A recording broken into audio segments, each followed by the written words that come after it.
Hey everyone, and welcome to another video. Tonight we have the 5 best horror stories series of 2024. That's a mouthful. It's hard to believe that the year is almost over. I feel like this year went by so fast and so slow at the same time. Anyways, these stories are not placed from like my least favorite to most favorite or most to least or anything like that.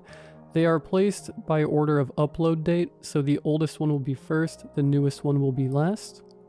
Anyways, if you do enjoy this video, please be sure to drop a like rating. Liking the video helps out the channel immensely. Subscribing if you are new is also very much appreciated, as I've post videos similar to this one all of the time. I can't say that I post a best of 2024 all the time, that wouldn't make sense. Anyways, sit back, do whatever it is that you do to relax, and as always, I hope you all have a great night.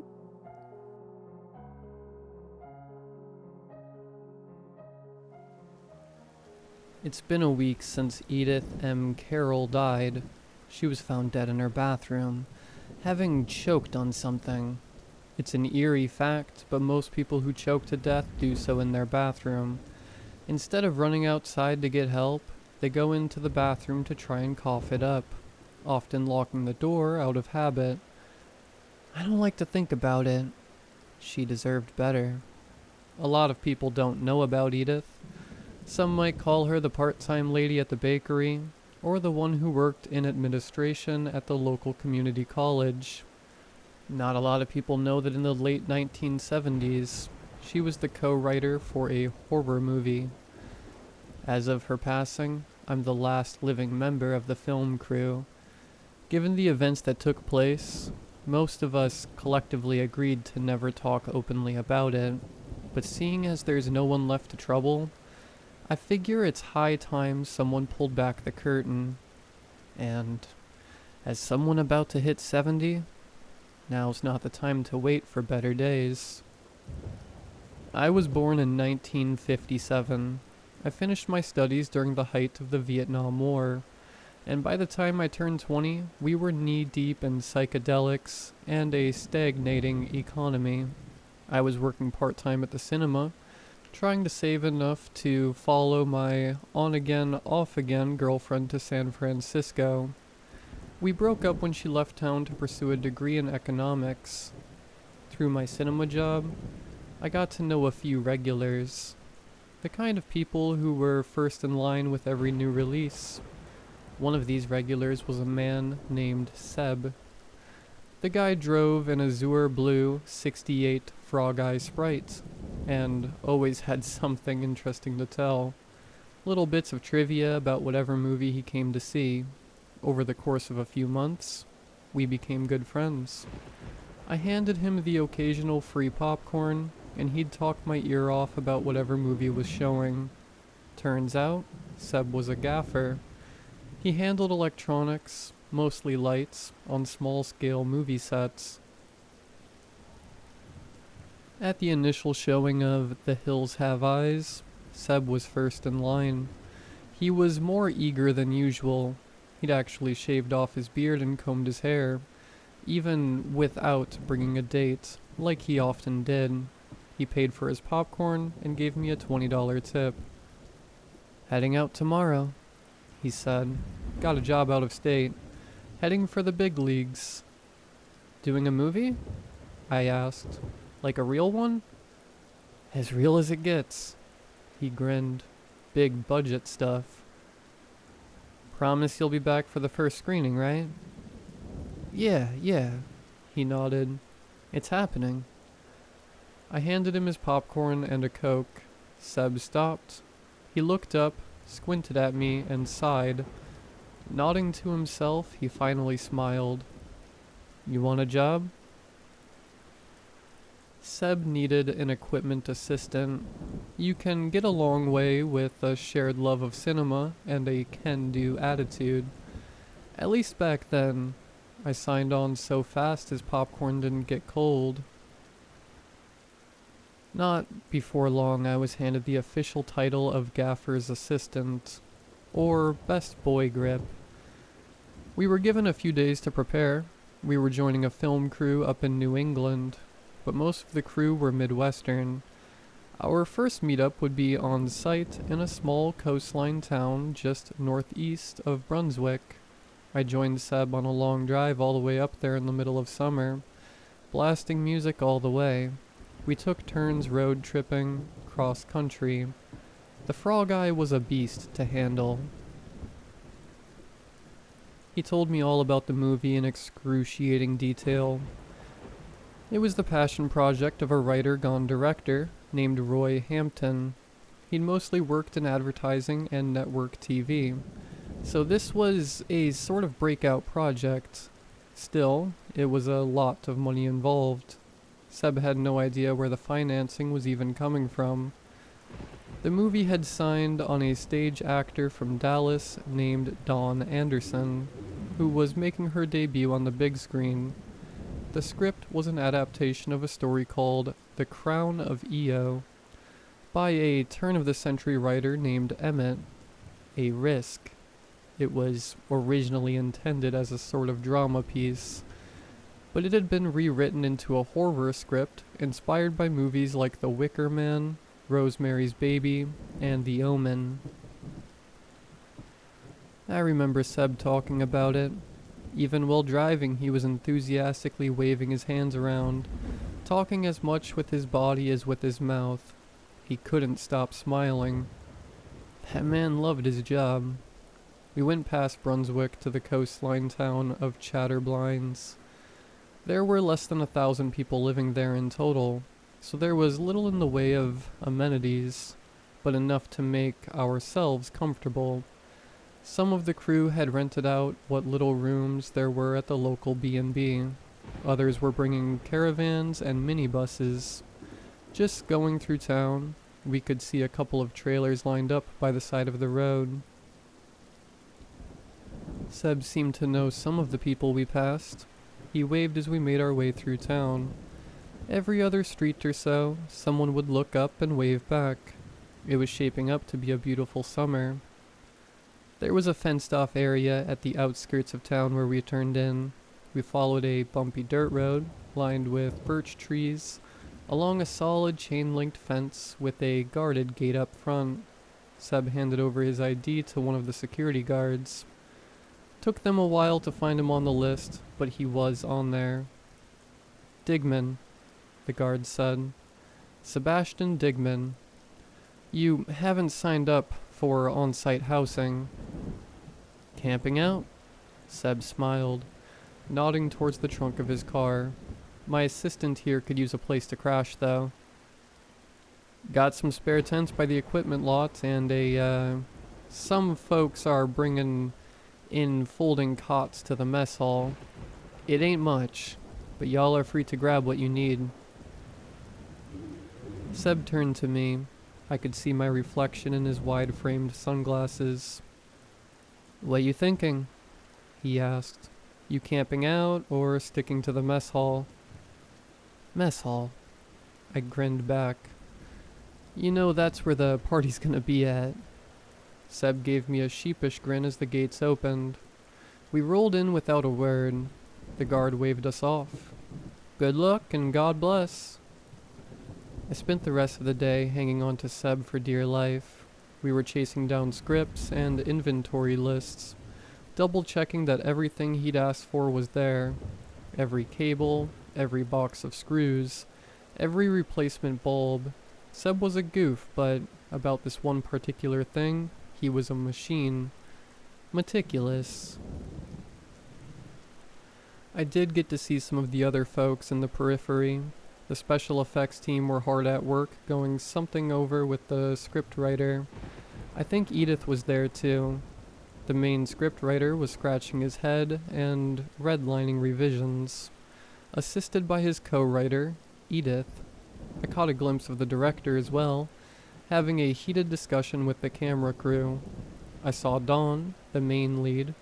She was simultaneously comparing notes between two different scripts, as they hadn't settled on which one to go for yet. I think that was the only day when I didn't see her wearing some kind of blue sundress, the iconic get-up of her character. Seb had managed to get a hold of an earlier script and went through the scene markups. I was sealing up boxes with this thick industrial tape while he smoked, flipping through the pages. It was all done by a typewriter, and there were smudges of ink on his fingers. They renamed it again, he sighed. First it was the Crown of Io, then the Queen of Black Sands, and now... He held it up, red text on a white background. End of Eternity. I nodded. Creepy. They'll probably change it again, he said between puffs of smoke. Sounds too artsy, European. We're not gonna be a Fulci film. He ripped out one of the pages and handed the rest over to me. It was massive. What's the runtime on this thing? I scoffed. 12 hours? Original was about 3.5, he said, shaking his head. They've cut it down to 3. Final version is probably about 2.5. He handed the ripped out page back to me and put his cigarette out on a nearby fuse box. Throw it away when you're done, he said, stretching out. It's already old news. Later that night, we all gathered in the mess hall. There was a surprising amount of staff, numbering close to 100. I was in the thick of it, stuck between technicians, extras, costume designers, makeup artists. Everyone was there, shoulder to shoulder. Seb was somewhere up front. Roy Hampton took center stage, stepping up on top of a rickety plastic table. He threw his arms out, gesturing towards us, and was met with a big cheer. I couldn't help but to join in. To the end of eternity, he laughed. He was a fit man in his early 40s, a thinning hairline underscored by a large pair of round reading glasses and a neatly trimmed beard. He wore a colorful turtleneck sweater despite the summer heat. Others joined in, repeating end of eternity like a eager echo. Tomorrow is the first day of shooting. Scene markups will be out in a couple of hours, so get ready for a late night and an early morning. But that don't mean we can't have fun. He laughed, smacking his hands together. Others joined in. I want you all to take some time and reflect on where you are, what we are about to do, to make our mark on cinema history in a way that no one's done before. No matter what we end up making here, and no matter the outcome, we have already won. There was a surge of applause. I could hear Seb up front doing a loud whistle. It's gonna be rough, but it's a space for miracles to happen. Take some time to get caught up to speed, then take the night off. Work hard, play hard. That last sentiment was echoed the loudest, and by the time Roy stepped down, I could tell someone was already lighting up some refreshments in the crowd. Seb didn't need me for the rest of the day, so I stuck around the mess hall. I got a tour of the equipment sign-out lot and was handed a sleeping bag and a folding cot. By the time I got back, the mess hall was jumping with energy. Someone had brought a whole bunch of Kiss tapes, along with plenty of drinks. There were 4 6-packs on one of the counters with a large note that just said, "Everyone drinks." I wasn't gonna pass on that.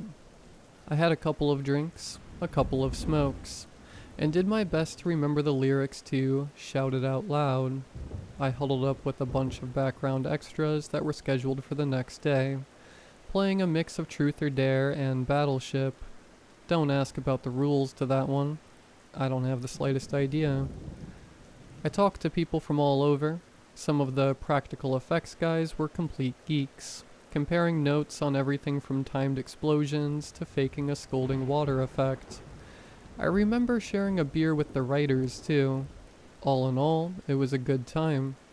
I think I made out with Dawn's hairdresser. Somewhere around midnight, about a dozen more people joined us. They looked a bit more businessy, having starched white shirts and black tees. They were all smiles though, but I could tell they were a bit hesitant to join us. I didn't hear much about who they were. just the occasional dismissal.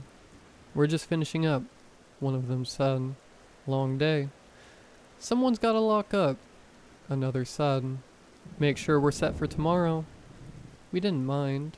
This was a closed set, and with the amount of staff we had on board, there were bound to be a few unfamiliar faces. Still, there was one face I couldn't look away from. A woman in her late 50s. She was the only one of them who didn't smile. Her rose blonde hair was sort of pushed down, as if she'd worn a hat or a cap for most of the day. She too was wearing a white shirt, buttoned up all the way to her throat. I only caught a glimpse of her briefly before she disappeared into the back. I didn't think much of it. Still, I'll never forget that face. It was telling me something. I nodded at the counter full of free-to-take refreshments and urged one of them to join us. I was met with an immediate headshake and an apologetic smile, with a vague excuse about an early morning. But I noticed, as soon as they thought I wasn't looking, that their smile faded. Their eyes grew cold. As they looked around the room, I didn't see a kindness in their eyes, or a sense of belonging. I saw disgust. What happened next is etched into my memory. The woman with the pressed-down hair came back, dragging a camera along on a tripod dolly. One of our 3 main cameras for this entire shoot. Top-of-the-line kind of stuff. Extremely expensive. Coming back into the mess hall, she pushed it. It came crashing down, stopping every conversation in the room. All that remained were the voices of Gene Simmons and Paul Stanley, singing their hearts out. Seconds later, one of the men with white shirts picked up our 8-track player and smashed it against the side of a table. People got up on their feet, as the woman who destroyed our camera was handed a shovel by a guy coming out of the storage closet. Turning it to the side, she chopped down on the camera like she was cutting firewood. Plastic, glass, metal, and electronics, all broken and torn into ribbons. She was completely unhinged, grunting like an animal with every strike. People started to filter out through the doors. She looked up at us with tears flowing from her eyes, her face red from exertion and anger. She was screaming at us and crying. She bawled her eyes out, smashing the camera to pieces. As the men in the white shirts advanced, screams erupted. Panic. I was too far from the exits to get out in time. One of the men zeroed in on me, following me through the mess hall. We circled a table back and forth like something out of a cartoon. Finally, he got fed up and tried to jump across. I had to think fast and ducked, pushing the table up. The weight caused it to flip, sending him sprawling onto the floor. That's when I first noticed that he was holding a knife. There were 2 main doors leading out of the mess hall, and the one leading further into the building to the equipment lot. The door closest to me, leading outside, was closed. The others had gotten out and barricaded it. The other door leading out was on the far side of the room, across from at least 6 of these people. The only other way out was through the equipment lot, right by the woman with the shovel. I didn't really have a choice. I burst into a sprint, knocking over 2 chairs along the way. The plastic pitter-patter against the linoleum floor felt like a mockery. The woman with the shovel wasn't prepared, but she took a swing at me, crashing through 3 empty bottles on the counter as she did. I got by, but not by a great margin. The equipment lot was much larger than it had any right to be. It had been used as a sort of industrial warehouse a decade earlier, and we didn't need more than a quarter of it. Rushing through the door, I saw 2 other men in white shirts pouring turpentine into a box of candles. I had to think fast. Right around the corner, I'd been sorting out equipment with Seb earlier. Keeping up a full sprint, I went straight for the lights. I heard approaching footsteps trying to keep up behind me. Thinking back on where I'd seen Seb, put out his cigarette. I rounded a corner, almost tripped over a cheap plastic chair, and grabbed the fuse box. With 2 clicks, I first turned the power off, then ripped out whatever fuses I could grab in the dark. Then I slowly crept backwards, squeezing into a small space behind one of the industrial-sized shelves. There was no backplate to the shelf, so if they had flashlights, they'd see me instantly. But I was banking hard on them not bringing anything but knives and pipes. As long as it was dark, they wouldn't find me. I tried to steady my breathing and keep still. My belt buckle kept tapping against the metal siding, forcing me to put my hand in between. I was scorching hot, having to brush away a sweaty strand of hair to not get poked in the eye. I just stood there waiting. I could hear them approaching, a knife running across thick metal bars, footsteps slowing down. There were at least 3 of them now. A whisper in the dark. The woman with the shovel. "You think bringing him back will be your salvation?" She laughed. "Do you honestly think in your heart of hearts that he will do anything but to suck your spirit dry?" I didn't answer. I held my breath. "You cursed, demented people," she spat. "You don't consider that what you do have consequences." Way in the back of the storage area, I could see a cone of light. They'd found a flashlight. They started to yell at one another to find the other cameras. One of them were cutting up cables, and another had set fire to a small box of spare parts. They were almost out of turpentine, and were now looking for something easily flammable to pile on. I could see the vague outlines of the woman with the shovel, her heavy panting making her shoulders rise and fall. "Killing you is doing you a favor," she shrieked. "I'm not killing. I'm protecting the innocent. I'm protecting the people who matter. She smacked the shovel against the side of a shelf, making it rattle.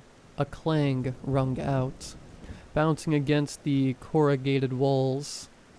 It made the wall vibrate, tickling my spine. "Where are the cameras?"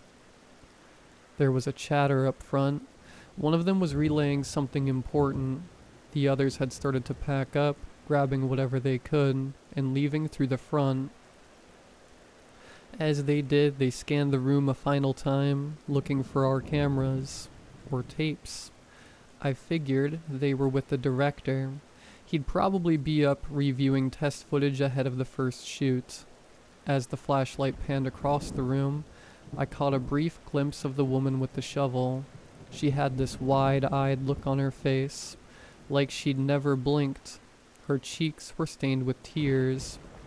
"Destroy yourself," she cried out. "Debauch yourself and choke, you worm."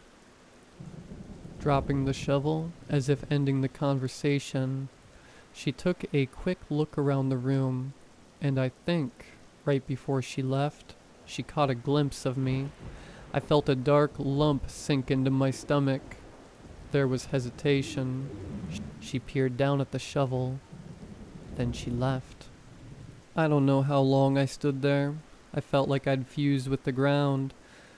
Like my shoes were too heavy to move. It wasn't until I heard sirens in the distance that I hurried back to the fuse box. My hands were shaking so bad that it took me 3 tries to put it all back.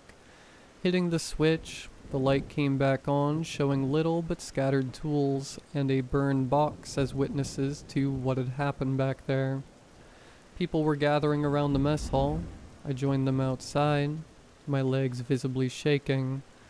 There was an uncomfortable coastline chill running through the summer night, carrying an unfamiliar smell. 2 police vehicles approached in the distance as we counted off everyone who'd been inside. Turns out, these people had a little help from the inside. 4 of the crew members and a night guard had up and left with them, leaving behind a broken gate, slashed tires, and several smashed windshields. They'd started a fire in one of the trailers, but it had burned out without causing too much damage. Still, people were shook. Some talked about leaving. There was an emergency crew meeting. Our security chief promised far and wide about how they'd take extra measures before hiring any locals, and that they'd double patrols. They promised that they'd figure out what was going on, and the motivation behind this. They assured us that they'd coordinate their efforts with the police, and that we were free to add our testimony. I didn't even notice Seb shuffling up next to me, trying to speak over the sound of the shouting and the worried murmurs. "I was worried this might happen," he sighed. "It's a controversial script." "You know these people?" "I know their type," he added. "Look, just be careful. I thought it'd be fine, but..." He looked over to me, patted me on the back, and leaned in. "I don't know who's financing all this," he whispered, "but whoever it is has deep pockets and access to some weird, esoteric stuff." Leaning away, he put his fingers under his eyes, as if to say, "Watch out," and retreated into the crowd. Over time, we all retreated, back into tents, trailers, or whatever cheap mattress we could find. It was an uneasy night. I saw that woman's face every time I closed my eyes. I could hear the clang of metal on metal. There were still broken plastic from the camera scattered across the mess hall. The shovel was still lying there, in the middle of the equipment lot. At some point, in the middle of the night, I went outside to have a cigarette. The night air was rough, tugging at my clothes. The wind rattled the chain-linked fence. I got up and wandered all the way to the edge of the fence, and in the distance I could see something. I stomped out my cigarette and peered across the small dirt road leading up to the set. White birch trees swaying back and forth, making the wind whistle through the leaves. And there, hanging from the branches, were dozens of neatly pressed white shirts with black ties. A final reminder that this was far from over. It had just begun.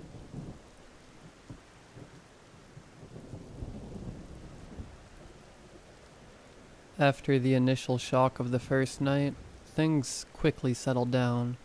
A well-placed group of patrolmen wandering around the yard put most of us at ease. A reminder that this thing was still in full go-ahead mode. The white shirts that had been hung outside the set as an ill omen were taken down and publicly burned. Director Roy Hampton gladly announced the schedule for the first day of filming. We were originally going to film one of the near-end scenes by the shoreline, but they changed it at the last minute to a nearby cave. Seb wasn't happy about it. He had to completely switch up the light setup he'd prepared. It'd be a few stressful hours for the both of us. Seb had to improvise a natural light filter to better fit the texture of the cave, and I had to hunt for extension cables. We couldn't keep a diesel generator in an enclosed space. We'd suffocate. Seb and I finished packing an initial setup and were escorted off-site with the rest of the tech crew. It was going to be a solo scene with Dawn, at a point in the movie where her character reluctantly accepts the influence of a timeless being into her corporeal form. The fall from grace, like Eve eating the forbidden apple. There was a small convoy heading out, with music blasting from the front. It was a bumpy ride, where Seb and I had to ride in the back to keep the equipment from falling over. We couldn't tie it all down. About 35 minutes later, we were facing a small cave. We had to drag the equipment on foot the last 200 or so feet, but the location itself was pretty impressive. The entrance to the cave was this tall slit that went up at least 8 feet. I could tell why they'd switched to this place. Very cinematic. We went inside to check the place out and start setting up. It was much more spacious than we'd anticipated. one single space in a sort of half-sphere shape, with a large pool of water in the middle. It was big enough for someone to swim around in, a group even. The cave itself was pretty rough though. It'd take some time setting up an even light. Seb nervously scratched his chin, like he wasn't sure if we'd brought enough reflectors. Director Roy and main lead Dawn arrived shortly thereafter, with an entourage of crew. Dawn was all fancied up in a blue summer dress and full makeup. She was practicing lines with one of her assistants. I couldn't stop looking at her. I'm the first to admit, I probably stared. Seb, on the other hand, was focused on the work. They say this thing is deep, he said. There's a hole in the center. What? The pool, he said. They say it's deep. Oh, I nodded. Sure. Eyes on the prize, Seb said, shaking his head. We're behind schedule. And we were. We barely managed to set up what we had for the initial shot where Dawn enters the cave. The second part, inside the cave, was still being worked on. The space was large enough for a crew of 12 to fit, but it was difficult to hear one another. Sounds just sort of bounced around. Seeing that first scene being filmed, though, that was magical. The snap of the clapperboard, the immediate silence. Everyone hunkered down into their roles. I kept an off light centered on Dawn, while Seb continuously moved one of the cables out of shot. The camera rolled, and just as scripted, Dawn turned around at the last minute, a final hesitation, a resistance to corruption. Then she turned back and headed inside. As Roy called out, "Cut!" a loud applause erupted from the crew. We were officially doing this. We did a few more takes, trying out different angles, before settling on a dolly zoom shot, an homage to Hitchcock. Roy was obsessed with the guy, and he wanted it to show in the movie. We couldn't blame him. It was a good influence to have. As we finished up the first shot and headed inside, I was brimming with excitement. I'd been unsure if I would be able to contribute, but now I know I was there and getting my hands dirty. It felt good. I felt like I could do it. I could start to see what Roy was doing and how he thought. I was picking up the names of things, just getting better overall.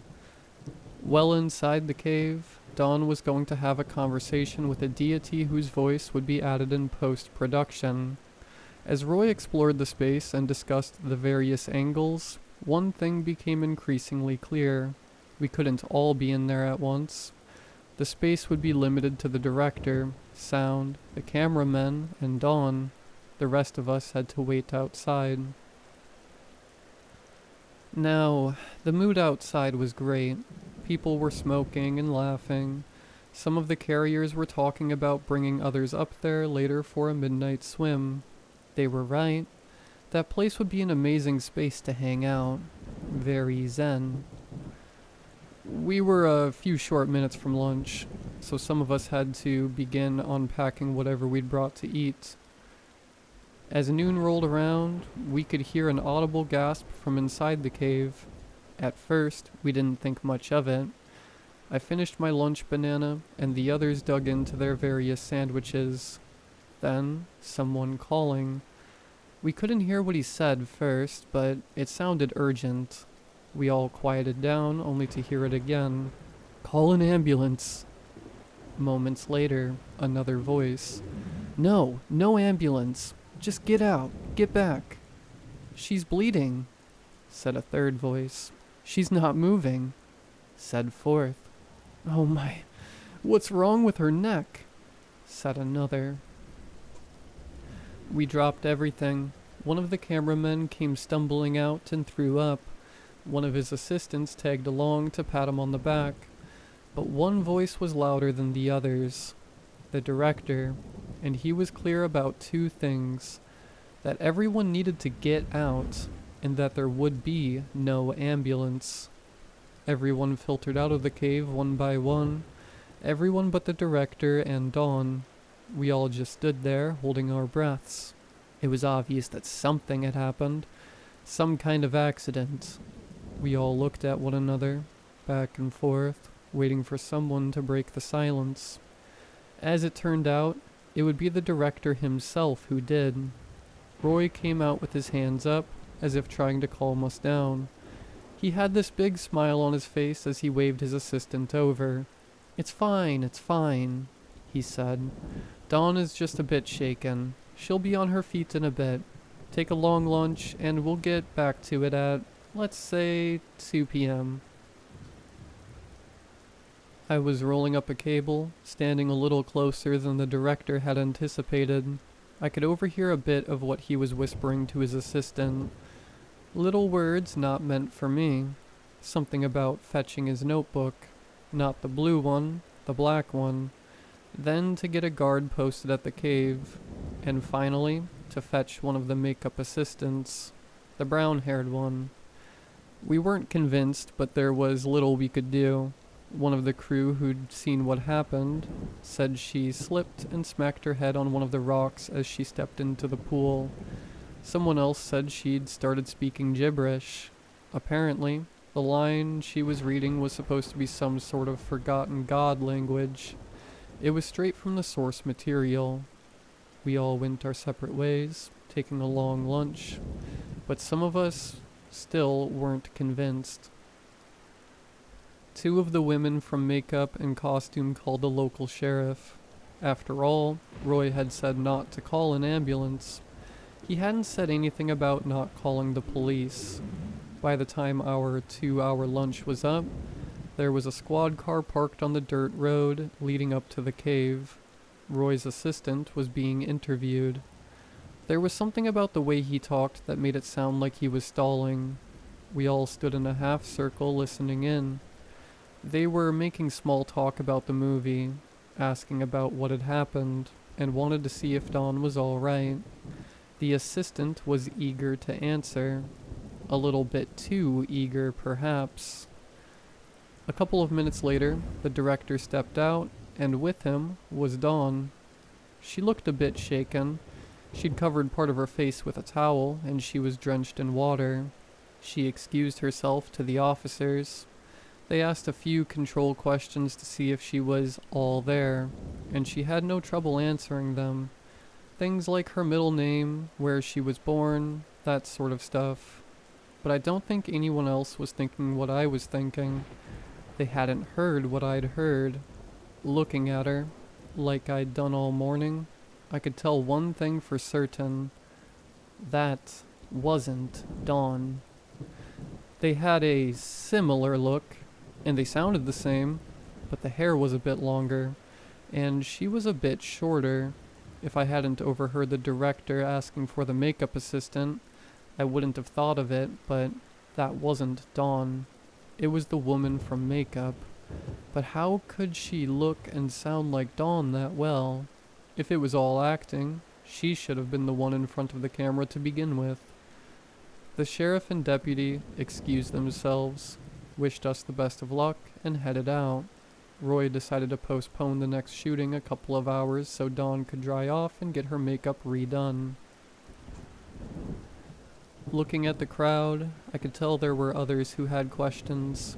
Maybe they didn't know exactly what was off, but we were all getting worried. Something had gone terribly wrong. Later that day, we finished the shot in the cave. We picked up the equipment and called it an early day. The camera crew stayed a bit late just to get some environment shots, and the sound guys got some background noise. Seb and I headed back with one of the equipment vans. I sat next to Seb in the back, bouncing up and down as the suspension held on for dear life. "You seen the black book he carries?" I asked. "You know what's up with that?" "I think it's the original," nodded Seb. "Like a copy of the original book. The Rask book. He refers to it all the time." Seb looked ahead, watching the driver fiddle with the radio. Knowing we weren't actively being listened to, Seb quieted down. "We got a lot of wiggle room when it comes to scenes and casting. but every line of dialogue is straight from that book. Even the crazy god babble stuff? Especially that. Seb lit up a cigarette and passed it to me. I took it, contemplating in silence. Later that night, the crew that were sleeping on site had another get-together. We were all a bit weary from the other night, but spirits were relatively high. Most of the people who'd been scared had left the set altogether, so those who remained were those who didn't care enough to be bothered. I wasn't really in a party mood, still not knowing what to make of what had happened, but I figured I could at least check out the cave, see if I could spot anything out of place. The others just wanted a reason to get their drink on. There were 12 of us crammed into 2 very small cars. We rolled all the way back to the cave, armed with flashlights, a portable 8-track player, and plenty of drinks. People were singing all the way there, and I'm the first to admit, it was hard not to get in the mood. As we got back to the cave, we noticed something peculiar. One of the security guards from the set was stationed there, reading a magazine. As we approached, he perked up and shone a light on us. "No entry," he said. "Y'all can go party somewhere else." "Come on, man," someone protested. "It's been a rough day." "Why can't we go in?" another one asked. The guard just shook his head. "Director's orders. Gotta keep it clean for reshoots." I stepped up carefully, taking a deep breath and releasing the stress from my shoulders. I put on my bravest smile. Now I was even more curious.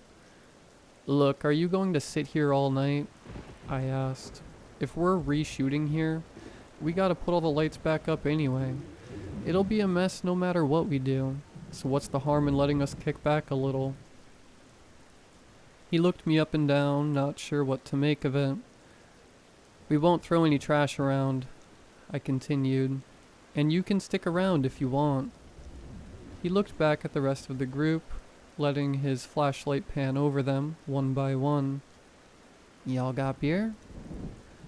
Minutes later, we were all back inside the cave, music blasting from the 8-track.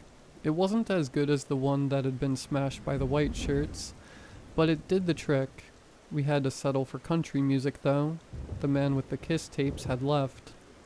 While the others stripped into their birthday suits and plunged into the pool inside the cave, I took some time to check for any traces of what had happened.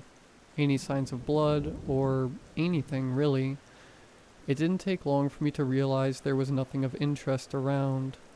I sat down by the 8-track player and cranked up the volume.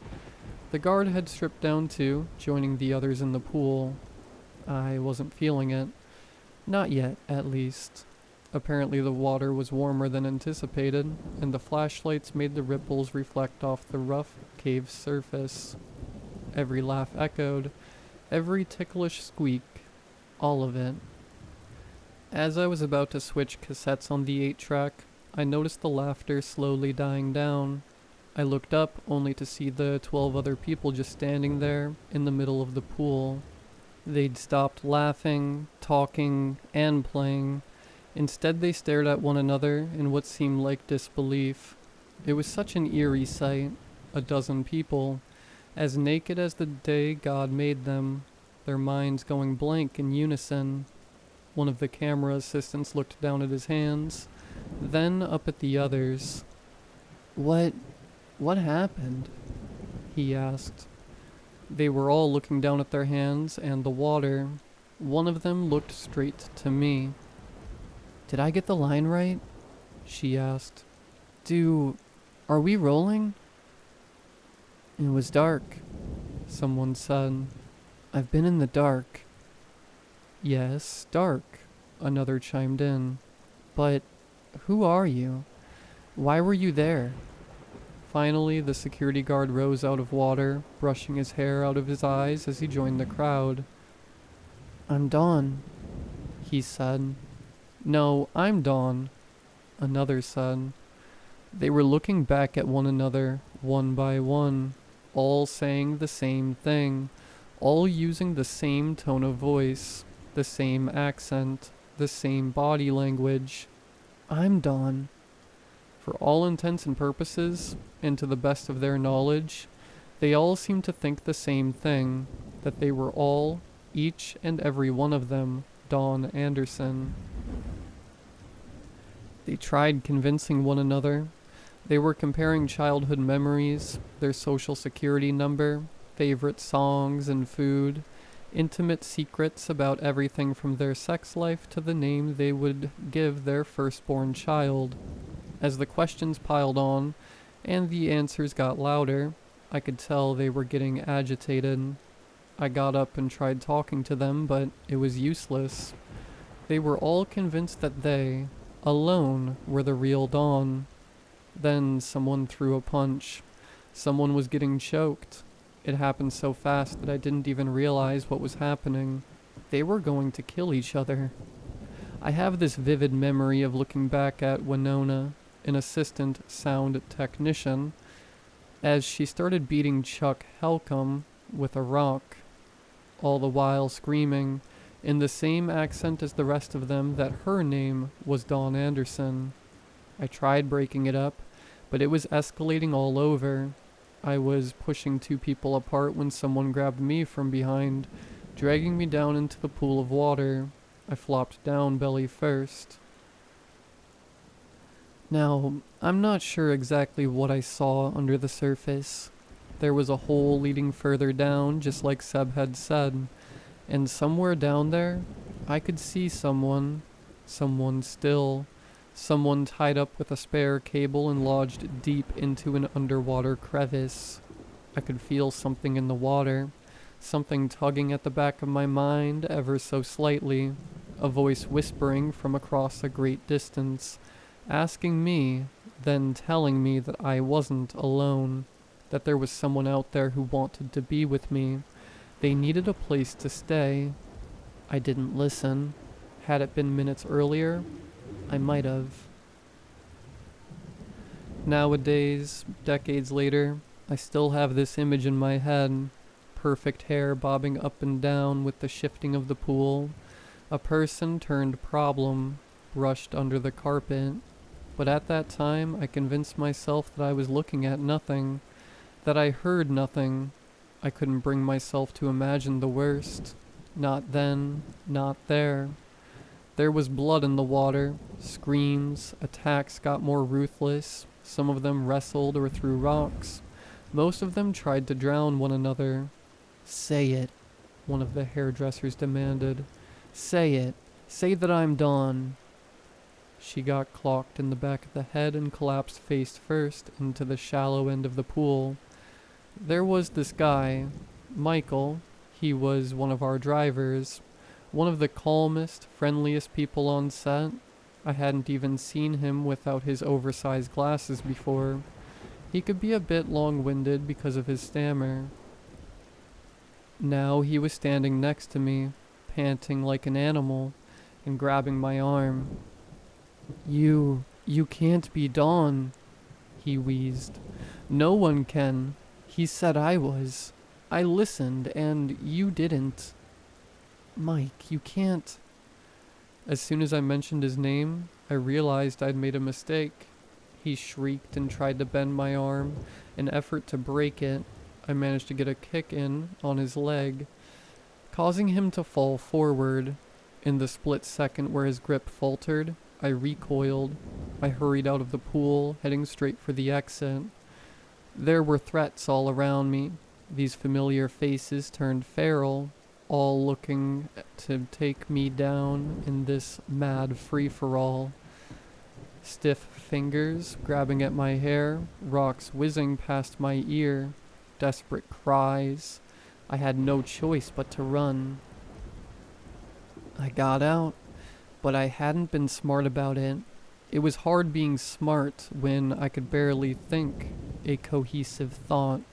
The moment I sucked in the night air, I realized they were coming after me. Not all of them, but at least 3.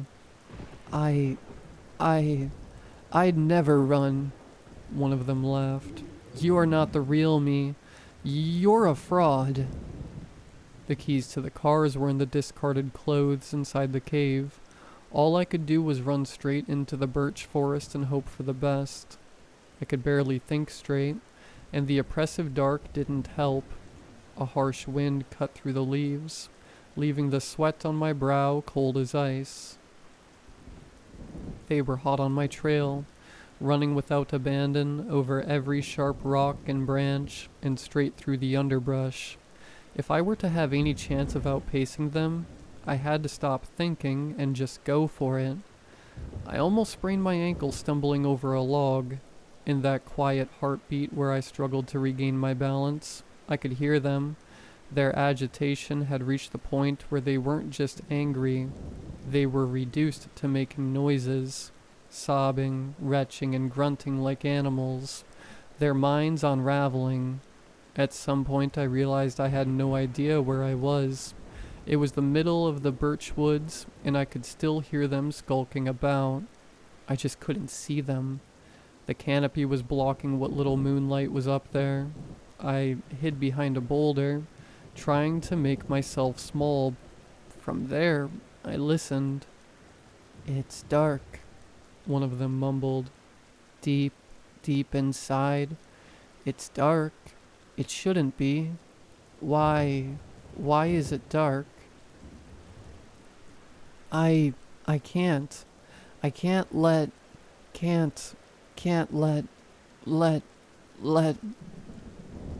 I'm the real one. The really real one. You have to believe. They spread out. Two of them started fighting, but the third one was heading my way. A woman in her late 30s. I think she was in the props department. She'd found this sharp piece of granite that she held like a knife. Even at a distance and with little light, I could see that she clung to that rock hard enough to cut into her fingers. "Please," she wheezed. "Please let me be it. Let it be me. I can't can't let." I closed my eyes, held my breath, and hoped she'd just pass me by. I counted the seconds, feeling the sting of salty sweat in my eyes. Slowly I peeked an eye open. She was right there, looking down at me. For a hot second I thought we were good. She looked hesitant. Still, I could hear the blood dripping from her grip of the stone, tapping against the leaves in the underbrush. But like an animal, something set her off. Could have been the blink of an eye, a split impulse, anything, but she threw herself at me, her hands bloodied and frantic, her nails digging into my skin, her teeth snapping at me like a hungry dog. We wrestled back and forth for what felt like forever. I didn't want to hurt her. I tried to tell her to stop, to step back, to listen, but she wouldn't. Maybe she couldn't. I felt the stab of that granite shard against my rib, and something just took over in me. I don't want to go into detail, but I fought back as hard as I could. I had to defend myself, and to do that, I couldn't hold back. None of us really wanted that fight, but we still had to do it. And when she finally stopped moving, I started walking. I didn't care. I couldn't allow myself to. I ended up by the main road leading out of Chatter Blinds. I tried to wave down a passing car, but they just kept going. Two others passed shortly after. One even slowed down, looked at me, and then passed. But one of them finally stopped. The squad car from earlier, the sheriff, and the deputy. I was taken in and looked over. Most wounds were superficial cuts and bruises. I had splotches of blood on my clothes, but it wasn't mine. I didn't say that, though. I told them there were people who needed help. I tried to explain that there'd been a fight, but I had a hard time wrapping my head around what had exactly happened and how. I think they were on drugs. I lied. It was the best explanation I could come up with. I didn't know where to even start. And this one they definitely believe without a second thought. The night resulted in 6 people being committed to a nearby hospital. 4 others were reported missing, one of which was the woman I'd been attacked by. The final 2 were in good enough condition to be taken in for interrogation. Of course, they had nothing to say, and come morning, they had no memory of what had happened. They weren't Dawn, they never had been. How could they be? No one was pressing charges, and no one had a good explanation. They didn't find any drugs, and we hadn't even had that much to drink. To an outsider, it was just weird. But at that point, our entire set seemed cursed to the people of Chatterblinds. We were the strange outsiders, coming there to upset their order. Still, 4 people were missing. They were never found. By early morning I was released. I was ready to go home. I'd had enough of that madness, and no pay in the world was enough to compensate for whatever BS was happening behind the scenes. I put on a fresh set of clothes and had my bags packed and ready to go. I was waiting for Seb to wake up, and I'd ask him to take me to the closest train station, or bus station, or whatever came first. But as I sat there, watching the sun rise, another face came wandering across the lot. Dawn, or whoever was posing as her. She wandered to me and smiled. She didn't say anything, and neither did I. She took a flower out of her hair, a tiny blue sunflower, and handed it to me. "I had a dream about you last night," she smiled, "but it wasn't a very good one." "Sorry to hear that." "You look like you had a rough night." She frowned. "Just like in my dream." "Sure." I wasn't interested. I just wanted to go home, but she leaned down and looked me in the eyes. "You beat me with a rock," she said, her face deadpan. "It hurts." I didn't. "You didn't?" I didn't. She shook her head. She got up and grinned at me, the kind of menacing grin that told a story in and of itself. "I'm telling," she smiled, "and you'll be in trouble." I shook my head and said nothing, but as she walked away, there was this icy cold panic in my chest. I got up and tried to find the right words.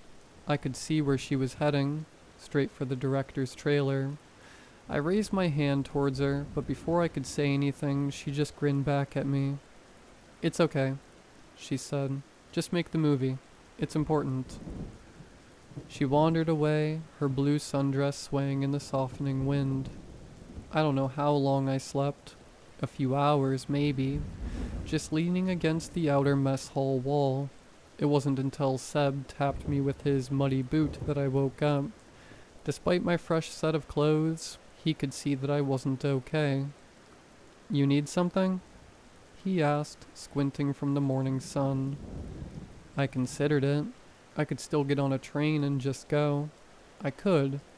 But there was something that told me I'd regret it, if Dawn Anderson had something to say about it. She knew. Somehow, she knew. I shook my head, trying to collect my thoughts. "Maybe," I sighed. "I don't know." "Well, wait until you figure it out. We got work to do," he continued. "Everyone's on extra cleaning duty for the next set." "Great," I sighed. "Just great." I stayed down, rolling the little blue sunflower between my fingers. Seb took a moment to look me over. He must have realized I wasn't telling the whole story and offered me a hand. "Come on, buddy." He smiled. "Let's make a movie."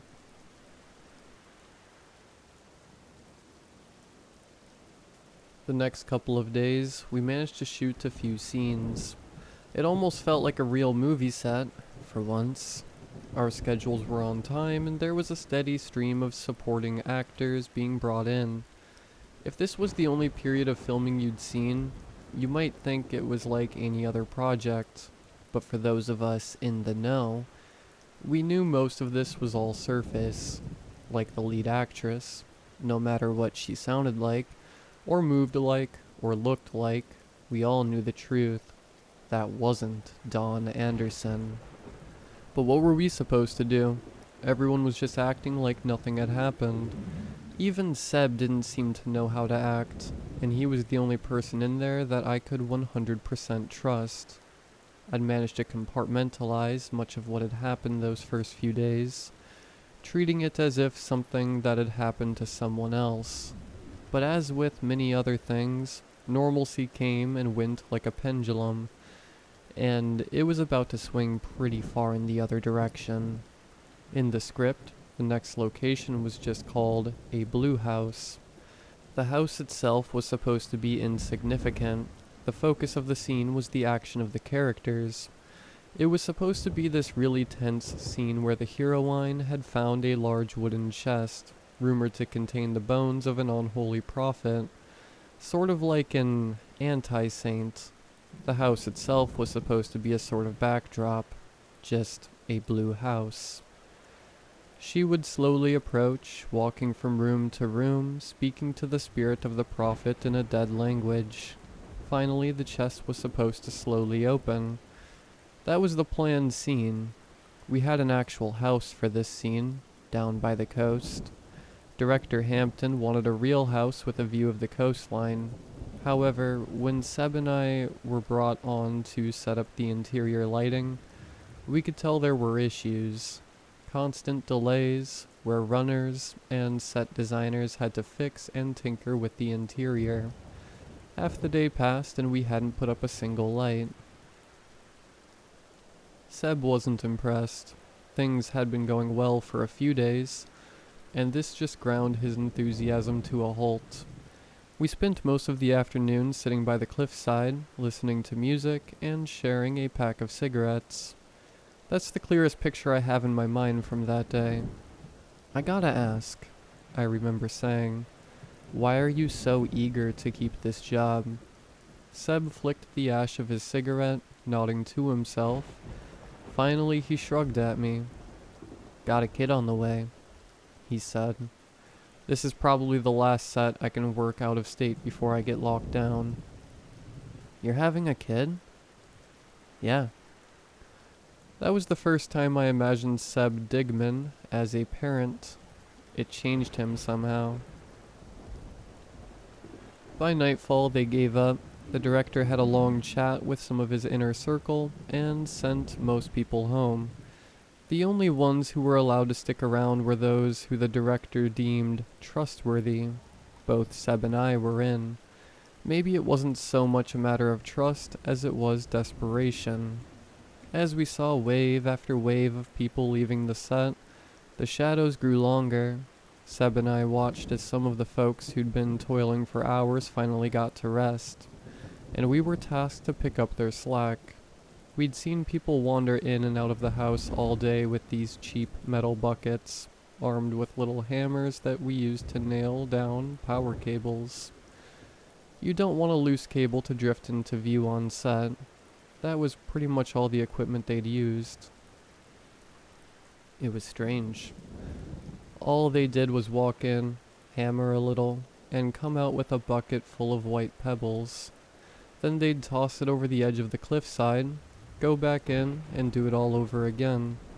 They looked like miners, only without the pickaxes and safety helmets. I'd just finished eating a prepackaged cheese and ham sandwich when I got a tap on my shoulder. One of the sound guys handed me his bucket and hammer, wiping the sweat off his brow. "You're up," he wheezed. "Go see Hampton." So I did. The director, Roy Hampton, had been busy all day. It was rare to see him do anything but make loud demands, or point out details that needed to be changed. Now he was just sitting there, on a bench across from the house, flipping through a copy of the script with a marker pen. The lead actress was nowhere to be seen. As I approached, he looked me up and down before turning his attention back to the script. "Did they tell you what to do?" he asked. No. We need to clear the house, he continued, for the shoot. Clear it of what? Without looking up, he tapped the side of my bucket. Teeth. I was given a few more instructions for clarification. For example, I wasn't allowed to touch or move the wooden chest prop. Furthermore, I had to look everywhere, behind the furniture, under the carpets, anywhere and everywhere. I was to use the hammer and not pull them out with my hands. I could not keep any of the teeth. Once they were out of the wall, however, it was fine to touch them if necessary. But it didn't make sense to me. Obviously, teeth was a joke, but that didn't answer what those white pebbles were, and having them thrown out by the bucket load meant there had to be tons of them inside. Why did we pick that location to begin with? It was me, Seb, and 2 runners. Who stepped in? An old house made sometime in the 1920s. Tight corridors, thin wooden walls, creaky floors, curled blue wallpaper. Seb insisted that the whole house was tilting slightly, but I couldn't feel it. Wouldn't surprise me if it did, though. Stepping into the living room, there was only one item that looked out of place. A massive wooden box, smack dab in the middle of the floor. It was as if everything in the room had been moved to accommodate for that one box. I thought the team had done a great job making it. It really looked like some old ceremonial thing. It seemed to be nailed to the floor. Seb wasn't convinced, though. He leaned down, dragging his hand along the side of the box. He looked up at me with blackened fingertips. His expression changed. "This is real patina," he said. "This thing is old. Real kind of old." One of the runners were the first to find something. He called us over. It was underneath the kitchen sink. He lit it up with a flashlight, inviting us to take a look for ourselves. The others kneeled, one by one. No one said a thing. Finally, it was my turn. Even then, I was still expecting some kind of salt or calcium buildup. Something you might see in an old house. But it was teeth. Actual teeth. Just like we'd been told. It was molars. Most of them small, like the nail of a pinky finger. Others were the size of a thumb. There was at least 24 of them. There was this stunned silence as we all tried to process this. For some reason, my eyes drifted back to Seb. He was the only one looking not at the teeth, but at the box in the middle of the room. Noticing me looking at him, he nodded towards it. "You know," he said, "I'm starting to think that ain't a prop." There were 2 floors in total. We could find teeth in every single room, if we looked close enough. Inside the fireplace on the bottom floor, on the side of the stairs, under and on the carpets, Seb found a couple teeth hanging from the chandelier. The first tooth I knocked out was one of the most visceral things I've ever felt. There was like a wet, flesh-textured hole left in the wall that slowly closed. There was a warmth and a wetness to every single tooth, as if someone was breathing into my face with every tooth removed. Every clink of a tooth falling into my metal bucket sent a shiver down my spine. We probably went at it for an hour before we'd filled our first bucket. One by one we went outside, dumping it all over the edge of the cliff. Looking over at the director, he didn't seem to have a care in the world, laughing it up with some of the folks from the costume department. Going back in, we had trouble finding more teeth. It wasn't until about 15 minutes later when we realized that most of the places where we had already looked had new teeth growing in. Most of them tiny, but they were there, even up in the chandelier. "What's the point?" Seb sighed. "If it keeps coming back, what's the point?" "Maybe it stops," one of the runners said. "Like, after a while?" "What makes you think that?" I asked. The other runner, A guy named Merle pulled one of the teeth out with his bare hands, stuffing it into his pocket. "I'm keeping one," he said. "Ain't no way anyone'll believe me if I don't." We spent the next 3 hours knocking teeth out and throwing them over the edge of the cliff, all the while finding more teeth all over. No matter how many times we got rid of them. By the fourth bucket load, the director stopped us at the door. He went along with us inside. "It's useless," Seb tried to tell him. "There are too many." "I got it now," the director assured us. "We're fixing this."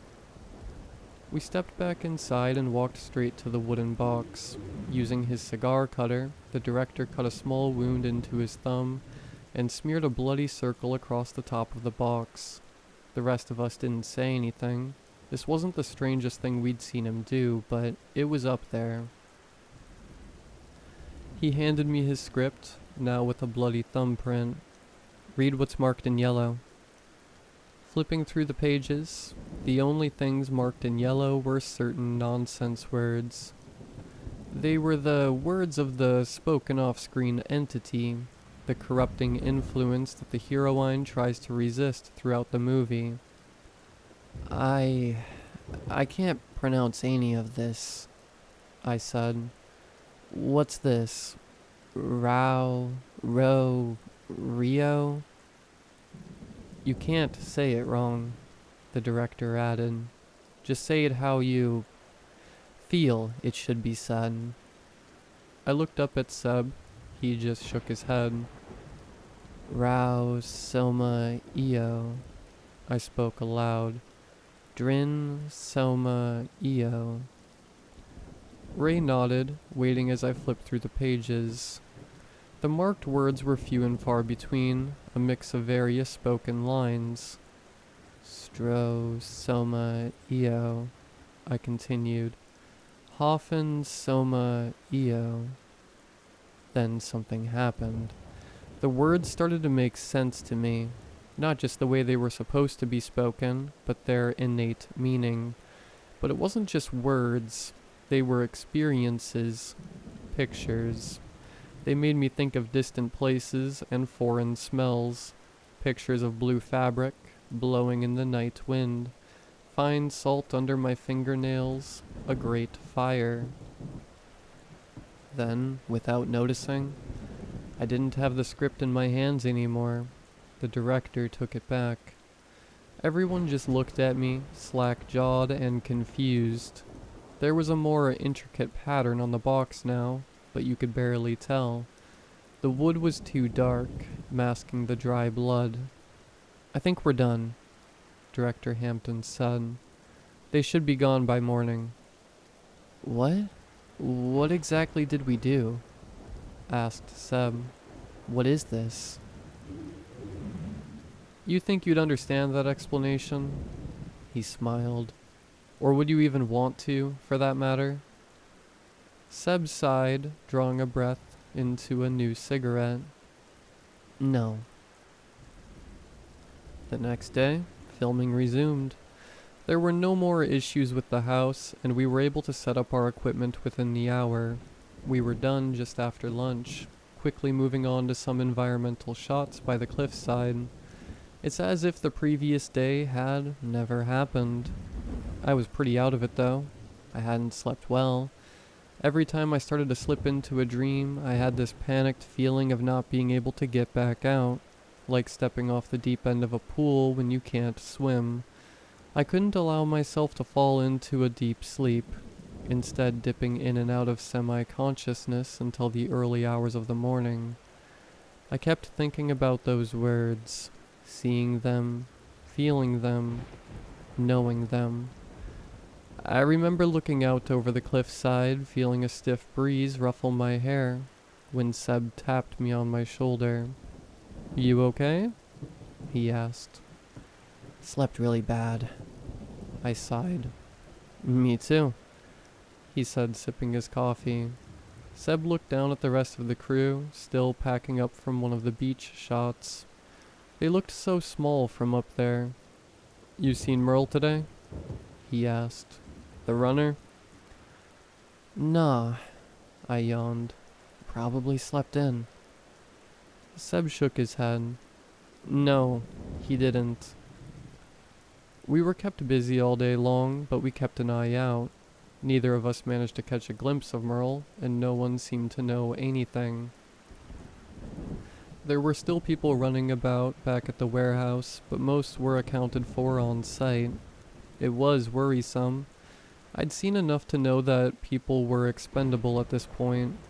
We came back as the sun started to set.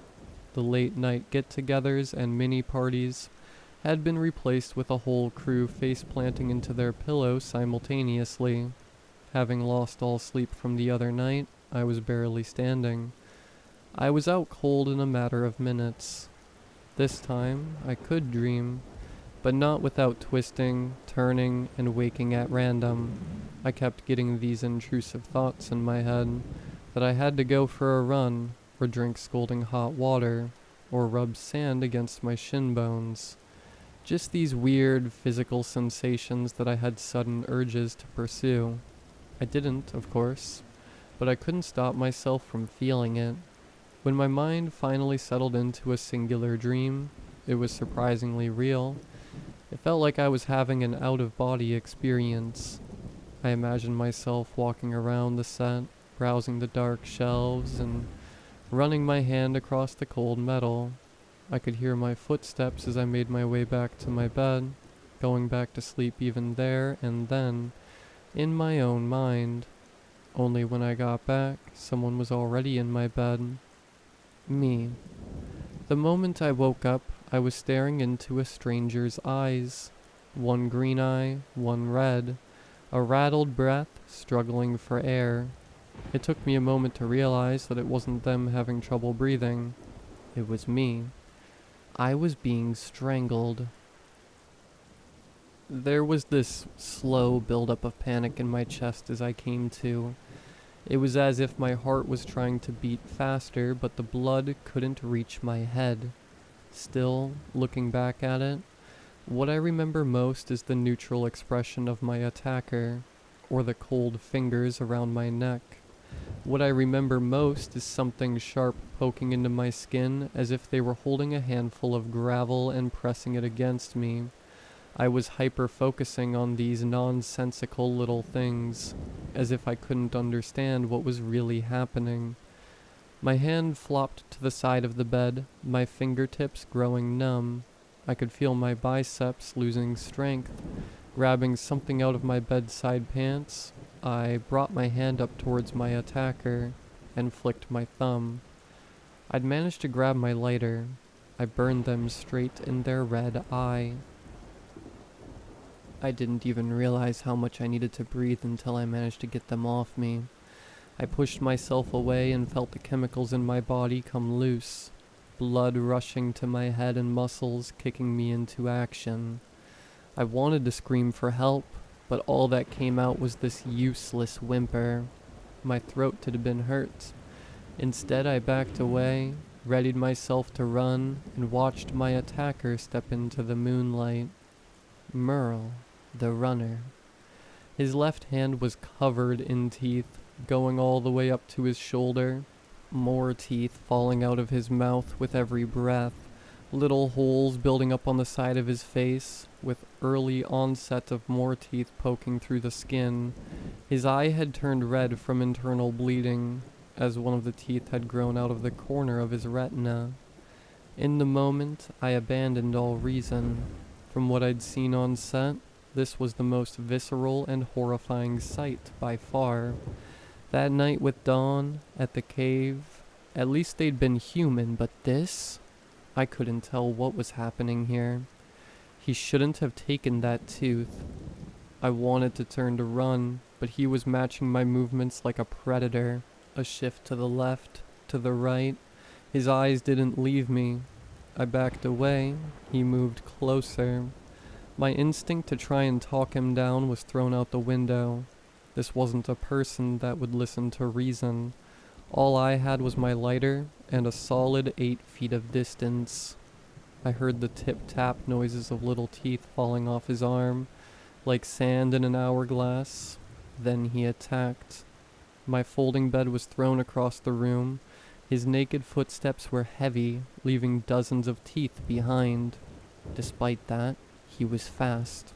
He came at me with all he had.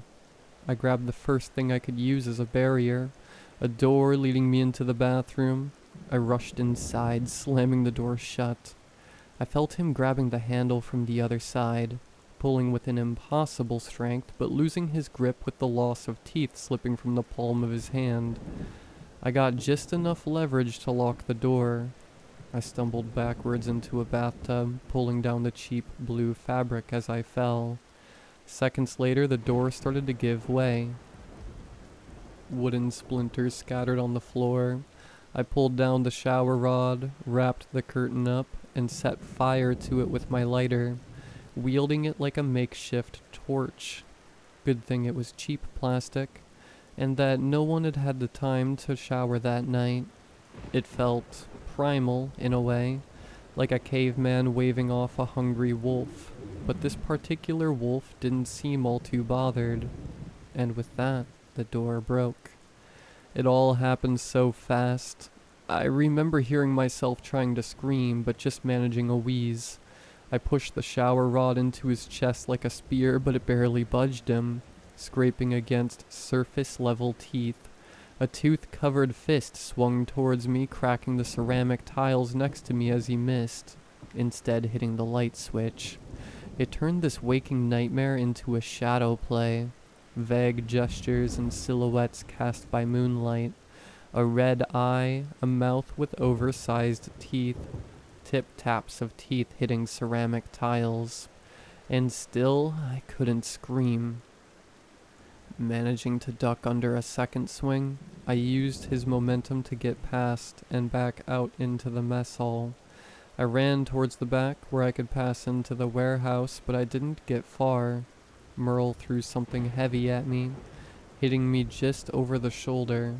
I fell forward, completely losing my balance, knocking something over from the counter. He'd ripped out a piece of the sink. Landing palms first into a spilled pile of table salt, I rolled over to see Merle approaching. Parts of the shower curtain still smoldered on his shoulder. He had picked up the shower rod, wielding it like a club. He was going to beat me to death. For a moment, the impressions of the day flashed before my eyes. The teeth in the walls, the cliffside chat with Seb, the nonchalant attitude of Director Hampton, and the strange words, the images that had flashed within my mind, the words that had crept into the back of my head and settled there, coloring the inside of my mind with foreign pictures. And suddenly, it started to make sense. The blue fabric, browing in the wind from an open window, that was the shower curtain. The salt under my fingernails, it was right there. But there was no great fire, only a sputtering flame on his shoulder. "It's wrong," I muttered as Merle approached. "It's wrong. There should..." The words came to me, clear, vivid, and eager. I'll never forget them. I can't. Rau soma io, drin soma io, strau soma io, hoffen soma io. By the last syllable, it was as if something in the air corrected itself. Maybe it was just a coincidence, a freak wind, but another part of me felt like the world was making something right. A sputter from the flame got caught in his hair. Something flared up by the neck of his torn shirt. In the blink of an eye, he erupted into flame. A great fire. The fire alarm screamed in my stead. I coughed on the black smoke as Merle fled outside. I could finally hear others waking up and stepping out of their trailers. But to them, all they saw was the fire. Merle was dead the moment he hit the ground. He was just a tangled mess of fabric and something to them. I drew in a deep breath of nighttime air, feeling my throat relax. Someone was asking me what was going on. Someone was screaming for help. But louder than any voice was the mere presence of Dawn Anderson, the lead actress. Standing at the edge of the fire with a robe wrapped around her, giving me a tired smile, she scooched closer, speaking just loud enough for others to hear. "Good thing you were here," she smiled. "This could have burned down the entire warehouse." I didn't answer. I just looked at her. "Looks like some props didn't make it, huh?" she continued. Now we both had dirt on one another. She knew what I'd done to her that first night outside the cave, and I knew she wasn't the real Dawn Anderson. We were at an impasse. "Looks like I deserve a raise," I wheezed. "I'm sure Mr. Hampton agrees." They held a fireside applause for me. Someone pointed out the trail of teeth left behind, as if that somehow confirmed that it was just burning props. Someone else pointed to the vague shape of a skeletal hand in the flames, another sign of important props being lost. But both Dawn and I knew what it really was, or rather, who it really was. But we had a movie to make.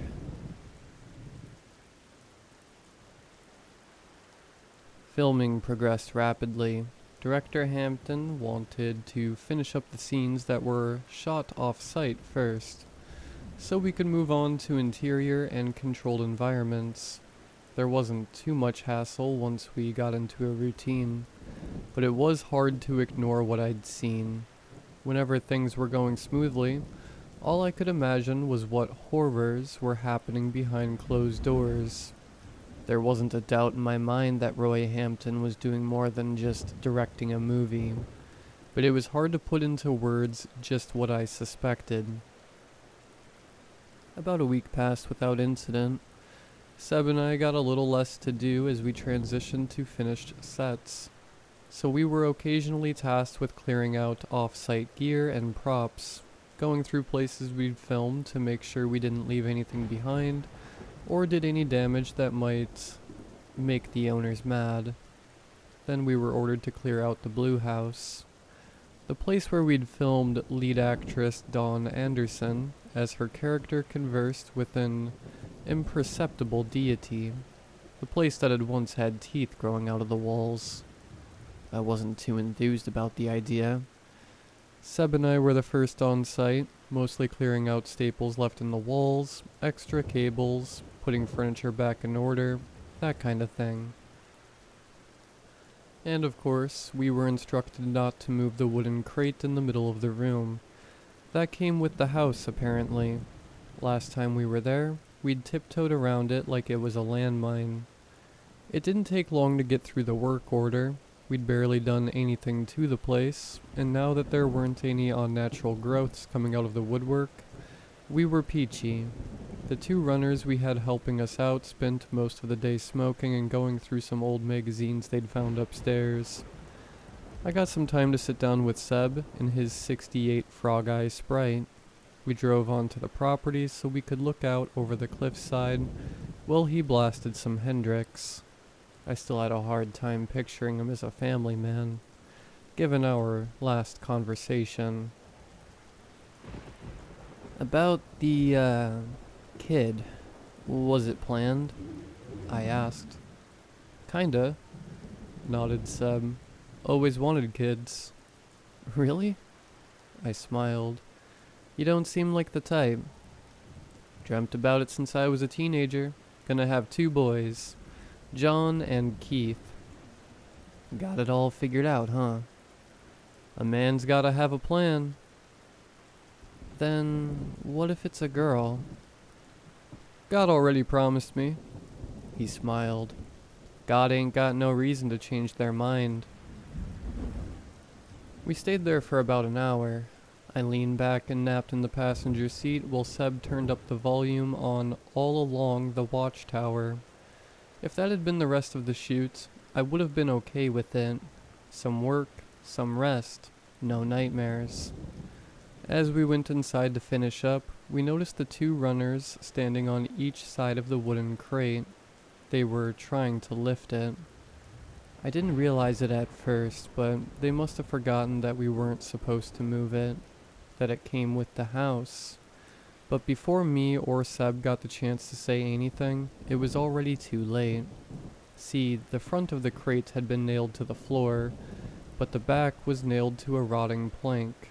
So when the runners lifted it straight up, it tilted forward and broke wide open. Apparently, it wasn't as sturdy as one would have thought. As the top of the crate burst open, I was expecting a little dust, some books, or maybe some clothes. Old doodads that had been kept around for good measure. Instead, rolling out of the wooden splinters was this big lump of stone-like mass. At first I didn't know what it was. It was large and gray like a polished lump of coal. There were also little white things crawling across it. Dozens of moths took flight out of the bottom of the crate.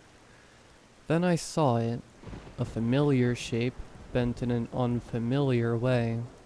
This lump of coal had once been a person. The faint outline of the skull and shoulders were the most immediate giveaway, but after a while I could spot the fingers as well, broken and bent in every which way.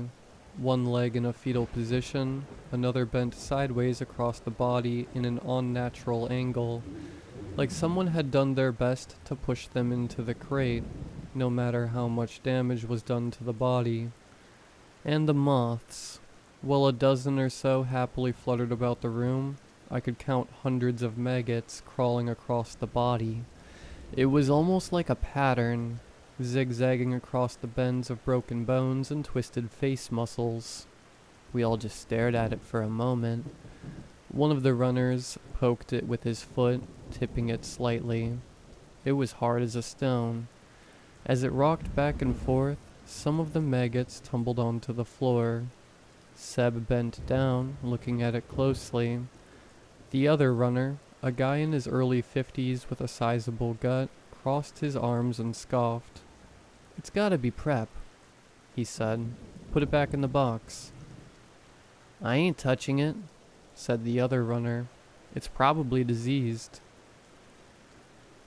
"If it was a prop, they would have asked us to bring it in," said Seb. "But they did though," said the first runner. "They asked us to." "No, they didn't," I added. "This came with the house." "BS." Well, they tried their best not to show it. I could tell the runners were just as shaken as we were. They wrapped their hands in towels before they dared to touch it, and even then, they decided to just tilt the box back up and leave it as is.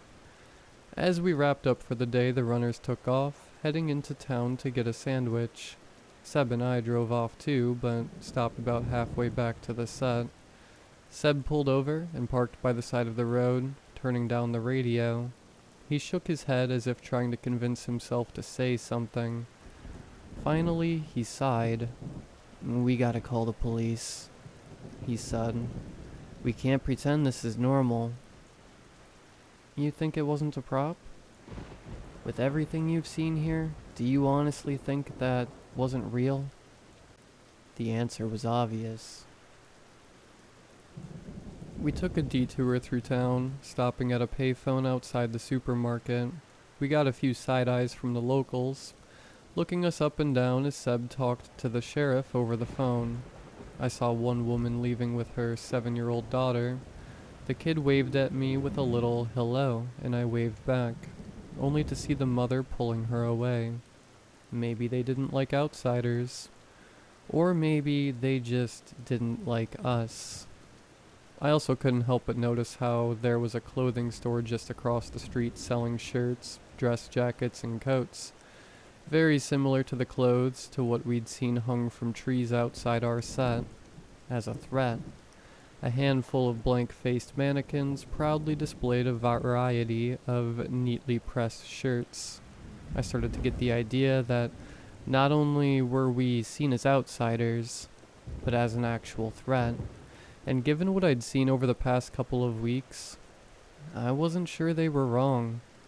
Seb tapped me on the shoulder, snapping me out of my spiraling paranoia. "We're meeting them back at the house," he said. "Let's go." As we got back in the car, I noticed the mother staring at us from across the street, firmly clutching a golden cross around her neck. Our eyes met for a moment. I could tell she was scared. I saw her shoulders move with her heavy breathing. We weren't just outsiders to her. We were dangerous. As we drove off, I could still see her looking at us through the rear view mirror. A stark reminder that no matter who we were and what we were doing here, we weren't welcome in Chatterblinds. We pulled up outside the blue house again. We didn't have to wait long for the sheriff to arrive. I got the impression that they'd been called out a lot these past few days. There'd been the break-in, the debacle at the cave, and now this. And that was just the immediate issues. Who knew what else had been going on? They pulled up to the house, and we escorted them inside. All the while, they kept talking to one another. "Yeah, this house is derelict," the deputy said. "I'm not sure you're allowed to film here." "They got the lease," the sheriff added. "I don't like it, but it's above board. They know the owner." "Yeah, but it is what it is." As we entered the living room, Seb pointed them to the wooden crate. Moths were still fluttering about, forcing the deputy to wave them off with his hat. As they moved the loosely added lid of the crate, a few more moths fluttered out, and the body was gone. "What am I missing here?" the sheriff asked. Seb just shook his head and looked at me. Maybe the runners moved it, or the director. Either way, someone got back there ahead of us. Probably someone from the closed set, as that was closer than downtown Chatterblinds. "Someone took it," I said. "It was there and—" "Look, I'm inclined to believe you gentlemen, but you ain't got something to show us. There ain't much we can do." "We'll call you as soon as something shows up." "See that you do," he continued, "and make sure no one moves it next time." They wandered off, leaving me and Seb along with the moth-laden box and a whole bunch of nothing. The sun turned the horizon a brownish orange, stretching out our shadows. Seb didn't say a word. We got back in the car and just drove. As we came to a fork in the road, leading us up towards the closed set, Seb kept driving straight through. We missed the exit. "Where are we going?" I asked. "We're getting out of here." "Oh yeah?" "Yeah." We went past the half-abandoned farmlands, the lone houses overlooking the cliffside, and the various abandoned summer homes. Past the cows grazing on dry grass and the pine trees struggling to keep their needles, the shadows grew longer. "Why now?" I asked. "After all this, why now?" "You remember what the script said?" Seb asked. "What it said about the box?" "Not really." "Check the glove box. Got a copy. Page 36. I clicked it open and pulled out in a noted version of an older script.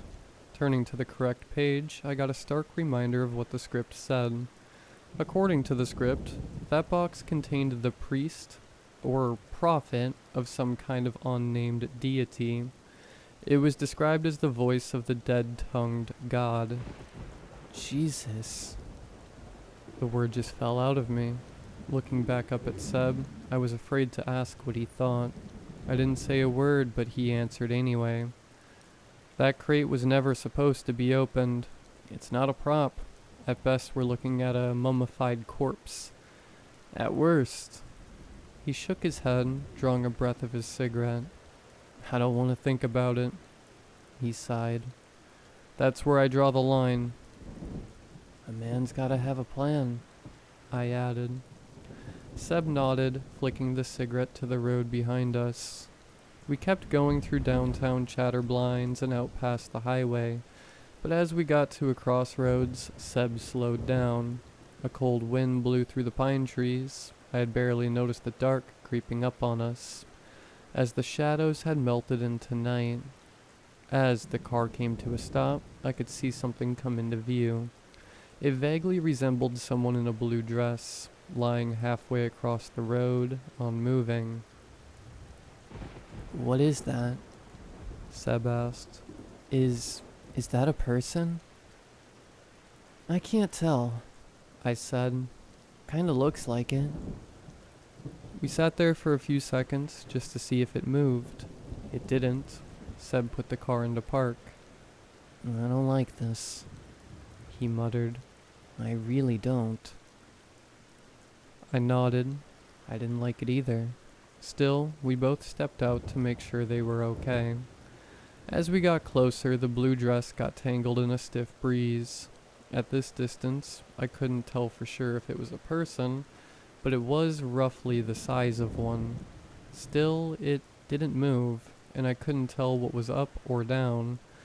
There was a strange pale color to it. As we got closer, it became apparent that this wasn't, in fact, a person. It was just a mannequin in a blue dress, the same kind of blank-faced mannequin I'd seen in the window of that place downtown, the one with the fancy shirts. Seb and I looked at one another as we turned back towards the car. There was someone there. They must have waited by the roadside. 8 people in total, some coming out of the woods, 2 of them blocking our way back to the car. One man leaning against the driver's side of Seb's car had a shotgun firmly pointed in our direction. On the opposite side of the car was a familiar face. It was the same woman I'd seen that first night. It was impossible to miss her stringy rose blonde hair and wiry frame. She held a hammer in her left hand, and what looked like a handful of nails in her right. Other shapes were joining her from the sides, stepping out from the edge of the forest and into the headlights of the car, all with neatly pressed white shirts, black leather belts, and dress pants. We were surrounded. "Should have left while you still could," she smiled. "Now the train's passed. Sin's already stained you." "We don't want to cause trouble," Seb said. "I'm heading home. I got a kid and—" "You got kin? Waiting at home?" She laughed. "You poor sod. You don't see it, do you? You can't feel the taint of those people curdling your bloodline." Seb didn't answer. He looked at me as if expecting an answer or a plan, but I had nothing. Hearing those hellish incantations, stepping into Satan's church, you've crossed the bridge and paid with the blood of your firstborn. You mark my words, sinner. "Then we'd like to repent," I said. "Yeah, we didn't know what to—" "Ignorance is not innocence." Seb dropped to the ground. He'd been smacked in the back of the knees with a lead pipe. Another man was heading my way with the aluminum bat, ready to do the same to me. I just held my hands up in surrender and got down on my knees. He gave me a firm push, but I was spared any further battery. "On all fours, sinner," he spat. I did as they asked, digging my fingers into the asphalt. I could feel the road salt stinging the skin under my fingernails. I could hear Seb groan off to the side. He probably took a greater hit than I first thought. The circle closed in around us. A fist grabbed my hair, keeping my head firmly affixed to the ground. I could barely see Seb in my periphery. "Ariel," said the man with the shotgun. "We ought to step off the road." "This won't be long," the woman smiled. "And I don't think anyone on these roads mind waiting for a good cause." It was the first time I heard her name, and all these years later, it still burned into my mind. Ariel. It sends me back to that moment, staring down at the asphalt, feeling that cold breeze on my back. Ariel got down on her knees in front of me, carefully putting her hand on my cheek. She was warm and trembling. She was excited. "You got any offspring?" she asked. "No," I gasped. "No, I don't." She patted me on the cheek. "Good, then your tainted blood can die with you. Very good." "I don't want to die." "We don't always get what we want, son." She moved over to Seb. I could hear her get down on her knees. "I'm gonna need an address," she said. "I ain't giving you anything," Seb spat. "Nothing." "We're doing you a kindness," Ariel explained. "This is not about killing people. This is about stopping Satan in his tracks. We're putting out a fire that can burn down the world, son." "My boy ain't gonna hurt anyone." "What's your boy's name?" There was a short pause as Seb considered his options. I could hear him get a firm slap as she repeated the question. "Your boy's name, son." "John." "Well, let me tell you how this is gonna go. With the company you keep and the taint you carry in your soul, John is gonna live a life of pain and sin, barred from the gates of heaven to wander in perpetuity. The empty halls of the forgotten. You want that for your kin?" There was no answer. Ariel sighed, exasperated. "Screw it," she said. "We got what we came for. Let's not drag it out." They pulled us to our feet and pushed us towards the tree line. They turned off Seb's car and moved the mannequin off the road. I was ready to scream for help at the first sign of a passing car, but no one came. Turns out that road wasn't quite as popular as one might think. I could hear the jingle of nails in Ariel's hand. I could see 2 men with rope near the tree line, and 2 more lighting the way with flashlights. They led us there without a word, but with a soft hum on their lips. A hymn. There's nothing wrong with us," Seb said, desperately trying to bargain. "We were leaving. We were getting out." "An infection spreads," said Ariel, "as is the nature of things." "We're not an infection," Seb growled. "We're people. I have folks waiting for me at home. I understand," she interrupted. "I hear you, and I'm sorry." There was something so nonchalant about her way of saying this, but the implications of what was about to happen was starting to dawn on me. I could feel my heart racing, trying to catch up with my thoughts. These people weren't just here to frighten us, or to make us uncomfortable. They were here to make examples of us, for the others. With every hand that touched me, I recoiled. I protested, but there were too many of them. I was pushed up with my back against a tree, and before I could say anything, a rope was pulled over my neck and tied by the back of the trunk. Shortly after, my hands were bound. Ariel stepped back, handing the hammer and nails to one of her associates. She clutched her hands in front of her and closed her eyes. The 2 flashlights were firmly affixed on us. I could feel myself sweating through my clothes, staining my armpits. "It is my firm belief that you are beyond redemption," she said. "But it is by God's words that we aim to forgive and redeem. So by these words, I pray you find salvation." They moved up to Seb first. They were going to nail him to that tree. "O Heavenly Father, hallowed be thy name." As Ariel began her prayer, Seb turned to me. I could see the panic in his eyes as they loosened the rope from his left hand and moved it up to the side of the trunk. "Think of the script," he said. "Taint them. Say something." His eyes flickered wildly, like a frightened animal. His tone was conversational, but it was fear. He didn't dare to scream. It's as if keeping his voice normal would somehow deter them from treating us like animals. What are you?" A firm tap of a hammer, followed by a horrifying shriek of pain, suddenly cut short by someone pulling back on the rope, pressing against his neck. I could see Seb's face turn purple as his scream got stuck in the back of his throat. My mind raced as I tried to think of what he could mean.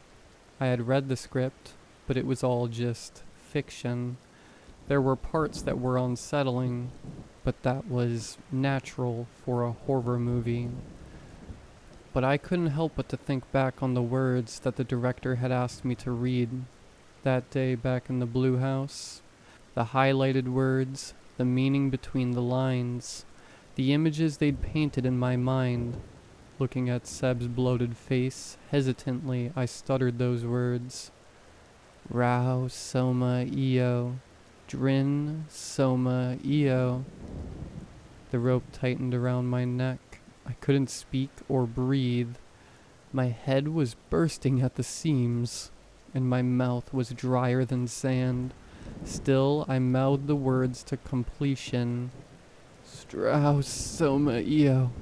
Hoffen Soma Io. Just thinking of those words brought pictures to my mind. A blue fabric swaying in the breeze, salt under my fingernails, a great fire. That was the pattern inherent in those words. There was a truth to them, a universal truth, something that I couldn't comprehend. It occurred to me that the pattern had repeated. We'd seen the mannequin dressed in blue, and the way the dress had fluttered in the cold breeze. I'd felt the road salt grind under my fingernails. But there was no great fire. But there would be. There always would be. The words didn't lie. As they untied Seb's right hand and pushed it back against the trunk, I saw something in the distance. Far behind the men with the flashlights, there was a silhouette. Someone coming our way. Ariel opened her eyes and shuddered, stopping the reciting of her prayer. The others stopped as well and looked to her for guidance. She was furious. Whatever I'd said had cut straight through the prayers. She flipped up a pocket knife and stormed up to me. "I'll rip your tongue out." It all happened in a matter of seconds, but I remember it as an eternity. I remember every detail of Ariel's sweaty forehead and the taste of metal on my tongue. That initial cut and the single drop of blood staining her index finger. And I remember looking past her, and there, stepping into full view, was the coal-shaped figure we'd pulled out that chest earlier. Its face and limbs still twisted, struggling to move, hobbling forward like a broken puppet, neck firmly broken, leaning against a stiff shoulder. Mouth wide open in a toothless, silent scream, maggots still dropping from every crack and corner. Looking back at it, I feel this deep pain in my chest, like I surrendered something of mine willingly, freely handing over my pound of flesh, but in that moment all I could think was the pattern foretold in the words I'd learned. There was going to be a great fire. I can still see it in my mind, the tips of Ariel's rose-blonde hair starting to glow, the man with the shotgun dropping everything to clutch his scalp, the men standing by our side stepping away, shielding their faces from the broken warmth. Fire. 4 of them burst into flames, illuminating the broken creature from every angle. The ill-shaped legs and arms, the inverse torso, a dead, dry tongue, Screams erupted into screeching as they fled or died. Their prayers shattered to the wind, broken by pain and panic. Ariel's pocket knife dropping to the ground as she fled like a bat out of hell. Her rose-blonde hair curling up to die with the encroaching flames. In a matter of seconds, all that remained was a sputtering corpse, next to a shotgun and this thing. Candle-like flames danced in the undergrowth, but quickly died out. Our attackers spread out across the woods, screaming their prayers and curses into the night. I couldn't hear them over my pounding heart. Seb had almost passed out from the pain, barely staying awake. I couldn't get him to look at me. He just hung limplessly from his maimed left hand, still nailed to the trunk of the tree.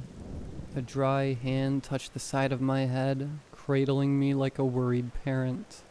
A dead face drew closer, an eyeless stare piercing into my mind. It had heard me. We spoke the same language. It was eager to see me. It spoke to me. It was only a few syllables, but it was... I can't put it into words. It was a guide, a path, a way to make it through all this and come out the other side unscathed. I can't even put to words what they sounded like, or whether it was consonants or vowels. It just was. In the blink of an eye, I understood. A surge of information burrowed into the back of my mind, promising to help me with everything going forward, if I was open to listen. To this day, I'm convinced that this single action is what has allowed me to live this long, to outlive all the others, and as that thing left me in those woods, I remember fixating on the first step on that path. I had to finish the movie. No matter what, I just had to. What happened next was a blur. I remember picking up a hammer with a soot-covered handle and bringing Seb down from that tree. I remember driving his '68 Frog Eye Sprite back to town to call for help. I remember an ambulance and a knowing nod from the sheriff's deputy. And as I returned to the set that night, I did so with a renewed determination. This wasn't just a movie anymore. This was an event foretold, something I had been bound to complete. And at that point, I didn't know if I was going to fight it with every inch of my being, or let fate take its course. In a way, I still don't know.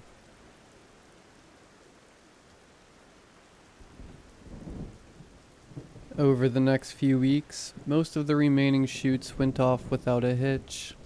Dawn, or whatever passed as Dawn, was an immaculate professional, knocking out most scenes in 1 or 2 takes. It was sort of unnerving to watch, seeing her move in and out of character at the drop of a hat, almost like she could make herself into different people. It wasn't just acting, it was different, stronger even. Seb came back after a while, but he was a completely different person. Not only because he wasn't allowed to do any heavy lifting, but because of the incident with Ariel and the white shirts. It had drained him, in a way, knocked him off his pedestal. There was no quick quips or clever initiatives. He was broken and afraid. We both just kept our heads down and wished for it all to be over. We had moved to in-house sets, leaving about a third of the support staff without a clear assignment. Not me and Seb, though. No matter where we filmed, there was always a need for proper lighting. Still, we could see groups of bored staffers hanging out near the mess hall during our breaks. There was a small celebration when we hit the final milestone. I wasn't on set for it, but we all got a small bottle of champagne. Seb just chugged his. We noticed a few more smiles as people skittered from station to station. There was still a bit more filming to do, but this was the final scene with any sort of dialogue. The final days would be mostly Foley, environment shots, and reshoots, but from what we'd seen, There wouldn't be many of those. A handful, maybe. We had a small party. Most of us were just happy to be done with it. The optimism from those early days were gone. By now, we'd all figured out that there was more to this film than we'd first thought. Some talked about it being turned into more of an art film, while others more concerned about the effort spent on voiceovers.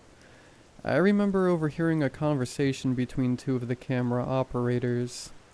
Every time we bring up an issue, it's just, they say we'll fix it in post, but no one is taking notes. No one. And some things you can't fix in post. There were a lot of rumors floating around. Some of the people in the costume department had overheard a discussion about the film's distribution. When we first started, we had been told there'd be early screenings in cinemas across 12 states, but according to more recent rumors, that plan had always been speculative. There was no set plan in place. Furthermore, there'd been a few visits from investors. As it turns out, the people who'd invested money into the movie weren't from the entertainment industry. There was a small electronics company who'd invested a significant amount, and a publishing company. There was also a pharmaceutical rep with a sort of Axe insignia, who seemed to be the largest contributor, but they'd only been on set for a single day. Either way, it was becoming increasingly clear that most of the people working with director Hampton didn't seem all that interested in the movie itself. Which begged to question, if these people weren't interested in the movie, then what were they interested in? Well, I had to take over most of Seb's responsibilities on set. There wasn't much left to do. It was mostly maintenance and staying on call for possible reshoots. It gave me a lot more time on my own, talking to other crew members and staying updated on the schedule. Turns out, there'd been talks of people pre-screening a couple of scenes. The director had been showing a few scenes of the movie to some of the part-timers. It was a strange rumor. A lot of people were talking about the screening itself, but no one had anything to say about what they'd seen. The only evidence for people having been invited to it in the first place was the staff pins. Every staff member who'd attended a pre-screening were given a pin as a sort of show of trust. It became the mark of an inner circle of trustees, and people were eager to get one. It wasn't a big deal in and of itself. It was just a little blue pin in the shape of a sunflower. I wasn't too eager to see it. I just wanted to go home at that point. We were only a couple of weeks from packing up and officially calling it a day. I was looking forward to throwing my hands up and just being done with it. I wasn't that curious about the pre-screening at first, but there were questions starting to build up, mostly because of a woman named Sammy. Sammy worked with the set designers. She was one of the most outgoing people in the crew, introducing herself to people with a handshake and a hug. Very much a child of the flower power era. She was the kind of person who just exuded positivity. There was no way not to like her, really. She was one of the first people invited to the pre-screening. I wasn't surprised. She'd made a lot of friends, but it was what happened afterwards that made me raise an eyebrow. She started to zone out a lot. I'd see her eyes completely glaze over, instead of lighting up when she recognized a friendly face. Most of the time, she'd be looking down, as if deep in thought. She would also write a lot. I'd never seen her write anything, but all of a sudden she was carrying around a notebook at all hours of the day, and once I'd noticed it, I couldn't stop noticing it. A lot of the folks with pins had notebooks. It was strange, though. No one had said anything about it. I tried asking Sammy about it, but she was very deflecting. The Sammy I knew could be set off to talk about anything for any length of time, so to have her shut down a conversation for any reason was very out of character. "Just inventory," she said, "making sure we got it all covered." Yeah, no, I wasn't buying it. Still, we got ever closer to the final day on set. One afternoon, Seb came to see me. It was just after dinner time, and I'd horked down a couple of hot dogs. He walked up to me, flashing his very own sunflower pin. "I've been invited to a screening tonight," he said. You think I should go?" "You want to?" "I don't know," he said, shaking his head. "I don't like it." "So just don't go." "You think they'll let us?" After what we'd seen, I wasn't so sure. There was no telling what was really going on behind the curtain. "I mean, what are they gonna do?" I asked. "Do you want to find out?" Looking at Sammy's lonely corner in the mess hall and her glassy-eyed stare, I didn't know what to think. There was a part of me that just wanted answers. I think I realized, even then, that I couldn't step away from all of this without answers. The things I'd seen during the filming of The End of Eternity would haunt me for the rest of my life, so any sort of idea of what it all meant might give me some peace of mind. "I'll go," I said. "Then I'll tell you about it." "You sure?" Seb asked. "A man's gotta have a plan." Seb handed over his pin. About an hour later, I was standing outside a meeting room at the far side of the main building, along with 8 other anxious crew members. There were mixed feelings. Some seemed excited, others worried. I was somewhere in the middle. It was so strange, in a way. Even now, no one knew for sure what parts of the script would make it into the final cut. There were a couple of scenes I was fairly sure were being cut, but then again, Roy Hampton was erratic at best and nonsensical at worst. There was no way for any of us to know for sure. But yeah, I think all of us had long since realized that this would be no ordinary horror movie. One of Hampton's assistants checked out pins and led us into a small room. There were black chairs placed in 4 rows of 6. There were no lights. I got myself in the second to last row, far back enough to get a good overview, but not far enough to bring attention to myself. Others were already whispering with anticipation. Were they showing us a single clip? Several? Raw footage? Before we got a chance to ask anything, I heard the familiar click of a projector rolling to life. I hadn't noticed them rolling it in.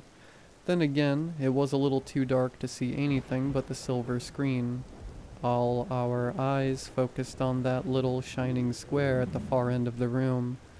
The bright light and the clicking. So, there isn't much to say about the footage shown. Honestly, I can't remember much of it. There were quick cuts, some kind of voiceover, strange music, but I have no visual memory of what was shown on screen. I just remember sitting there, mesmerized, until someone in the back row tapped me on the shoulder. "I love this part," they whispered. "You've seen this?" I asked. "No, but I helped with the story." I was about to turn around, but they put a dry finger on my cheek, keeping my head looking forward. "You don't want to miss this," they said. "You a co-writer?" "We all are," they whispered. "We put words to thoughts that were always there."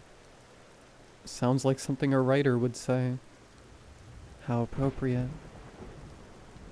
I think I missed something vital. Looking around the room, I could see others weeping and burrowing their face in their hands, but the screen was empty. There was just nothing left but the projector clicking over and over. Did I miss it? Turning around, I saw no one in the back row. Perhaps the one I'd spoken to had already left. Then again, that finger on my cheek felt familiar in a way I didn't want to think about. Perhaps it had been the same person who saved me from the white shirts. If so, I'm using the term person very loosely. I stepped out of there with no clue what the big deal was. I barely remember what I'd watched. and there was this uncomfortable ringing in my ears that just wouldn't go away. I still had the pin, and to my surprise, I was holding a notebook. I didn't remember picking that up. Looking at the others, they seemed just as dazed as I was. Most of them awkwardly mumbled and tried to laugh it off, while others seemed genuinely disturbed. One of them kept repeating, "What was it about?" over and over like a mantra. I didn't have a good answer. No one did. If I really stopped to think, I'd get flashes of images. I'd see a woman in blue, and I'd hear this monotone droning noise slowly translating itself into a voice. It spoke, but I couldn't understand the language. But somehow, I could understand what they meant. It was fleeting, like the flavor of a childhood treat. Returning to the mess hall, Seb couldn't begin to understand what I was talking about. The more I tried to explain it, the stranger it seemed to me. He asked me question after question, but I didn't know what to say. It was uncomfortable. As in, physically uncomfortable. It made me so anxious that I felt nauseous.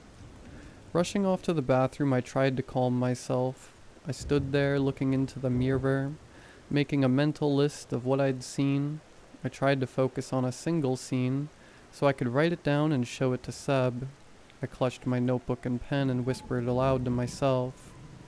"There were branches in the foreground," I muttered, zooming past a field of flowers, a woman in blue, an overhead voice speaking in the background saying, and there it just stopped for me, saying... I looked down on my notebook, looking to jolt my thoughts back into action. I'd tried to write it all down, but all that had come out were these nonsense words, similar to what I'd read in the script previously. They didn't mean anything, and yet they resonated with me. In a way, it's hard to explain. It's terrifying at first. A voice came from a stall behind me, a tattered old voice, as dry as bone. It was drawn out, spoken as if they'd just woken up. I didn't say anything. That every word we say, and every thought we think, has already been said in thought. That it's all out there in nature, or plucking them from trees long since grown. One of the stall doors slowly opened. What other words are out there? Can we find the thoughts of a fluttering hummingbird, of the slithering snake, and the bubbling brook? Blackened fingers wrapped around the door frame, crackling like burning tinder. What were the first thoughts of a conscious God? And when we find them, will we recognize them? The outlines of a burned, toothless face, twisted beyond recognition. Empty eye sockets, facial muscles long since decrepit. What happens when the words come to an end? When there is nothing more to say? The door flung open and I flinched. Catching a glimpse of my notebook, I noticed a single word repeated over and over. EO. Of course, I was alone in there. There was no one in the stall, just as there'd been no one sitting behind me at the screening. But that didn't mean what I'd seen and heard wasn't real. Later that night, I noticed a group of people outside the mess hall. Mostly staffers, but they were all people who had been shown the screening. I could see their pins. They'd brought their notebooks and had begun comparing notes. Some of them were ripping out pages, handing them back and forth between one another. Even Sammy was there. It looked like a spirited debate. Seb had kept his eyes on them for a while. When I joined him, he couldn't help but look down at my notebook. "They're trying to make sense of it," he said, comparing it to the script. "Are they making any progress?" I asked. "Not sure," he said, pointing at one of the director's assistants. "He's collecting some of it." "Collecting what?" "No idea." There was a part of me that wanted to go out there. I wanted to be part of it. to figure it all out, to understand, to put my thoughts into words and organize what I could. But looking at Seb and down at my nonsensical notes, I couldn't bring myself to go further than a couple of steps. What were the first thoughts of a conscious God? I mumbled to myself, repeating what I'd heard. First line of the script. I looked at Seb, raising an eyebrow. It's in Hampton's cutout of the script, he continued. First line of the movie. Did he write it? I think it's from the original author. Our discussion was cut short as a fight broke out. I was about to run outside, but Seb held me back. Instead, we stopped to watch. It was just 2 punches. Then one of the assistants hit the ground. Still holding his notebook, he nodded, writing something down. It helps, he laughed. I see it. I get it. One of the makeup artists punched 3 staples into the shoulder of a man next to her. There was another fist fight, and someone began kicking a man on the ground. Someone used a camera lens as a bludgeon, smashing it over their own head. Yes, I remember, someone cried. Of course. It's brilliant. Hampton's assistant was circling the mayhem, picking up bits and pieces of bloody notes as it escalated. I could see people from nearby trailers beelining towards the crowd, throwing themselves into chaos. Even inside the mess hall, people were pushing past me to get out there, all with the same sunflower pin, eager to make sense of their experience, to put it into words. Even Sammy got into it, this kind-hearted, soft-spoken young woman. Now she was on the muddy ground with a nail file, stabbing it into the leg of a middle-aged camera operator. Someone grabbed my arm. It was a man with short blonde hair and oversized glasses. He must have spotted my notebook. He tried to pull me along, smiling at me. I resisted. Come on, he said. We almost got it. I pulled my hand away and his smile dissipated. Seb stepped up next to me. What is wrong with you? Seb said. Does that look normal to you? He pointed out the door with his wounded hand. Equal parts relieved laughter and pain reverberated through the outer yard.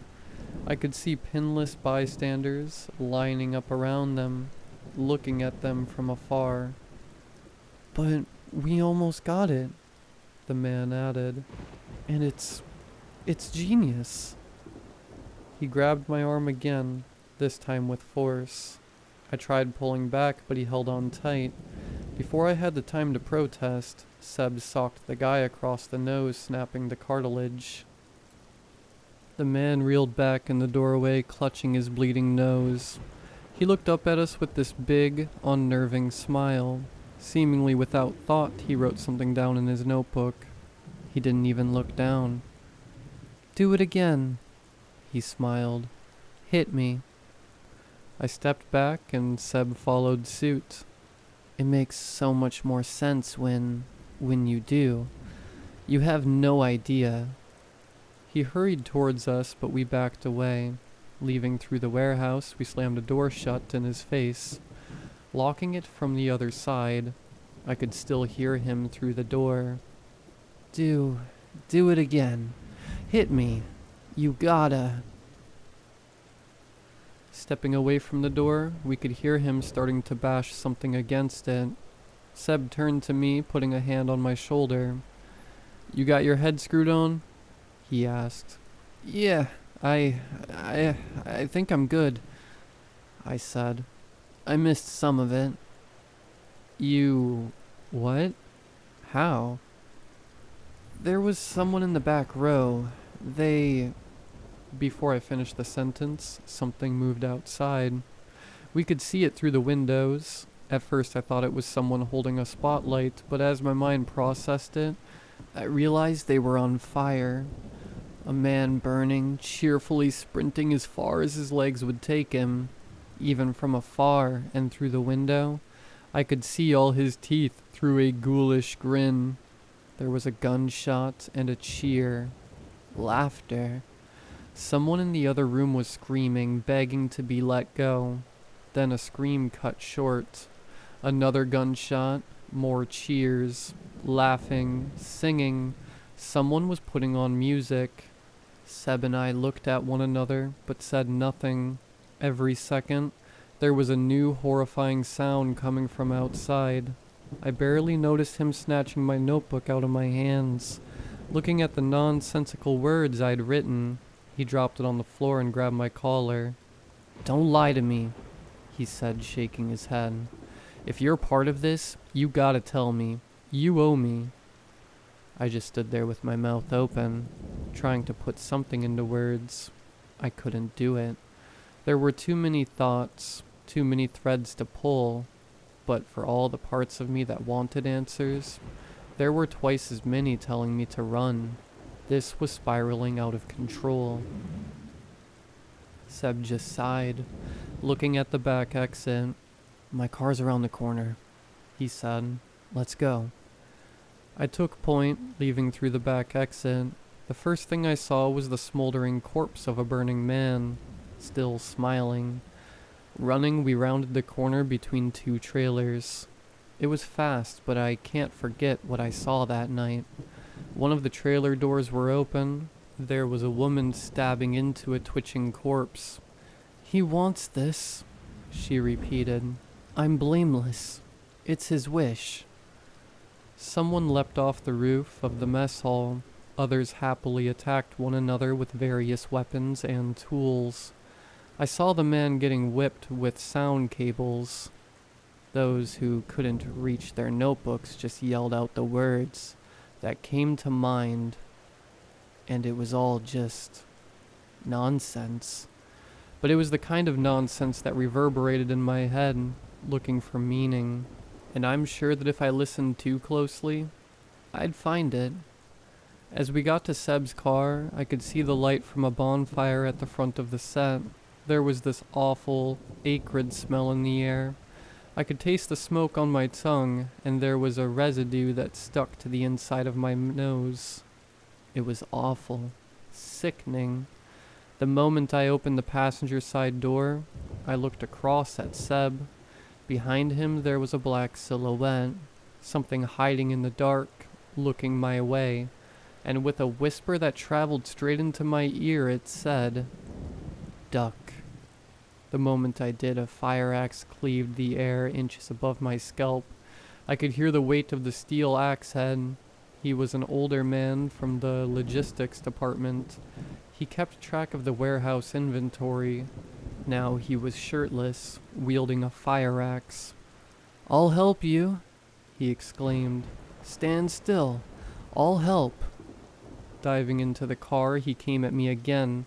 I kicked the passenger door open, breaking a handful of unseen mechanisms. It slammed into his stomach, sending him reeling back. As Seb put the car into gear, the wild eyes of the old man met mine. "Thank you," he smiled. "Thank you so much." Before he got another chance to attack, we were on our way. My breaths were so short, they were barely perceptible. The 68 Frog Eye Sprite spun around, tires screeching as we gunned for the exit. The gate would be closed, but we didn't have much choice. The bonfire was enormous. Even from the back and the side of the building, we could see the top of the fire. As we turned the corner, I could barely bring myself to look at it. I could see bodies in the fire, skeleton hands reaching upwards, people throwing themselves into a pile. Chanting, laughter, singing, and there, in the midst of it all, I could see Director Roy Hampton. He was collecting notes from the various notebooks, seemingly ignored by the mad revelers. He gave us a curious look as we sped past, clutching his mini notes to his chest like a mother cradling her child. The car lurched forward as we broke through the gate. Metal and plastic rattled and scattered to the wind. Tires screeched and we were on our way. Even from afar, I could still make out Roy Hampton's silhouette by the fire, and right next to him, a burned-out mockery of a person. Taking to the road, Seb didn't stop for anything. He broke every speed limit going through downtown Chatterblinds. He took a different route through the outskirts of the town, letting the suspension suffer the many potholes that had built up over the years. He wasn't taking any chances, and we were getting out, no matter what. By the time we hit the freeway, it almost felt like that first day, leaving whatever had been behind us, and heading for greater things. Him to a life as a family man, and me, well, I had plenty of time to figure something out. But well, that was our final day on set. It was far from our final day with the end of eternity. And it wouldn't be the last time I saw director Roy Hampton. After leaving the set of The End of Eternity, Seb and I went west. We didn't stop until every sign pointing us back to Chatterblinds were far off in the rear view mirror. The highway was as open as ever, but I couldn't help but to feel trapped. Like some cosmic shackle had bound my life to what had happened back there. Even if I never saw or heard from any of them again, there was no way I'd ever forget what had happened. After an exhausting trip, Seb and I finally parted ways at a roadside diner. He was going back home to his girlfriend, and I was gonna pick up my job working the projector. It wasn't much, but I needed to get back to something mundane to process it all, to come down. We had a meal and hugged it out in the parking lot. We didn't say much. I wished him the best, and he did the same. But as he got back in his car, he asked me a final question. If I hear something, do you want me to pass it on? Yeah, I nodded. Sure. I didn't really want it, but I didn't expect him to hear anything either. It was over. It was done. And for a long time, that was it. 6 years. 6 years of pretending to live a normal life, dating back and forth, showing movies to the late night crowds, getting promoted to general manager, and handling the shifts. I ended up in brief but stormy relationship with a Dutch woman that almost had me killed. Long story, but that's what life's about. A whole bunch of long stories. 6 years after the filming of The End of Eternity, I was in a slump. The movie was never shown. Sure, I got the check in the mail, and it was substantial, but money just sort of leaks out of your account over time. It didn't take long for all that hard work and suffering to be turned into a cheap replacement car, new kitchen floors, a suit, and the various day-to-day stuff that no one really pays attention to. I was as broken and stuck as ever. My new position afforded me a slightly more flexible schedule, and a place with one more room, but that was pretty much it. It was the same job, the same people, the same movie trends bringing in the same crowds. Then, I got a call from Seb. Seb Digman was a family man by then. I hadn't heard much about it, but I got the impression that he had a troubled family life. I knew of his one kid, little John, but I think he had a second or even a third kid with another woman. Either way, he was steering dangerously close to Deadbeat Dad Road, and he'd long since taken his hands off the wheel. But talking to me was different. It was like nothing had ever happened, just two excited friends, eager to meet. He told me about coming down to town in a couple of days to sort out some family stuff, and he thought we could catch up. You said you wanted me to let you know if I got something, he said. Well, this is it. I got something. I met up with Seb at an old corner pub, the kind of place that had been around for generations. I could easily picture the folks behind the counter having been there since the Civil War. Seb was good, all things considered, a little heavier under the eyes, but still as upbeat as ever. The scar on his hand from being nailed to a tree was as obvious as ever, though. He wasn't getting rid of that anytime soon. We had a couple of beers and talked about our lives. He had a lot more to say than me, but the story about the Dutch ex-girlfriend gave him a couple laughs. But when it came to the meat of the conversation, the tone took somber turn. "I've been keeping my ears open," he said. "The movie's out there, but it's mostly shown at private parties. Small gatherings. People close to Hampton." "Like a home movie kind of thing?" "Yeah, like that," nodded Seb. "It's weird." "So what's the big news?" "Well, there's gonna be a showing pretty soon," Seb sighed. "And, it's not far. There's this up-and-coming finance guy who's expanding into the entertainment industry, and Hampton must have gotten whiff of him." "Sounds exclusive," I added. "It is," Seb agreed. "But the guy is like, 21? And his mom is, an old acquaintance of ours. We can get a foot in the door." "Through his mom? Hear me out on this." I heard him out. I didn't like it. He made an argument for it, explained how it was all set and ready to go, and finally just asked me to go, as a friend. "Can you live your life without knowing what this was all about?" he asked. And no, I couldn't. I really couldn't. Not even then. The man's mother was none other than Ariel, the ringleader from that group of violent locals back from Chatter Blinds. Turns out after getting severe burns on most parts of her body, a lot of the fire in her burned out. Having turned docile, wheelchair-bound, and lethargic, Ariel had spent years trying to find a way to come to terms with her past. This was a way to do so, to see the source of her pain with her own eyes, and to apologize for her past misgivings. This had turned into a sort of enemy of an enemy kind of deal. Ariel had long since realized that her problem wasn't with us, but with the various powers that be that pushed that whole film into the realm of the senseless. After a long discussion, she and Seb had agreed to put their differences aside. She would get him a couple of invitations for the screening, and in return, he'd grant her the peace of mind that only forgiveness could bring. I wasn't buying it. I'd seen that woman's eyes, and I couldn't imagine anything but hate coming from them.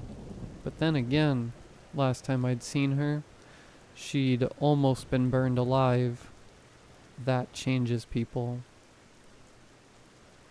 On the day of the screening, Seb picked me up in his '68 Frog Eye Sprite. We had a couple of Slim Jims as a dinner snack. I could tell Seb was nervous, but it was impossible to say exactly why. Maybe he was excited to leave this chapter of his life behind once and for all. Or maybe it was something else. Either way, I could tell something was off. He barely said a word on the drive up, keeping his eyes on the road and his breathing steady. But he did say one thing that made me raise an eyebrow. "There's a storm on Jupiter," he said. "Sorry, what?" "There's a storm on Jupiter," he repeated. "Read it in a magazine once. It's been around for centuries. Kinda looks like a big eye." "Didn't know that." "You can sort of see it from Earth," he continued, "with a large, white disk, and it's all storm." "Where are you going with this?" "I don't know," he sighed. "It's just, some things are like that, you know? Without that storm, without that big eye in the sky, we wouldn't see it." Looking at the road ahead, I could feel the first pitter-patter of rain. "If it wasn't for all that storm and noise, we might not even know it was there," he continued. "Makes me wonder what kind of things are out there, flying under the radar, you know? All the things without storms, that just kinda stay in the dark." He turned to me as he clicked on the wipers. "I'm not sure we're seeing the real storm yet," he sighed.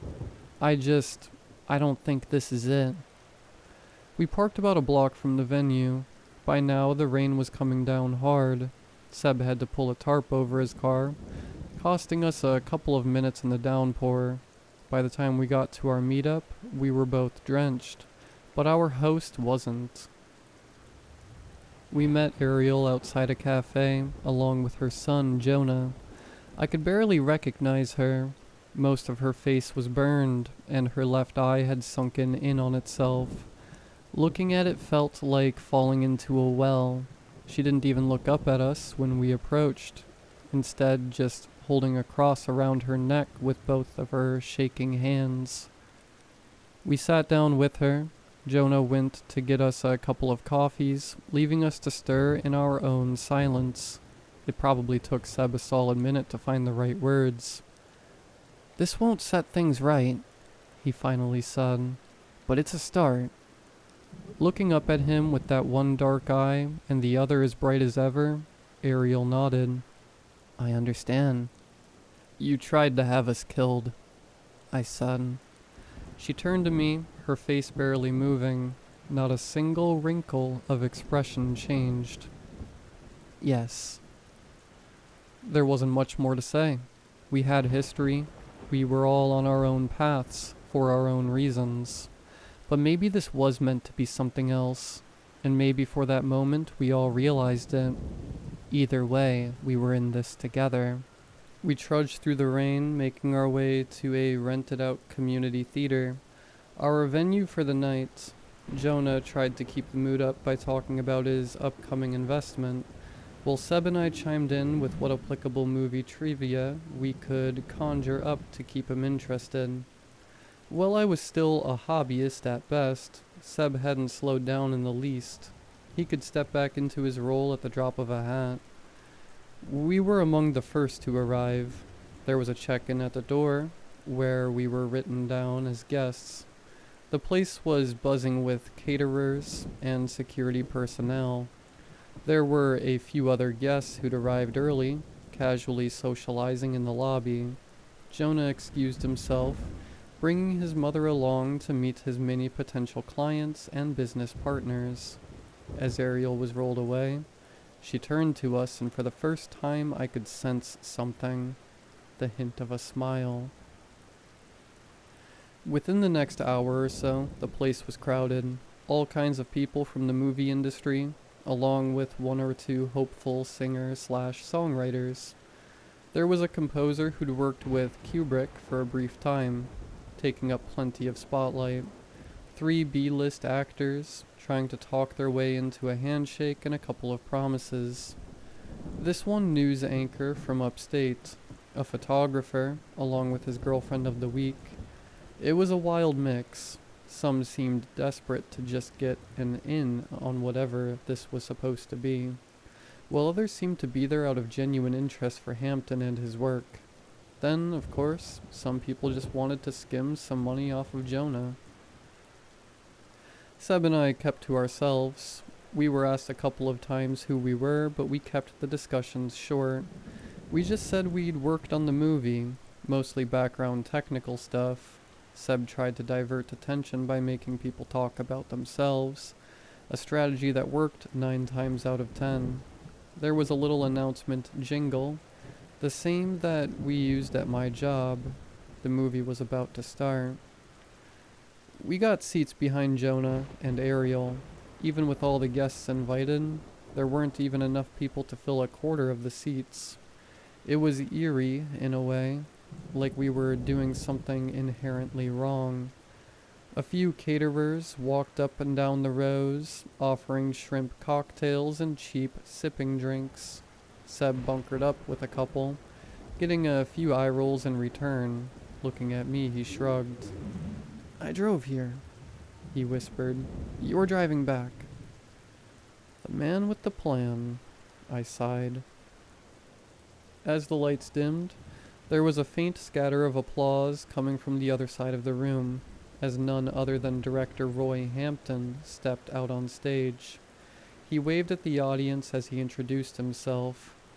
"I'm Roy Hampton, director of End of Eternity," he presented. This exclusive viewing is made as a benefit for our rising entertainment star and benefactor. Let him see you, Jonah. Don't be shy. Jonah got out of his seat, waving to the others. He sat back down with a smile, looking at his mother. Ariel didn't move a muscle. It's been a long journey. We've presented screenings of this movie in select theaters across the country, but as you're about to experience, it's not a project intended for the mainstream. This was a passion project, something deep and meaningful to me, and the many people who've worked on it. I believe it can give us a glimpse of something deeper, and in a way, to make us whole. He took a deep breath, looked down and back up. So without further ado, I present to you the end of eternity. Thank you. I could see Seb tense up in the light of the silver screen. This was it. This was the movie. The end of eternity. Sitting here decades later, it's hard to describe. As I watched, I kept having to remind myself what I was doing. I kept spacing in and out of focus. It was as if the movie continued to run inside my head. Even when I closed my eyes, still there was a narrative. I'll try to explain it. The movie portrayed an anonymous woman in a blue dress. She was tortured by the voice of an otherworldly being, whispering secrets of the world to her, as she tried to get a job in a new town, escaping a passionless marriage. She eventually succumbs to the influence. Turning more and more inward, she finally understands her place in the world. In the movie, the Earth exists in a multitude of fractured realities. In one world, people wander as broken shadows, desperately seeking to become whole. In another, they are tortured beasts, floating in a hellish firescape. But in countless iterations of the universe, all existing simultaneously, the protagonist is the one who solely lives here. In this one instance, this one life, this one place. She is the first of the last, an indication of the many worlds dying, disappearing, an indication that whatever waits at the end of eternity is waking, an impossible force deep within the crust of the soil, stirring, cracking her world open like an egg. So it speaks to her. The voice at the end of it all, the final spoken word, and the penultimate voice, a voice that can be heard by her loud and clear, as it is not diluted by impossible multitudes. She can see the truth. She can listen. She can weep. As the movie builds up to the reveal of the last world, I looked around the room. Even before it was spoken, I could feel it. I think we all could, and in unison, we mumbled under our breaths. We mouthed it silently.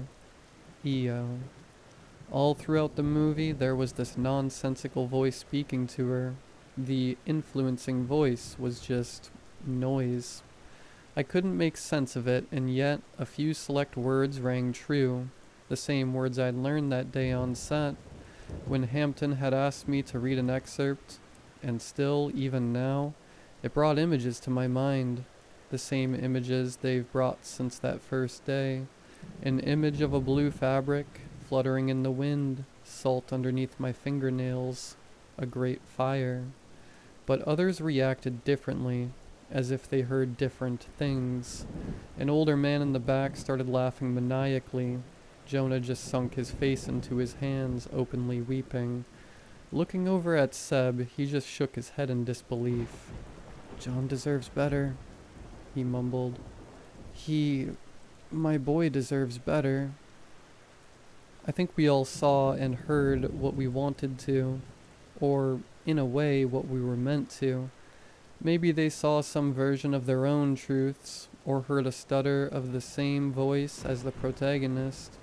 Maybe they felt the same existential frost crawling up their spines as I did.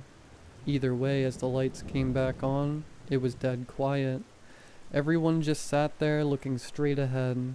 You could have heard a pin drop. Roy Hampton took the stage again, but something was different. There was a sway to his step that I hadn't seen before. His back was straighter. His eyes looked different, colder. When he entered the middle of the stage, he relaxed his shoulder, taking a deep breath. I think we all saw something of ourselves. He smiled.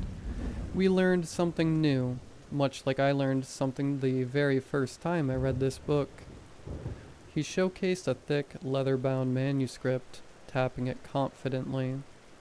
It said I was to make this movie, to show it to others, to give little glimpses of what could be, both in our lives and our lives to be. And at the end of the line, all those little glimpses would add up to one thing. Ariel stirred in her seat. Up until that point, she hadn't moved a muscle. At the end of it all, I'd come back, and I'd watch the world with new eyes and a beating heart. Hampton stepped forward, casually dropping the leather-bound script to the ground. Pages scattered across the stage. And finally, I live again. Everyone just looked at one another. A mumble rose through the crowd amidst the crying and giggling. Jonah put a hand on his mother's shoulder, trying to calm her. I looked at Seb, his eyes still red from tears. "He's Rask," Seb wheezed. "Hampton listened too much. He's Rask." I could see it. There was something there. Something I could recognize in the pit of my stomach, that could find me from across the room. I'd seen him that night in the woods, and by the fire on the set. I don't know how he did it, but this dead author somehow made his way back. That was him on stage, not director Roy Hampton. He looked at me with a gleeful smile. He drew breath and raised his hand. Something was about to happen. But before it did, there was a bang. Looking down at the row in front of me, I saw Ariel holding a shotgun with a strange symbol engraved on the barrel. Roy Hampton collapsed to the ground, clutching his stomach. Ariel was tackled, and Jonah was dragged off. People ran for the exits or dove to the floor. A few remained seated, staring blindly ahead, not even flinching at the gunshot. Hampton writhed in pain, clutching his stomach. It was a bad hit. His blood was so black that it seemed purple. It stained his clothes and hands. As he screamed and gasped, his voice became increasingly twisted, changing in pitch from high to low, back and forth, like he was cycling between young and old in a matter of seconds. It was this unearthly howling noise erupting into a voice, but not his own. Sa orak zent io, ru abgur vio gept io. The words poured out of him like torrent. Pointing with a bloodied hand at his audience, his screams cycled between horrifying and nonsensical, but with every breath something would happen. The first was the main theater door. The heavy rain had pooled outside, resulting in a flash flood. Those first few people who tried to get out were knocked off their feet, tumbling down the stairs. All the lights but the projector went out as the movie started up again on its own, playing from the halfway mark. The protagonist with the blue dress was superimposed on the bleeding body of Roy Hampton, who had forced himself back up to his knees as we all fumbled around in the dark. Yath Maugu Zevbreth Drick Auleth Eo Eo Eo. I didn't see what caused it, but I saw Ariel being flung across the room, picked up and flung with a massive force, at least 30 feet, instantly snapping her neck on impact with one of the second-floor balconies. Her lifeless body tumbled to the ground, gun still clinging to her hand. As Hampton wept tears of blood, pandemonium unleashed around us, as the world seemingly came apart. In the back there was a man whose body was turned to shadow. To this day I can't explain what he used to look like, or if it even was a man. It's as if he'd been erased in every way but the immediate visual sense that he was there. I saw a woman whose eyes were burned from the inside out, an old man spewing up dirt in the front row. Jonah was crawling towards his mother as little white bioluminescent bugs poured out of his head. A sulfuric wind blew through the room, burning through my nose and throat, and despite it all, I grabbed Seb by the shoulder and headed for one of the emergency exits.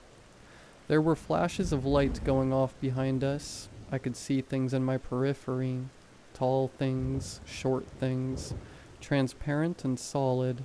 There were discolored sunflowers creeping out of cracks in the wall, seemingly reaching for us, as whatever Hampton had become continued to unravel.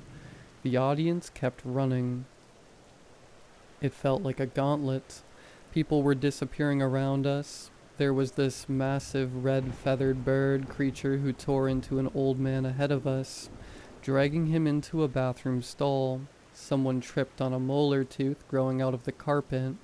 There was a short man in the far back that just evaporated into a cloud of flies. Even halfway through the building, I could hear him screaming. It reverberated through the walls, rattling my bones. There were flashes of something different corridors with different people. With every step, I'd be someone, somewhere else. I'd be young, I'd be old. For one breath, I was Seb, watching his scar on my own hand. It's as if we were piercing a barrier, losing a semblance of order that our mind required to function. Then it was dark, cold. I would feel my body stiffen. I grew elongated, unfeeling, and unreal. In that moment, I thought it was over. I thought that'd be it. I had this vision of worlds beyond, and the many instances of lives I would come to lose. But one thing kept coming back to me, the words I'd understood all the way back when, an image of blue fabric fluttering in the wind, salt under my fingernails, a great fire. This wasn't it. Not yet. I drew breath as we turned a corner. I was there. The carpet under my feet was real, and the screams of the maimed and dying were piercing my ears. As Seb and I made our way out the emergency exit and the alarms began to wail, I heard a scream for help. Instinctively, I reached out an arm, pulling someone along. I don't know who it was, nor did I care. Seb hurried ahead, keeping the door open, crying out for me to hurry. We all collapsed outside, scrambling to get to a safe distance. Only 3 of us made it out that night. Me, Seb, and this mysterious woman I had managed to drag along. Turns out that was Edith M. Carroll, one of the movie's co-writers. I hadn't recognized her in the crowd. As the chaos inside the venue rose to a crescendo, a lightning bolt struck the roof of the building. I could see the clouds part above for a split second. Then it was over. No screams, no death, just this one bright light, thunder, and then the pitter-patter of a calming storm. It was done. They later said the theater collapsed from an unsupported roof, exacerbated by the downpour. To this day, no one really knows how many people died in there. It's as if everyone just forgot they even existed.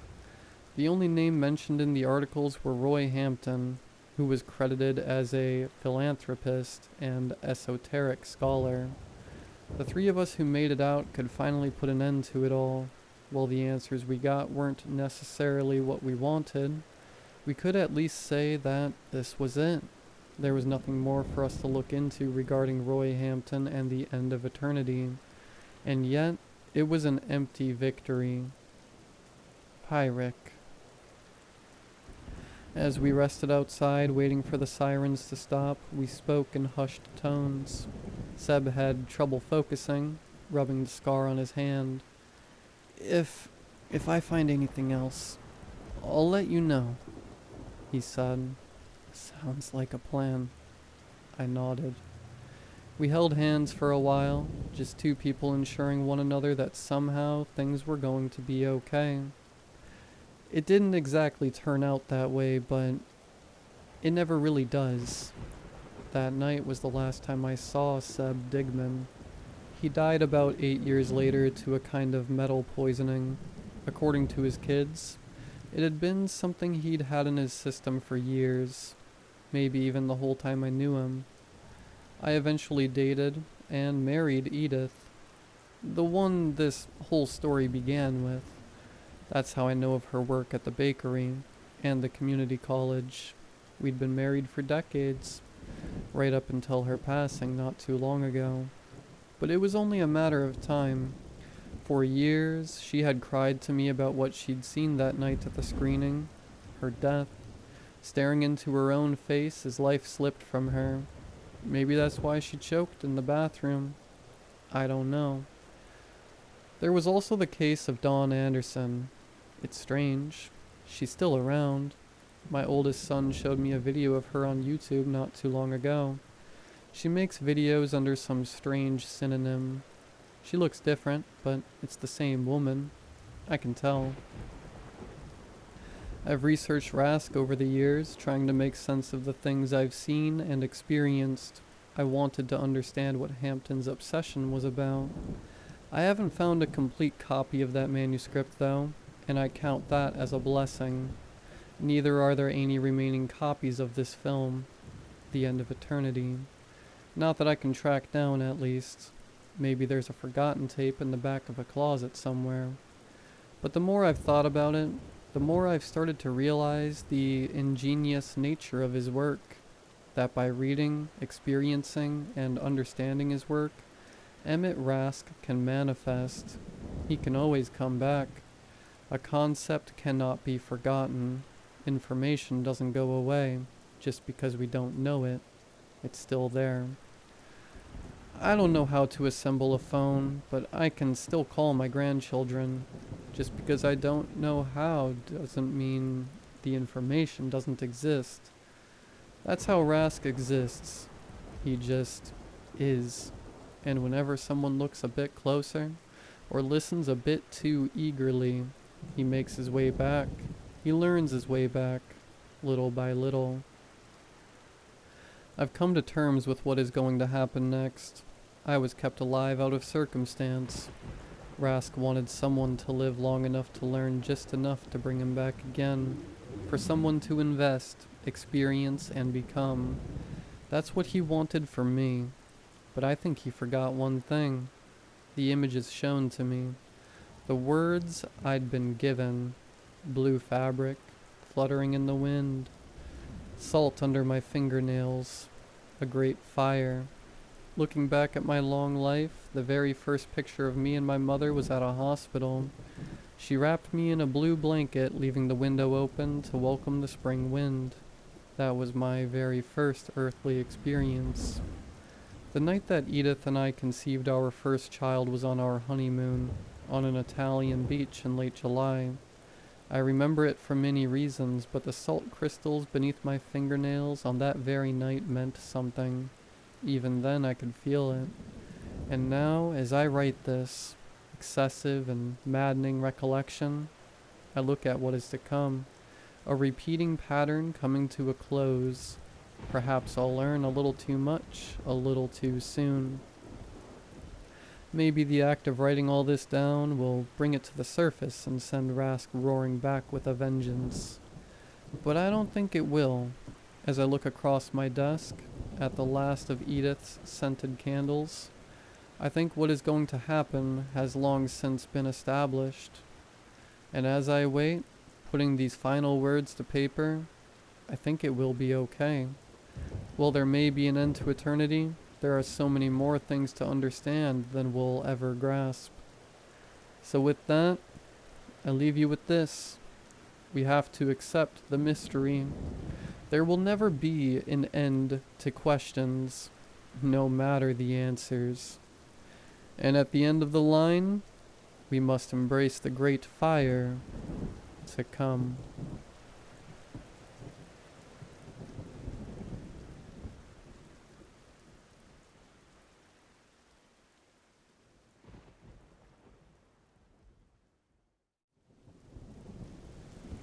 Hello, I hope you're having a fantastic day.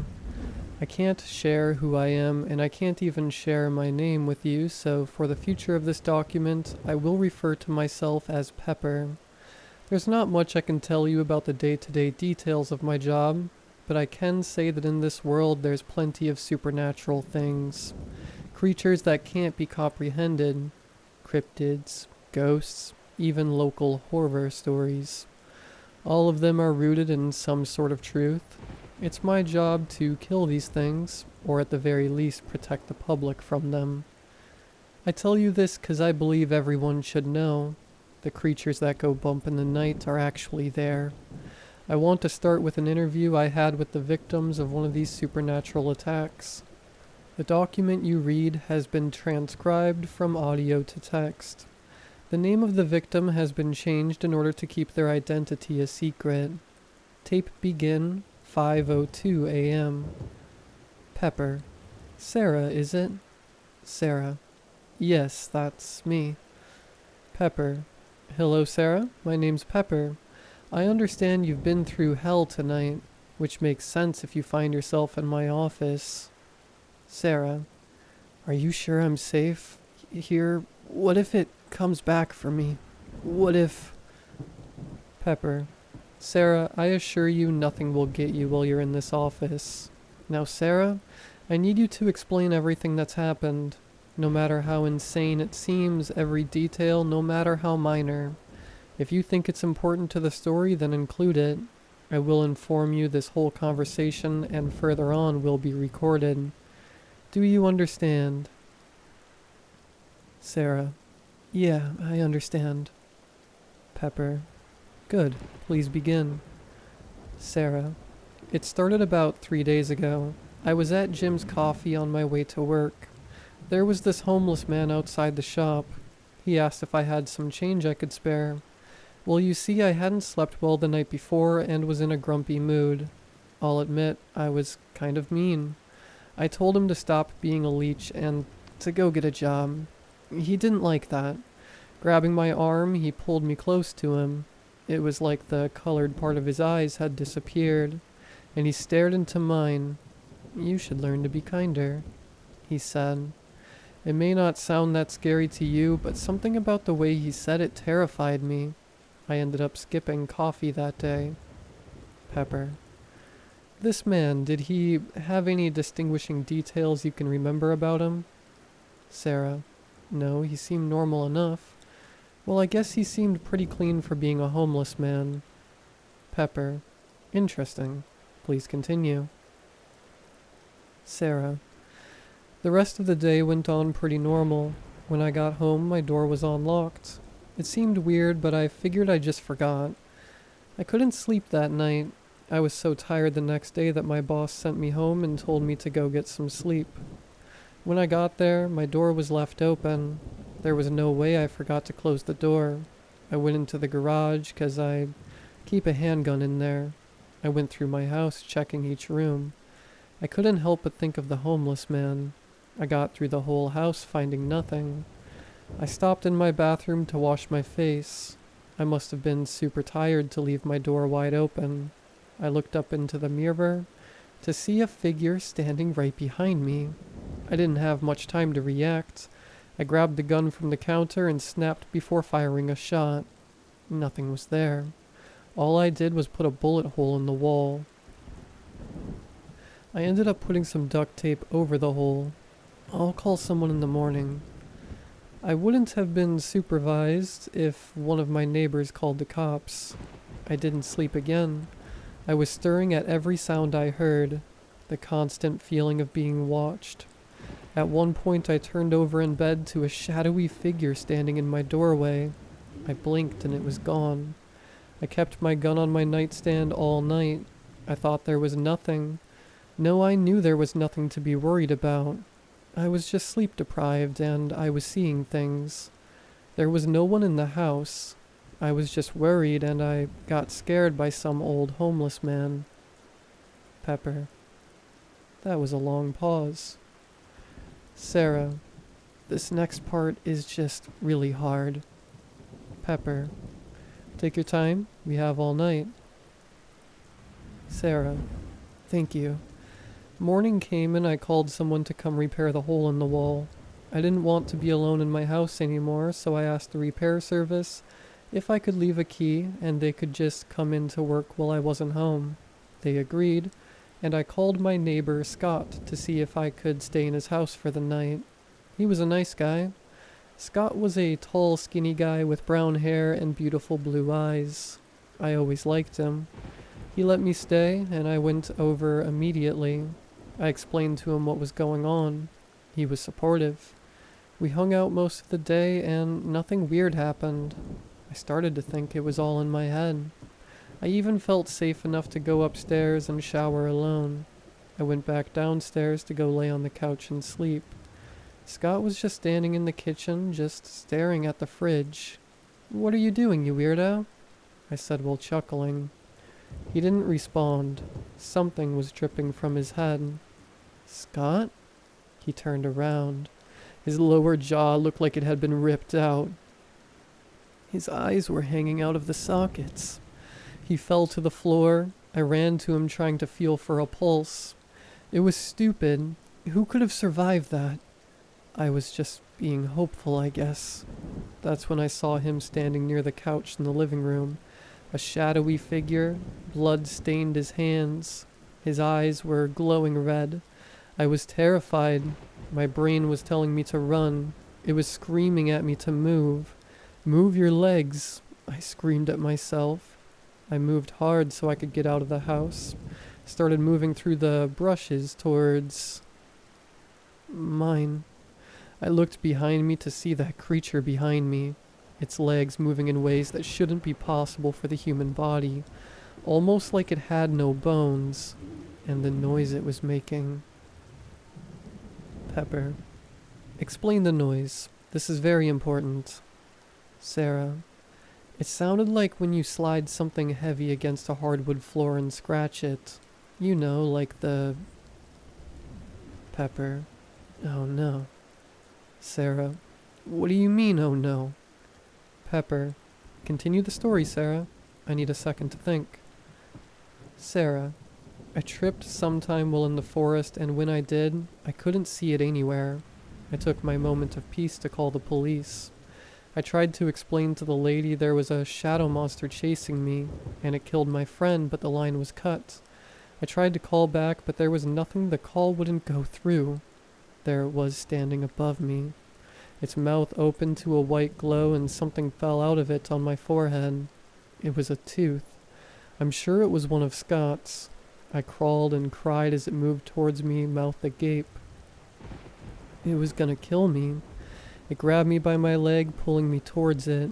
Its mouth widened while pulling my legs in. I cried, I kicked, I screamed. I did everything in my power to escape. It all seemed hopeless, but then nothing short of a miracle happened. I heard the beautiful sound of a shotgun racking a shell before the loud gunshot. The round blew a hole through the creatures, and it screamed in agony. I couldn't help but laugh at its misery. It let go of me and scurried off into the woods. The man with the gun took my hand and led me to his truck. Next thing I know, I was here in your office. Pepper. Thank you, Sarah. This interview has brought a lot to the table, and I think I know what we are dealing with. My associate outside will take you to a place you'll be safe until we can deal with the entity. I promise you have nothing to worry about. Sarah. Thank you. Tape end, 6:17 a.m. I lied to Sarah, and while I truly feel bad about it, I was left with no other choice. See, the creature is something I've dealt with before, and it always ends the same way. The entity which the organization has named a Yonder. Yonders hunt those who fail the test brought upon by it. The test can present itself in many different ways, from an actual physical test to a morality test. In Sarah's case, I believe the test was the old man asking for change. After she was rude and failed to give the man the change, the Yonder chose her as the target. The thing about Yonders is they are relentless in their hunt. They will kill anyone who gets in the way of their target. Their goal isn't simply to kill their target, but to consume them whole. Yonders cannot be killed, and it's best to give them what they want in order to avoid more bloodshed. Sarah could have avoided Scott's death if she simply never got him involved. But that being said, I must inform you of Sarah's eventual fate. I'm sure you could guess this, but she is dead. Sarah and my associate outside, who was also listening to the interview and had already figured it was a Yonder, 6:31 a.m. went to a nearby hotel which is owned by the organization. There my associate left Sarah and went to his car to smoke, knowing by the time he was finished, she would be gone. He heard her scream and didn't return to the room until the screaming had finished. Just like that, Sarah was gone. I know you might think wrong of me and the organization I work for, but I assure you I did what would result in the smallest loss of life. While Sarah's death was unfortunate, it was necessary. While Yonders are one of the many supernatural entities that roam our world, they are especially dangerous. Their test can be ultimately anything, and there is no way to know when a test has taken place. I inform you of this simply because I believe it is important to know. I leave you with this story, with this one bit of advice. Always be scared. Hello, it's Pepper again. I appreciate everyone who took the time to read the last story. However, I liked to emphasize the point of the story was not for entertainment, but as a tale to be weary. People of the world are ignorant of the horrors around them, which is partially the fault of the organization I work for. I have another one for you, and this one is especially scary to me. Unlike the Yonder from my last story, which has been documented several times and is somewhat understood by the organization, there are only 2 living people who have seen and survived this entity I'm about to list. I am one of them. This was almost 11 years ago. I had only worked at the organization for roughly 5 months. This was the first case I was ever allowed on. I was a level 4 field agent at the time, which meant I wasn't allowed to be on a case alone, and had to be placed with a level 2 field agent. The organization doesn't require you to be a tank of a human to work there. Due to the high turnover rate, most field agents don't live past their first year. I'm a short guy, not very muscular myself, and the only thing that kept me alive this long was my brain. The other agent I was placed with was in their 3rd year, and he has seen some stuff. I didn't even meet the other agent till we arrived on the site. He was the exact opposite of me. Tall, muscular, wearing a dress shirt. Scars covered his hands, and he had one on his chin. And he had a sword, along with 2 handguns, 9mm Berettas. I, on the other hand, had a flashlight and a .38 revolver. At the time I was young, and I thought he looked awesome. Despite his massive size, people took to calling him Mouse. Most agents had some sort of code name. No, I won't tell you how I ended up with the name Pepper. So, first case? Said Mouse. Yeah, well, first one where everyone isn't dead when I get there. I wouldn't be too sure about that. Most of these missing person cases usually end with us finding the bodies. There are a lot more cold cases than I care to admit. Mouse's voice was much softer than you would expect from looking at him. They give you the details? He said. Yeah.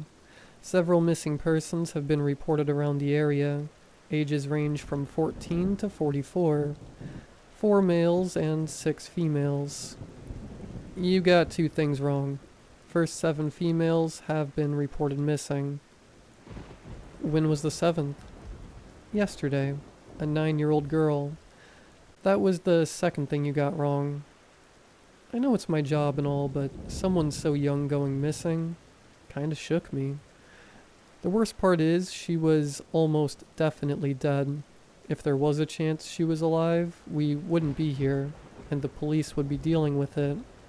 Even knowing the information, I still asked. You think she's still alive? He ignored my question. I knew it was stupid to ask. They tell you about the Sawmill? He asked.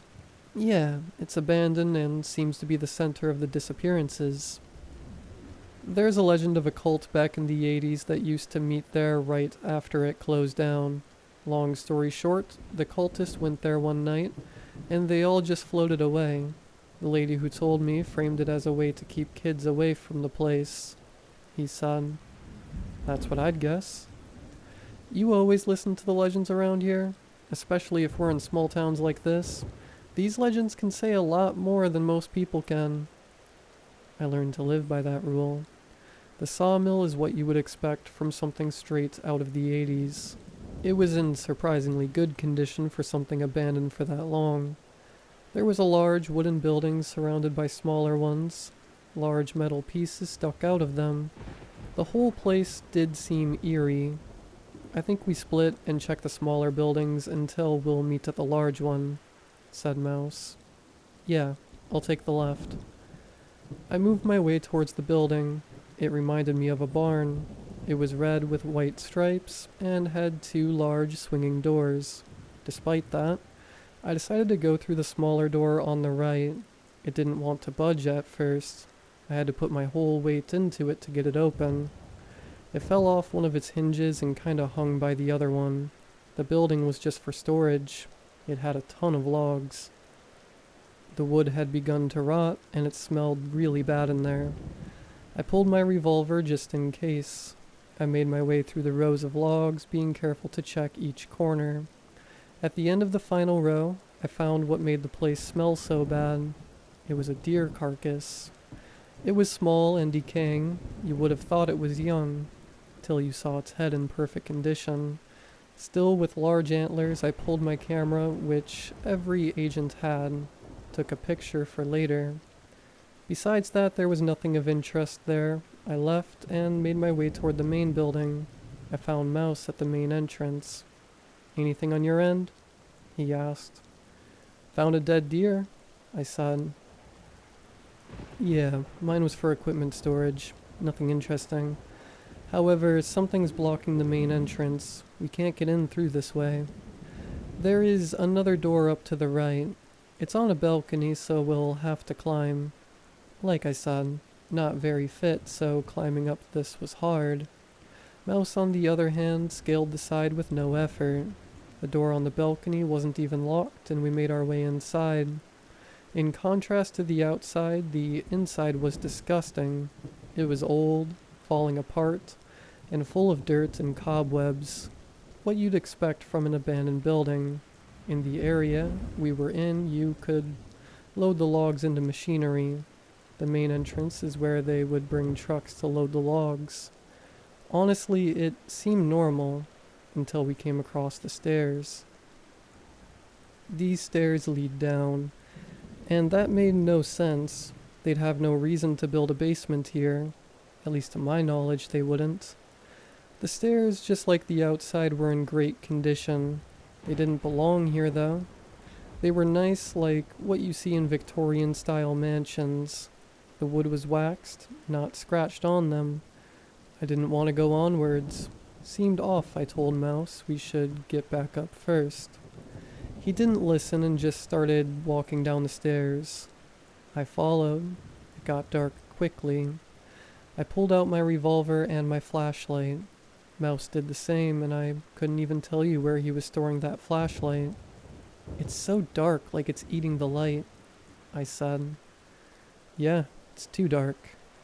The stairs went on for impossibly long time.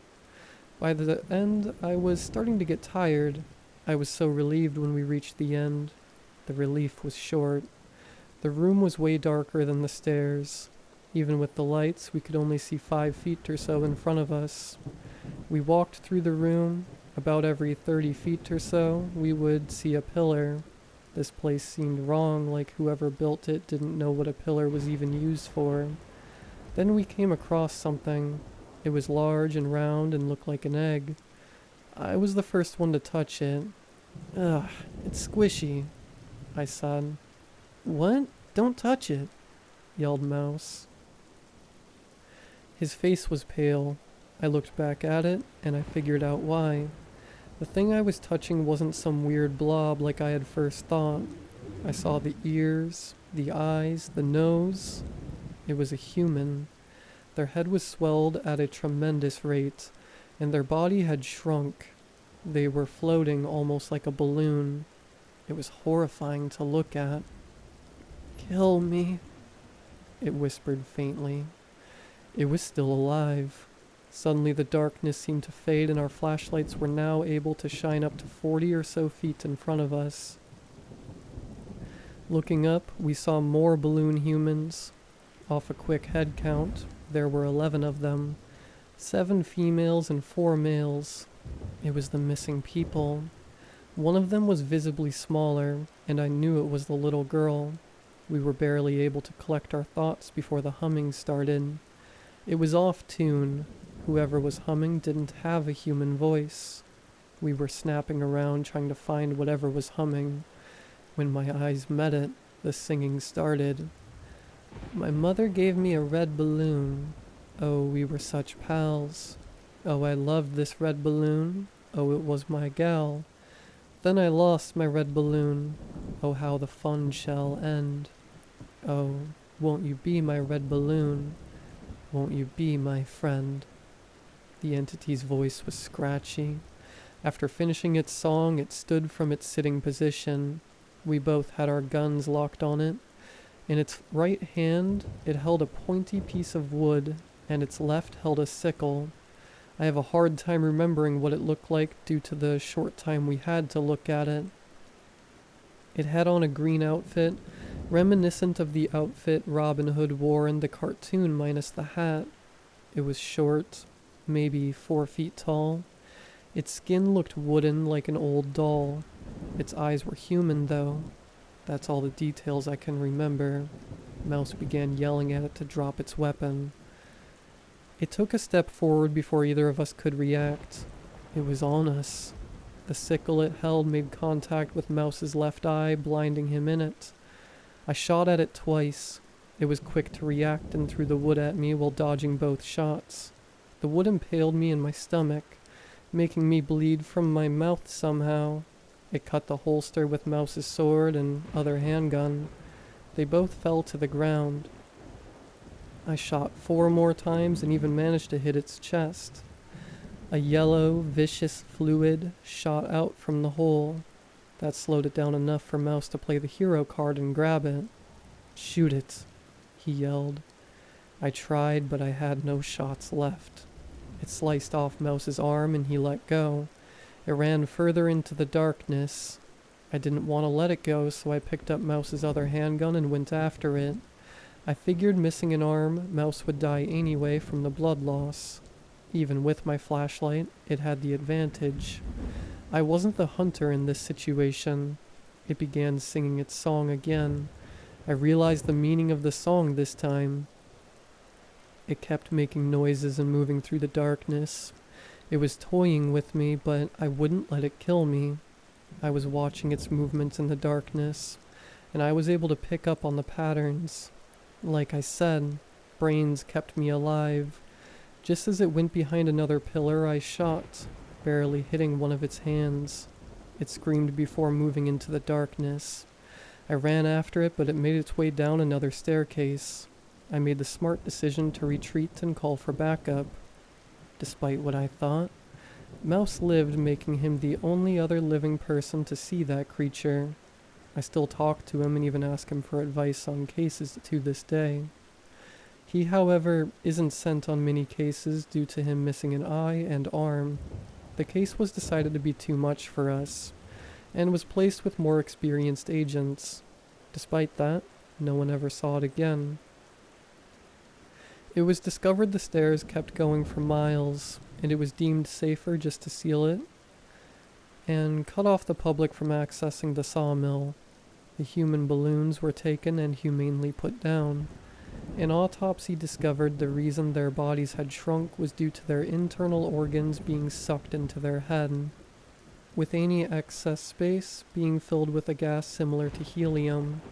The fluid was tested as well as the finger of the creature, which I had shot off when I hit its hand. Its skin was similar to petrified wood. and the liquid inside was a slimy substance that has yet to be identified to this day. I often wonder what happened to the creature. Most likely, with its home being filled in, no one will ever see it again. We never figured out how it balloonified the others. Honestly, I think I'd rather not know. Working this job desensitizes you. I've seen so much messed up stuff that I think it's normal at this point. Just the other day I was taking a recruit on his first case and we came across a mangled corpse. I was confused as to why he threw up. I see worse stuff than that at least once a week, but that made me remember I was like that once. I was that scared kid who couldn't understand how a creature could do that. So I sat there and I tried to remember the stuff I shut out. This is my story. And I don't mean some cases I choose to forget, I mean my personal story.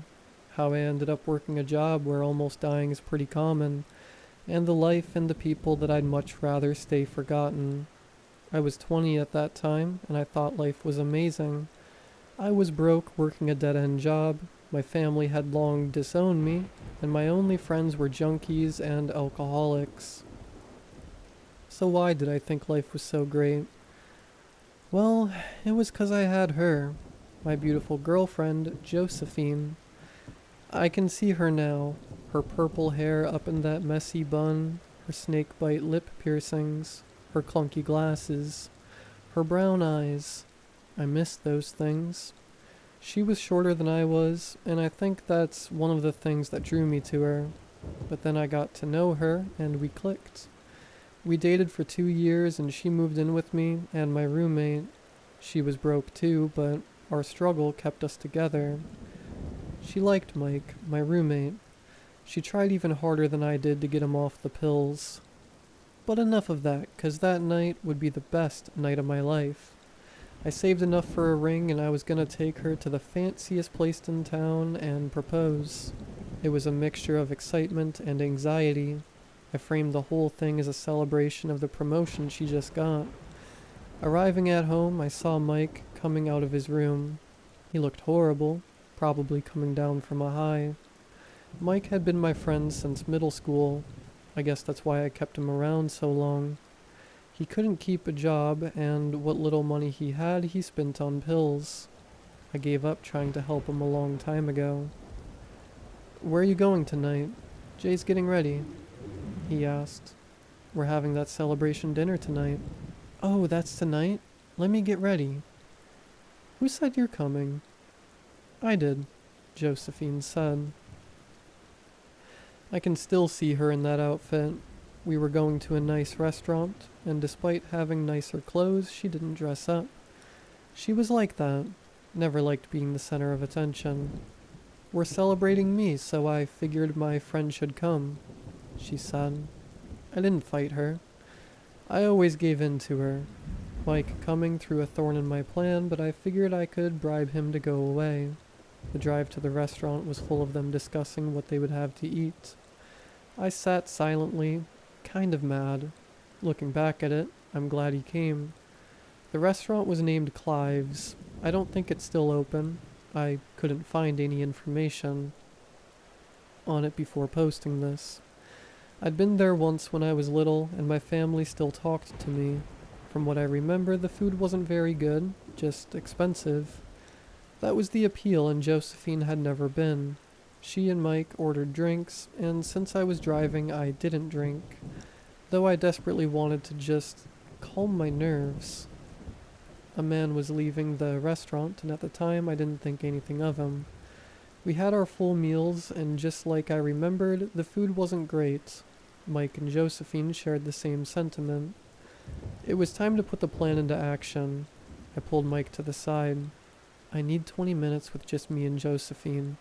I'll give you $10 to go get a drink or snack from the gas station," I said. "Free money? You got it, sir." Clive's was a short walk from the park where Josephine and I met. That's where I was gonna propose. We made the walk, landing in front of the pond, the same place where I bumped into her on a drunken binge. That day was the first day anyone had asked me if I needed help. That day I fell in love and she saved me. Beautiful night, she said. Not as beautiful as you, I said, pulling out the ring and bending down on my knee. What are you... Oh. Josephine, since the day you said those first words to me, I knew you were the person I wanted to love and hold, to walk through the struggles of life with, to die with. Will you make me the happiest man alive and marry me? I will, she said, tears in her eyes. I put the ring on her finger and stood up, her lips locking into mine. I was the happiest I've ever been and ever will be. My happiness turned to confusion as I saw the man running behind her, the same insignificant man from the restaurant. Normally a man sprinting at full speed would scare anyone, but the thing chasing him was much more terrifying. Help me, please.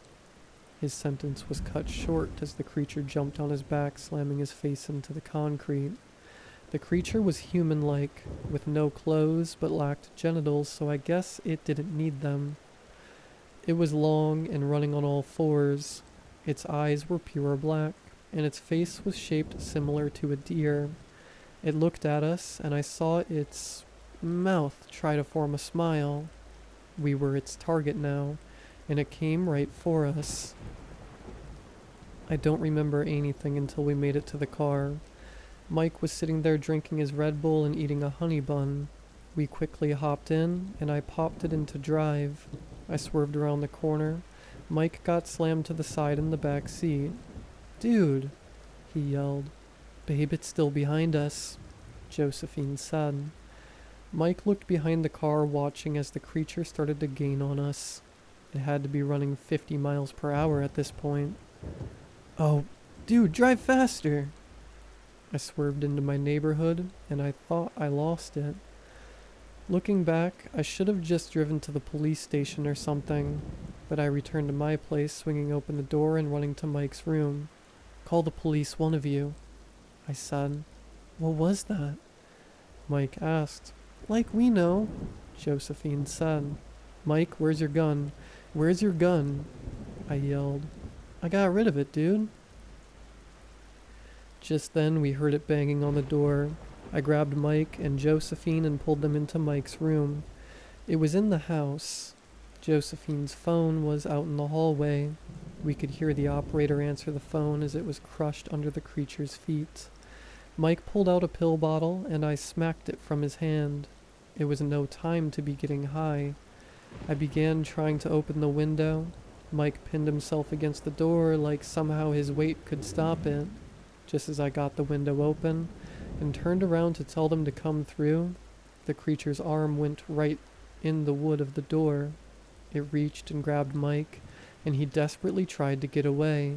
Josephine went to grab him, but it was too late for him. We both watched as it snapped his neck. I don't know if he died instantly, but I'd like to think he didn't suffer. Fear makes you stupid. We should have just got back in the car. I left it running, but no. We ran down the streets of our neighborhood yelling for help. It was 1 a.m. by this time. No one was gonna help. No one was awake to help. I had a small moment of weakness. I let go of Josephine's hand and kept running. I was 90 feet ahead of her before I even realized she had fallen. I turned around to help her, but it was there standing just over her. Me and her locked eyes, and she mouthed those words. I love you. It hit her hard upside the head. So hard. She flopped her body, went into dead weight. I froze. I stared into the eyes of the creature. It began trying to form its smile. It walked towards me. I didn't move. I gave up. It killed the only two people who cared about me, and I didn't care anymore. It could have me. I looked into the ground, waiting for my eventual fate, when I heard a loud crashing noise. I looked up to see a man getting out of the truck. The creature lay writhing on the ground in pain. I thought some random bystander hit it. But no, this man was carrying a large rifle.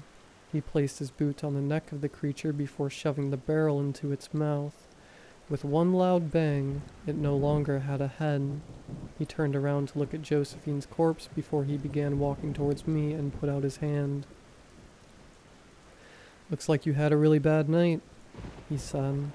He took me to his truck and we began driving away. "Don't worry, I'll send someone for the bodies. For now, let's get you out of here." I'd later know this man as Trojan. He would be my first introduction to the organization that I now devote my life to. He is also the toughest guy I've ever met. The creature I ran into that night was one of a species. They're called Halsbrecker. And the one I met was only a juvenile. The adult ones are way worse. And if it was an adult, I would have surely died. They typically stay in the wild, but when one finds themselves in a city, it's a bloodbath. The one I met that night killed 27 people in 3 days. I've met 4 other ones in my time in the organization, and while all of them have been killed, it's never blood-free. I tell this story now because lately I feel like I've been losing my humanity. While it is beneficial in this job to hold no emotions or attachments, it's not good for a human to forget who they are. I usually don't like sleeping. It's time I could be working, but tonight I went to sleep, and even more, I went to dream of my friend. He was a junkie and a loser, but he socked someone in the mouth for even looking at me wrong. But what I want more than anything is to dream of her, the girl who changed my life when I had nothing. I no longer want to forget who I used to be. So please, if anything is up there, let me see them one more time. Thalassophobia is the fear or phobia of large and deep bodies of water. These can be lakes, rivers, or the ocean.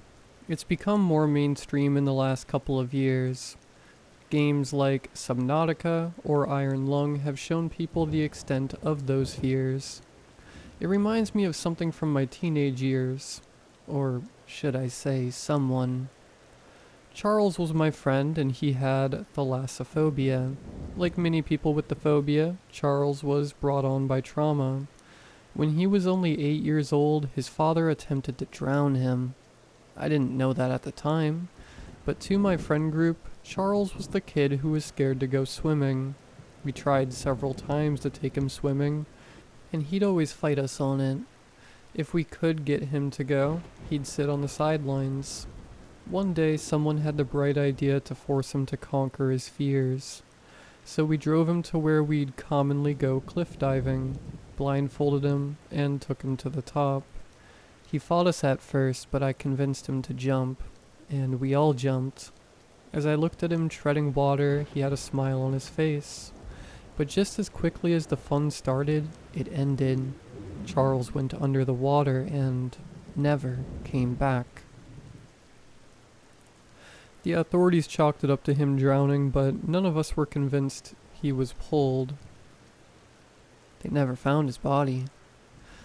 See, to me, the fear never came from what was in the water, but what could come out. I just finished my most recent case, and the creature I'd been hunting had the highest kill count of anything I've encountered. I was one of 4 agents placed on this case, which is unusual for the organization, and is one of the few cases I've been on with more than 2 agents. There was me, a level 2 field agent, Flamingo, level 2 field agent, Recruit Sam, a level 4 field agent, and Trojan, a level 1 field agent. I'd never worked with Flamingo, and Sam was assigned under me for this case. It was his first case. "Oh man, this is nerve-wracking," said Sam. We were driving to a diner nearby from the case location. Here we'd meet with Flamingo and Trojan. "First cases are like that," I said. "Why do they call him Trojan? According to everyone at training, he's a big deal, but no one knew where the name came from." I chuckled. "I'm afraid it's not 'cause he's really cool or anything." "So he's not really cool?" "No, he is. Just ask him and I guarantee he'll show you." The diner looked like every roadside diner you'd ever seen. We usually choose places like this when Trojan and I work together. Man loves 3 things in the world, and the first one is food. Walking in, I saw Trojan, and who I assumed was Flamingo in a booth. "Pepper, great working with you again," said Trojan. "Nice to meet you both," said Flamingo. They had already ordered food. Trojan knew what I liked. It's confusing, though, for something they deemed so dangerous to send us all out.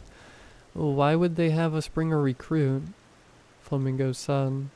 "It was a last-minute thing.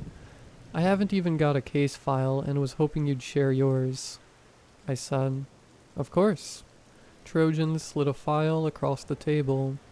I picked it up first and was shocked at what I was reading.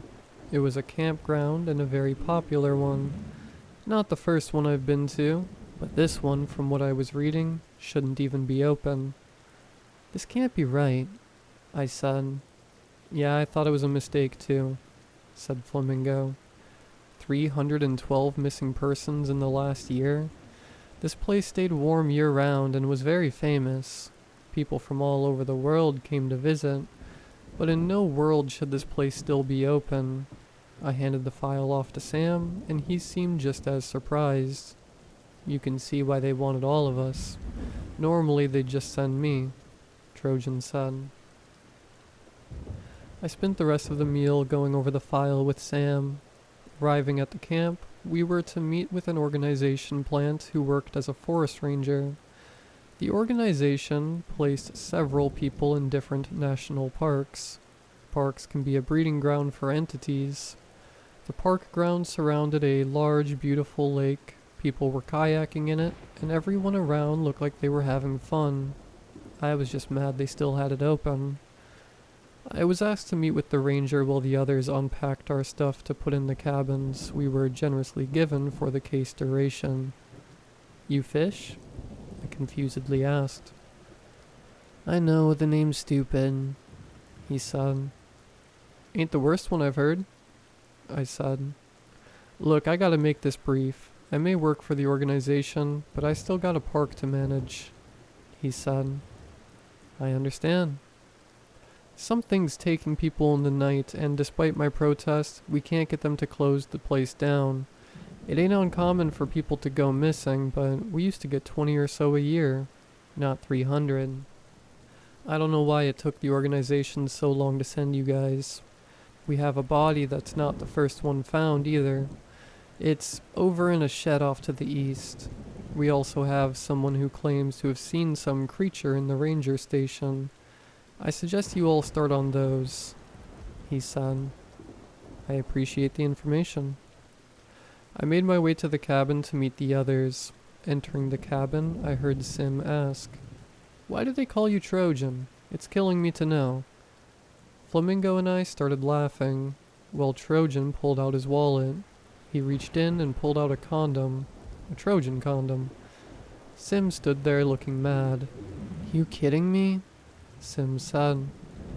"I dropped this once, and no one would let me live it down," Trojan said. "So what, did you screw a flamingo for your name?" Sim said. "No." Flamingo said, pulling up his pant leg to reveal a flamingo tattoo. "So what's your story?" Sim said, staring at me. "Maybe I'll tell you one day." I shared the information with them. We decided to split. Sim and I would check on the corpse, and the others would interview the person in the station. Sim seemed nervous as we walked up to the shed. I opened it. From what I'd been told, the smell was horrible. Sim threw up. It didn't affect me. The person had several broken bones. Their limbs were bent in a direction that was not possible. Their skin had been somewhat dissolved. I'd seen stuff like this before. The body had been eaten and regurgitated. "So it's overeating," I said. "How can you tell?" Sim said, trying to recover from his nausea. "The body has been partially digested, but whatever did this threw up. That leads me to think the creature has always kind of been here." "I'm not getting it," Sim said. "The park normally gets 40 or so missing persons a year. Most of those are probably from the creature, but This year, the missing persons have drastically increased. I don't think that's the fault of the creature. Something's helping it then? Asked Sim. Bingo. We met back with the others to exchange information. According to the person who had seen the monster, several nights ago he watched as a human-like creature with legs that seemed like jellyfish tendrils came from the lake and wrapped its tendrils around the person and pulled them into the lake. Did they mention seeing anyone else? I asked. No, that's all the info they gave us. Said it was too dark to discern anything, said Flamingo. I think we start patrolling the lake at night to see what we can find, said Trojan. I had to take Sim with me. I couldn't let him go on dying. The rest of us split up. We followed the edge of the water. Sim pointed out footprints leading down the lake. We followed them. They led us to a man. Sim foolishly yelled at the man to get down with his gun drawn. The man ran off into the woods and we were unable to follow. I reprimanded him. Where the man was standing, there were imprints in the dirt similar to snake tracks. Trojan found tracks similar to the ones we found. We met back at the cabin close to the morning to discuss our findings, but one of us was missing. Flamingo didn't return. 2 nights passed and we waited for him. Sim looked like he was going insane waiting. He couldn't help but feel guilty, like somehow he was the reason Flamingo went missing. It didn't bother me or Trojan. We can't keep sitting here waiting, I said. I agree. We'll head out tonight, Trojan said. Sim didn't like it, and I didn't like him going. Sim's young, and this case seemed too much for a starting case. The night came, and I asked Trojan to take Sim. He had much more experience than I. I returned to the spot where we saw the man, and to my surprise, he was there. I called out to him, and he turned to me. The violent one is with you, he said. I got him working with someone else. You're here investigating the deaths, aren't you? I was getting closer to the man. I could pick out his details now. He was normal, with blonde hair and average height, wearing jeans and a blue hoodie. Do you know anything about them? The deaths, I mean, I said. I am the one feeding Dagon. Your friend made a great sacrifice. I was a few feet from him now. Did I hear him right? He was feeding the creature and was calling him Dagon, the fish god. Flamingo, that must have been my friend he was talking about. I had my hand on my revolver now. Goodbye, the man said. Just then I felt something around my ankle. I was being pulled into the lake. I barely had time to take a breath. I fought back against the thing around my ankle. Completely under the water, I could feel the creature enveloping me. Desperately trying to reach for my knife in my belt, I was getting dragged around the bottom of the water and I could tell my arm was bleeding. I could feel the tips of my fingers on the handle of my knife. But once again I was jerked around, moving me away, forcing me to restart the journey to my knife. I got my blade barely. I began stabbing at the tentacles. They let go and I began desperately trying to swim toward the surface. I had no air in my lungs. I was taking in water. Just then another tentacle took me and I had no air to fight back. I thought of Flamingo and how this is what it felt like while he was dying. Light began leaving my eyes, and it wasn't for the angel Trojan I'd be dead. I watched with my final bit of sight as the creature met the blade of the Trojan. I woke up on land to Sim attempting to give me CPR. You can stop now, I said, coughing up water. You're alive, he said. I looked over to see Trojan next to the same creature that had taken me. He had filleted the creature, and inside were the remains of Flamingo and 2 others. I didn't know him well, but someone so experienced getting so easily was scary. I didn't even realize the creature was there until it grabbed me, so I could see how it got him. What I didn't notice though was the part. It was a massive 23 feet at least. Each tentacle was almost 10 feet long. It was brown, matching the color of the lake. It had 6 eyes, and its mouth was right above the tentacles. It looked like a squid somewhat, but had fins as well. Never seen anything like it. We began hearing yelling. "No, how could you kill the Lord like that? You'll be punished severely." The voice was cut off by Trojan, who knocked him out. It was the same man I talked to. We called the organization in to clean up the creature. The man was taken in by the organization, where he was interrogated. He admitted to helping feed, which he called Dagon, but claimed he was being controlled by it. If that's true, then it is a first for me. Sim decided to leave the organization, claiming he wasn't cut out for it. I'm glad he left. I wouldn't want him to end up like me. I did almost die, and that reminded me of my humanity. I can't leave the organization at this point. I spent a large part of my life here, and honestly, I can tell I don't have much time left. The Ash Mountain incident may be the most important event in the organization's history. If you tried to find information on it, you wouldn't be able to find it, at least to the event I'm referring to. When I joined the organization I work for, it was one of many at the time that dealt with the unexplainable. The Ash Mountain incident caused the merging of several of the organizations to create the superpower I now work for. If I were to talk about the entirety of the incident in detail, I could write an entire story about just that.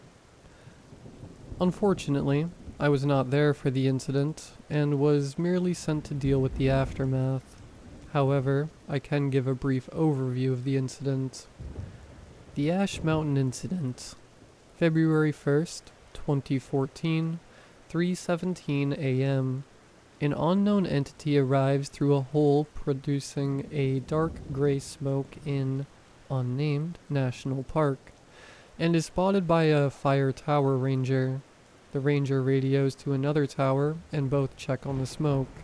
Upon arriving, they are faced with the creature. Upon making contact, one ranger solidifies into a gray statue. The second ranger touches the first, causing him to turn into an ash cloud. Ranger retreats, calling for local law enforcement. In the meantime, the creature begins making its way toward a nearby campground. One by one, it begins turning people into ash statues. When local law enforcement arrived, the creature already turned 31 people into statues. Law enforcement engages the creature. It turns 5 officers before it's injured and pushed into a nearby fallout shelter where it remains. You just read the basic case info that anyone joining the organization can access, but the paragraph doesn't prepare you for what the place looks like. In the following days, several organizations entered the fallout shelter to go after the creature. 11 days after the incident, I was sent in. I wasn't alone. I was sent with 2 other agents, Trojan and Wolf. Trojan was already a level 1 field agent. Wolf was level 3, and I was still level 4. We were next up on the list to go after the creature, and to prove our organization was on top. We arrived near the entrance of the fallout shelter. The people weren't the only things that were ash. Trees, flowers, grass, anything living around the area had been turned into an ash statue, like a raging forest fire had moved through the area. We made our way towards the bunker entrance. It was a large metal hatch on the ground. Looks like a cellar. Are we sure it's a fallout shelter? Wolf said. We lifted the hatch. After you, pretty lady, Trojan said. Ha ha, you're so funny, I said, heading down the ladder below the hatch. When I reached the bottom, I yelled, I don't see anything. My sentence was cut off by the hatch slamming. I flipped on my flashlight and began scanning around me, the light scanning over the multiple ash statues of people. Alright, open up. I looked up only to see the ceiling was much shorter than it should have been, and the hatch was gone. I was alone amongst the ash statue. I was sure that I would be the next to grace them. I was shocked by the amount of people down here. These were all members of organizations similar to what I worked for. They were all experienced in this field, yet they all were caught and killed by this creature. What scared me was their faces, the pure look of agony upon them. I could tell their death was painful, and the way they died froze that look into place. You could still smell the burnt skin and hair. I found myself needing clarification with the fallout shelter itself. It was an older design, like something from the 50s. I wondered why it was so far out in the woods. The nearest town was more than 45 minutes away, a rich family-owned part of the mountain, and had for some time. Way back before the 50s, they built it. The layout didn't make sense. Most fallout shelters aren't entire facilities underground, but that's what this was, a facility. The long hallways were still powered by the faint light of dying light bulbs, like the place had been somewhat maintained, even though the cobwebs and dirt signs of life remained. One room I came across had a makeshift living space, a bed made of cardboard, a lantern, blankets, old food, and water. Someone was living down here. Something other than the ash entity. Whoever it was, most likely taken by the entity. Just another statue among the rows of others. The whole place seemed like something you'd dream about, like a maze. Hallways lead to nowhere, rooms that seem pointless and constantly ongoing. Between the dim light bulbs and my flashlight, I had a decent amount of light, a welcome change to most of the cases I had been on. Of course, that didn't last long. Suddenly my flashlight went out. The light bulbs followed soon after. Now I was in complete darkness. Darkness can do a lot to the human brain. When you are in complete darkness, your body has no concept of time. In my head, hours passed, but I couldn't tell you how long I was down there. On top of that, it's not uncommon for governments to use it as a torture technique. When your brain has no sense of what it's seeing, it causes it to fill in the blanks. Isolation causes you to hallucinate. You add the two together, and you get a real bad time. Soon my head started playing tricks on me, and suddenly I could feel things moving around me. I tried talking myself out of it, telling myself there wasn't anything there. But the problem was something was down here with me. Something had to take the lights out in the first place. I had 36 bullets on me, and 6 more in the gun. I could use that light to give a brief view of the room, but that came with risk. Not much ammo, and I could easily hit something, and the bullet could ricochet. I weighed it, but the risk was worth it. I decided to shoot down the way I thought I came from. One shot gone, giving me such a brief glimpse of light, but it was enough to see the ash demon 20 feet away. I didn't know how quick it was or how easily it could kill me. It waited this long to attack me, so something was stopping it. During the initial fights with police, it was rumored it was injured, and that's why it made its way to the shelter. Not many creatures you meet in this career fear firearms, but this one did, and that was the only advantage I had. I shot one more time where the creature had been seen. Just like I thought, it was scared of the gun. It retreated further into the darkness. The lights came back on once it was gone, leading to the theory it was the one controlling the lights. With the lights back on, I reloaded my revolver and went back to freely roaming the facility. I'd been counting the ash statues. 112 people dead. We were all sent in with barely any information, sent to die from the higher-ups. But the naive me didn't think that he was to focus on killing the creature for the glory of the organization. If I could go back now, I'd slap that kid and tell him to move on with his life, and that this wasn't his calling. But no, I'm that kid. and I gotta live with my choices. 112 naive kids in there, and only through a miracle that I wasn't 113. I saw it again staring at me from just beyond the light of the room. It didn't take out the lights this time. I watched it figure out what it was taking. I couldn't make out the details besides what I had seen from the flash of the firearm earlier. Looked just like the ash statues around me, but it was gray instead of black. I aimed the revolver at it and shot, missing. It came at me dulling, but not taking out the lights. I choose not to fight, but to run. Every once in a while I look back and shoot at it. It was quick, but I had the speed advantage. I was going further into the facility. I turned a corner, tripped over a statue. It exploded into ash, and I was on the ground. It came at me. I shot it and hit its stomach. It was hurt, but knocked the gun out of my hand. I was hopeless, and just then the hatch opened above me. I hadn't even realized I'd made it back to the entrance. The ash demon began to burn and burst into its ash cloud. It died that easily. The light was what hurt, and I realized why it cut the lights in the first place. It didn't come in here 'cause it was hurt, just 'cause it was dark. I looked up to see Trojan and Wolf. I was covered in ash. "Did you kill it?" Wolf said. "Kinda." They took me out of there. I couldn't wait to shower and get all the ash off of me. Trojan stopped, though, to get me something to eat.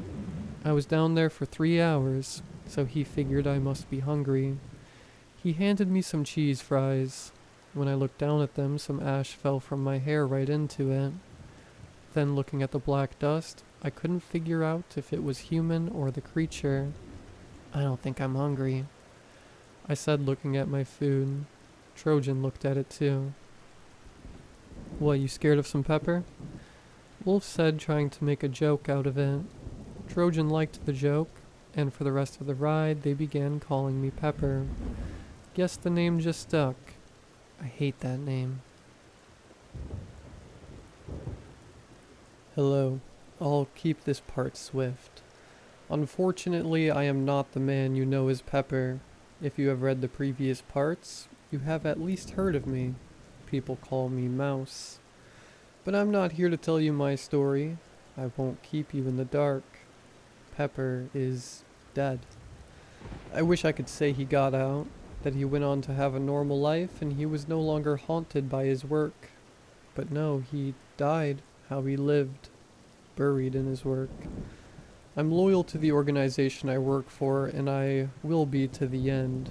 So loyal that I thought about not putting this out, and even after deciding I would not use my code name. But I guess in the end, I was more loyal to my friend. Pepper kept notes of all his cases. Some of the stories you read were straight out of his journal, and I'm almost surprised that he didn't make the stories as long as they are in his journal. But I understand why he didn't. This one's gonna be longer than the rest. This one comes straight out of his journal. It's his final case that got him in the end. It was an honor to be a part of. Pepper's journal. Only a couple days have passed since the last case. The organization already called me in for another one. This one was different. I walked into the same meeting I'd been in so many times before, ready to be sent on another near-death experience. Before getting my case report, I was handed something else. The director slid me a little gift box. I was confused. Was it my birthday or anniversary? I don't keep track of that stuff anymore. I opened it and was shocked. "Congratulations, Pepper," the director said. "I never thought I'd live to see this day," I said. It was a badge similar to the one I always kept on me, but with one key difference. This one said Level 1 Field Agent. That made me one of 4 agents in the organization with that rank. With that, I was given a case file. It was another unusual one I was leading. Not the first one I've led, but this one allowed me to choose 2 agents of any rank to come join me. Of course, I chose Trojan. He was the #1 agent in the organization, and one of the few I knew I could trust. For the other one, I wanted Mouse with me. Even with his lack of arm and eye, he was still one of the smartest guys I knew. Through experience, I've noticed something. It doesn't matter if you are Christian, or if you are a Buddhist, or if you follow Norse mythology in some capacity, they are all right. That even includes the demonic. You may think that's a little silly, but I've seen demons and I've killed them. But the problem with fighting them is if you do not believe that a cross will kill them, then it won't. That's the struggle of making yourself believe. You might think that after doing it once, you will be fine to do it again, but it's not that simple. Demons are the easiest things to identify for organizations. Unlike everything else, we deal with the purely in it for the sport to make you feel pain. So when the case file said most likely a demonic force, I got ready to fight a demon. Guns, knives, and explosives are all useless. Just like that, I stood in front of the site with both Mouse and Trojan. We all had nothing but a cross in our hands. I never believed in religion, until I got this job, Mouse said. I don't think there are biblical demons, more like a monster that was born from the idea we have of demons, Trojan replied. Looking at him, you'd think he was nothing but a meathead, but he was often very insightful. So you don't believe in the afterlife? Mouse asked. I'd rather there not be one, Trojan said. The site was a mansion, a modern one. Some rich guy lived there at some point, but he's been missing for some time. His disappearance was investigated by local authorities who were attacked. There was only one survivor. He described what they were fighting as a humanoid, constantly shifting his form. Bullets didn't do anything to it. They could move the room around them. It constantly changed the layout of the mansion like it was trying to keep them stuck there. We opened the door and the mansion was beautiful. Marbled floors, several large glass windows couldn't be seen through, and a large, gorgeous chandelier. We keep together, we split. It kills us all. I say. You act like we ain't ever killed a demon, Trojan replies. Doesn't matter. This one feels different. Lead the way, Mouse says. I take a marker and begin marking the room we go through as we wander the mansion. This paid off. I saw one of the mini marks I put on the next rows we went in. We were traveling in a straight line through the room, although we'd come back to the room we'd been in. I then traveled backward into the room we had just come from. It was different. It was already shifting rooms and we hadn't seen it yet, but this proved it had limits. It couldn't add new rooms, just rearrange what was already there. Journal end. At this point, Pepper stopped writing. He was always putting down notes in his journal. He wrote everything down. I asked him once why he did it. Why did he have to document everything? He said someday someone's gonna read it, and maybe my experience can save them. That's the man he was, always thinking of others. It was unusual that he stopped writing. I guess he knew what was coming. From this point on, the events of the day are from my point of view. I had come to the same conclusion that it was in the room with us, and before we could figure out what it could be, I watched as Trojan. No, his real name was Michael Avernatch.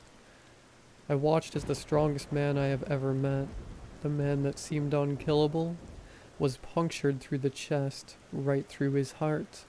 And if there was a God, he blessed that man, 'cause not even that could bring him down.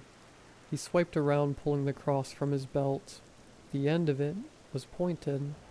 He shoved it down at the demon.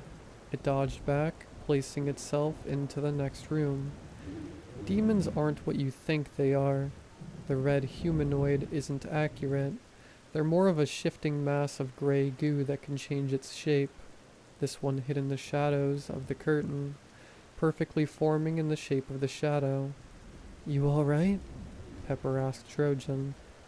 I've had worse, he replied. At first, I thought the wound had hit his heart, but it narrowly missed. It didn't seem to affect, even as blood poured down his chest. He stood there as if nothing had happened. We went in the direction after it. I've never seen that before, Pepper said. Seen what? I asked. A demon like that. They're smart, but not so smart as to shape themselves into a shadow. This one is far beyond anything I've dealt, Pepper said. On top of that, they're not ambush predators. Those things feed on fear, Trojan replied. I'll admit it, in my career I've never met or dealt with a demon, so I'm not very knowledgeable on what they're like, but I got what they're saying. It's not a demon, is it? I said. They didn't answer, but the silence was enough for me. It meant we were even more underpowered than we thought. The one weapon we thought we had, the cross, was useless and was just a knife. It can shift form, it can control the area around us, and its look can be mistaken for what we know as a demon. That left me with one other theory. It's a copy, I said. Copies are monsters that are ambush predators, and they are devilishly smart. They have a unique trait in that they can take the form of any non-living thing, but can take the form of living things if one condition is met. They have to eat whatever creature they are mimicking. But from there, they can make the noise, they have the looks, and can even take on the memories of the creature they ate. If I ate a demon, it would solve every question but one. How is it shifting the building? Pepper said. My theory didn't account for that, but at the same time, copies aren't necessarily strong creatures, especially compared to demons. A few bullets should take them down, but the police officer said guns were useless. Demons are otherworldly. You think a copy eating one could change its biology, Trojan said. We have no way of killing it. We need to attempt to leave, Pepper said. No, I got a way to kill it, Trojan responded. Pepper looked down like he knew exactly what he meant, but despite my prodding, neither would tell me. We came across it again in the same room where the mansion began with the beautiful chandelier. It was in its normal form now, what you'd expect a copy to look like, a skinless man running on all fours. When they were in this form, they were much stronger and faster. Trojan squared it up, but instead of fighting, he stood there and let it take him, giving both of us a smile as he did so. The way I wish I could explain how it unhinged its jaws and swallowed him whole. I'd worked with him a few times, and Trojan was always one to fight. He was unnaturally strong and durable. He could take a hit no man could. He gave up. I stood there terrified. No, he gave us a fighting chance, Pepper said.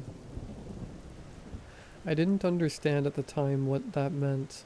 It was only after the case was over that I was able to look into Trojan's file. It made sense where his unnatural abilities came from. He was born into a cult that worshipped a large fly-like being they called the One. When he turned 18, he was given as sacrifice to this creature, but instead of willingly dying to it, he chooses to fight. During the fight, he managed to kill it, and the creature's blood mutated his DNA, giving him his intense strength and durability, and his blood. That any time an unexplainable creature took from his blood, they were severely weakened. Pepper never told me this, but it's clear to me how he knew. Just in case you're wondering, after Trojan left the cave of the creatures, he turned on the cult and killed them all. Sometime later, he was found by the organization. His blood was potent. Shortly after he was gone, the creature began to writhe in pain. Pepper took no time to let it recover, charging at it with his crucifix blade. Before he had reached it, the creature shifted the room. Suddenly we were falling toward the ceiling. I landed inches from the chandelier glass, shattered, and I fell among it. It cut into my good arm, making my body even more useless than it already was. At that moment, I thought, why? I don't know why Pepper brought me. There was better options than me. I tried pressing my feet, but the damage to my body was too much. I was losing a lot of blood. Focused on attempting to stop the more dangerous holes, I looked over to see Pepper. More cut than I, but he wasn't deterred. He held a piece of the shattered chandelier. The copy was much more weakened than I previously thought. He fell to the ceiling with us and was cut by the shattered glass of the chandelier, but it wasn't moving. Pepper took the glass, standing over it. He stabbed the glass straight into the creature's head. Just at that moment, the glass met with the head of the copy. It turned its hand into the same blade that stabbed Trojan, but unlike Trojan, it didn't miss the heart. It all happened in a second as both of them stabbed each other. Unable to move my legs, I crawled to him, desperately clinging to the hope I could save my friend. He fell to his back. I made it to him. I took my phone, calling for backup, telling him it will be okay. Someone was gonna save him. He grabbed my hand and stared at me, and at that moment I knew he didn't want to be saved. I tried to hold back tears as he told me, "Don't worry, I got some people waiting for me." At that moment, Ken Dean Olsen, otherwise known as Pepper, was dead. I wouldn't bother trying to figure out anything about him. As far as I can tell, the organization already scrubbed him from all records. A ceremony was held for him and Trojan, and it was a lot for everyone who knew them. Demons are the easiest thing to identify for organizations. Unlike everything else, we deal with them purely in it for the sport, to make you feel pain. So when the case file said it was most likely a demon force, I got ready to fight a demon. Guns, knives, and explosives are all useless. Just like that, I stood in front of the site with both Mouse and Trojan. We all had nothing but a cross in our hands. And his friend, once again.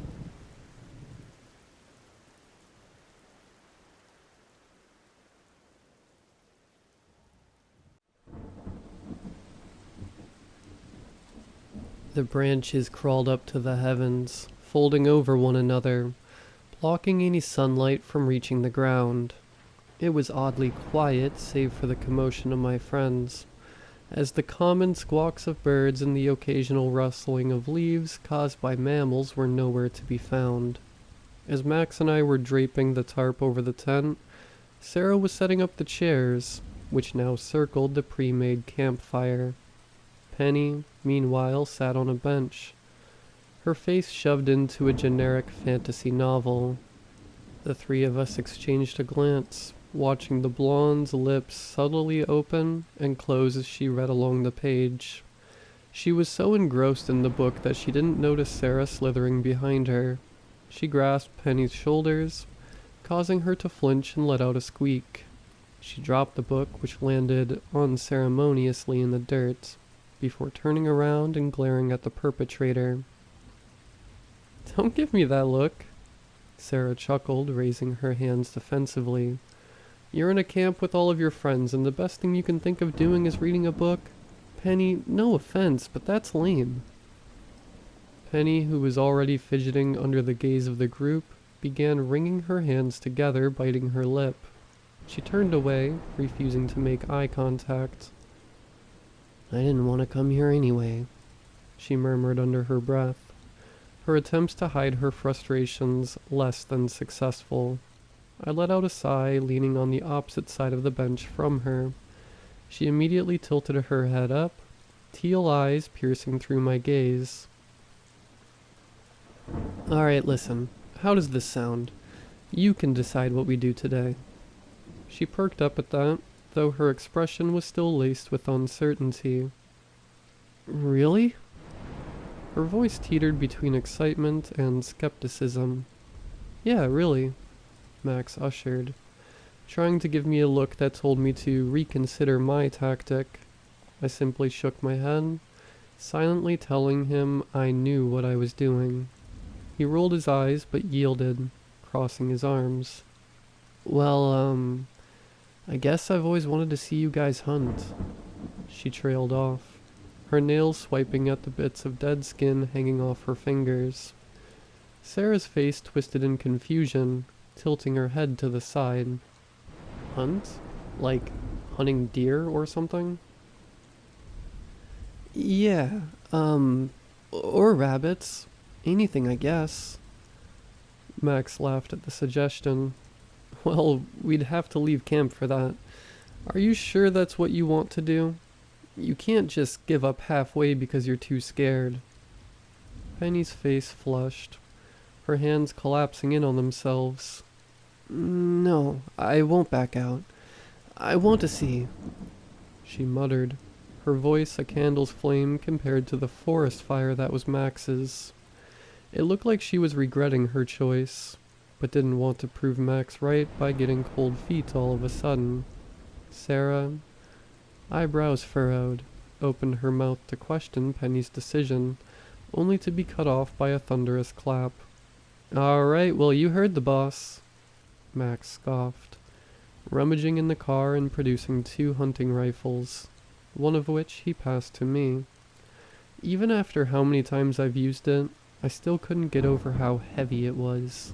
Its weight dragged me down with it, and I just barely caught myself before it could escape my grasp. Just so you're aware, I began, propping the firearm against a nearby tree as I grabbed my backpack. These are pretty loud, so you're gonna want to stay back. They might damage your ears if you're not careful. Not to mention, hunting takes a really long time. With how quiet it is, I'm not even sure we're gonna see an animal. Oh, and also... Okay, we get it, Johnny boy, Max interjected, his tone oozing with sarcasm. Penny's a frail, fragile flower. We'll make sure no deadly rabbit starts, I don't know, gently gnawing on her. Penny's face lit up in hot red. Sarah's giggling, hiding the girl's mumble of a response. Let the boys have this one, Sarah attempted to whisper, though her words still reached the 2 of us. It's the only thing they're good at. I rolled my eyes, slinging the pack onto my back before following Max's steps. That so? And I'm sure you can handle yourselves, so I'll be going without. Before I could finish, Penny's shuffling footsteps already reached behind me, her body centimeters away from mine. I could practically hear Sarah's eyes rolling as she awkwardly jogged to catch up with us. It was weird. The woods were usually filled with noise, birds squawking, branches swaying in the wind, and the occasional scurrying of rodents. So when the only sound consisted of dry leaves crumbling beneath our feet, the grip my fingers had on the gun tightened. Sarah attempted to fill the void with snide remarks, only to be silenced by, much to our surprise, Max. Each hush left her even more flustered, clearly frustrated with having the resident joker taking her role of the responsible one. I thought that this was all in my head, that my paranoia was causing inconsequential details to appear unnatural. That wasn't until I took a look at Penny. Her eyes, the same hue as the sky above, constantly darted to every corner of the forest. Her body seemed to slouch more and more every time, wrapping her arms around herself to block off any attacker. It was hard to tell if this was just how she usually acted, or if she too felt the urge to check behind her every now and then. I slowed my pace, allowing her smaller strides to keep up with mine. Hey Penny, I greeted, causing her to look up at me with a start. Her wide eyes seemed to have trouble focusing on anything. I know Max's comment probably made you feel a little self-conscious, but he's just like that. I promise, if you really want to go back, none of us will judge you. Well, besides Max, but again, she didn't respond, so I pressed on. Do you want to go back? Be honest, alright? She took a moment to mull over the offer before shaking her head. No. Making Max wrong is worth staying. I can handle myself. Despite uncertainty lingering in her words, stubbornness overshadowed it. You know, not in a million years would I have expected your first choice for what you wanted to do to be hunting. I mean, no offense or whatever, but I always thought you were squeamish. She laughed, her hands fidgeting with the straps of her bag. No, I'm, a big fan of biology. I've seen way worse things in documentaries than a dead deer. Though, I am a little afraid. To see one in person, at least. You're the expert. What should I expect? I smiled, rubbing the back of my neck sheepishly. Honestly, not much. Hunting's a lot of waiting around. Like I said, we're probably not going to see any... Max's voice rang out across the barren forest and, on instinct, I readied the firearm. There's a wolf. It's... His voice trailed off. The fear that was once hunting his words, morphing into confusion. What the hell? Is it dead? I motioned for Penny to stay as I approached the carcass, keeping my gun aimed at it just in case. As I neared where Max stood, the reason for his bewilderment became apparent. The corpse, the body of a young wolf, lay just a few meters away. With how its state was almost perfect, I didn't put it past him to assume it was simply sleeping. However, once I walked around it, the chunk of flesh forced out of its throat proved that assumption was false. I winced, not because of the fact I had seen the carcass. I've witnessed animals in much worse states, some caused by my hands. No, it wasn't the sight that unsettled me. It was the fact that it was done to a wolf. If it was a deer or a rabbit, sure, I wouldn't question it. But what would take a bite out of a wolf? The potential answers to that question made me shiver, and I stood up, deciding that this wasn't safe anymore. However, before I could turn to the group and announce it, Penny brushed past me, and kneeled next to the animal, studying its wound. Guys, she murmured, reaching her hand just close enough so that they weren't touching the matted tufts of fur jutting out of the sopping wound. This bite, I don't know how to say it. It just looks weird. It's sloppy. The flesh is all stringy like whatever took the bite had to pull just to tear the flesh off. She pulled her hands away, wiping it on the grass next to her despite no physical contact being made. The bite marks look too small. Too, like, a house dog or something.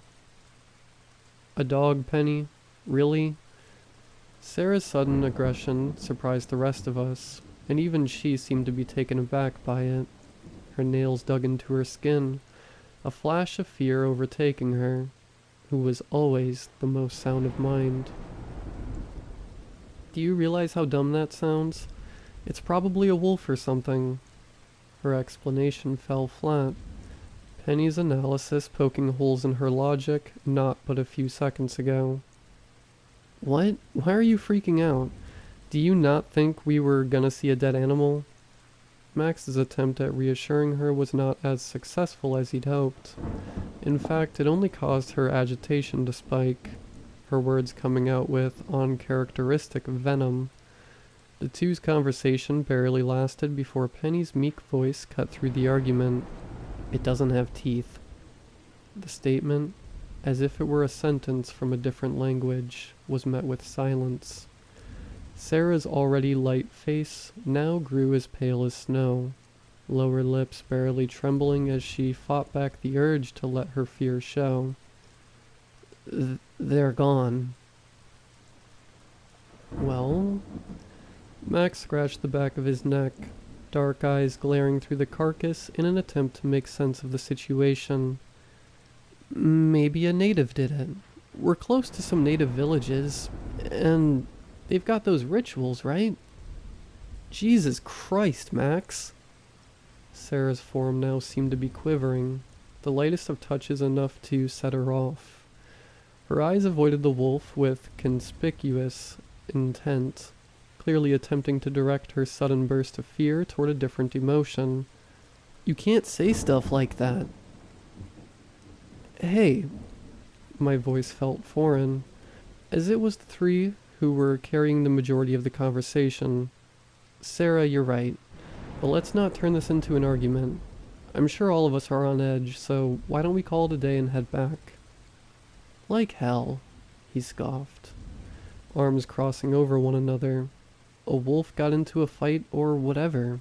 It gets some weird injuries and dies. The end. So what? Missing teeth, a massive chunk of its throat gone, and a bite pattern that's apparently similar to a house dog's?" I shot back, puffing my chest out in an attempt to at least level the playing field out with Max's tall stature, to little success. "You don't see anything wrong with that?" "I'm just as disappointed as you, man, but I don't want to risk getting mauled over some hunting." His eyes lit up with a fire that indicated this conversation would go nowhere, but the flame was swiftly put out as he sighed. "Fine." His features softened, guilt etching itself onto his face. "Hey, look, I'm sorry, alright? I didn't mean to be like that. Let's just head back." I felt my shoulders sag, the potential fight draining me more than I'd care to admit. "It's all good." I patted his shoulder, a gesture he physically cringed at. This was a bad spot to camp anyway. We should have just gone to a public one, where we didn't have to worry about any predators. "Speak for yourselves." Sarah's usual snark finally returned, if a little forced. "I actually agreed to come camping because I wanted to be mangled by a bear." Max rolled his eyes, though a subtle chuckle still escaped his lips. My attention returned to the crouching girl, her finger still tracing the edges of the fatal wound. "Penny?" No response. She seemed to be completely engrossed in the carcass, teal irises practically piercing through the chunks of muscle and flesh. Only when my fingers made contact with her shoulder did she jolt her head up, narrowly missing my chin. "We're gonna head out, so if you want to stop probing that dead animal, now would be great."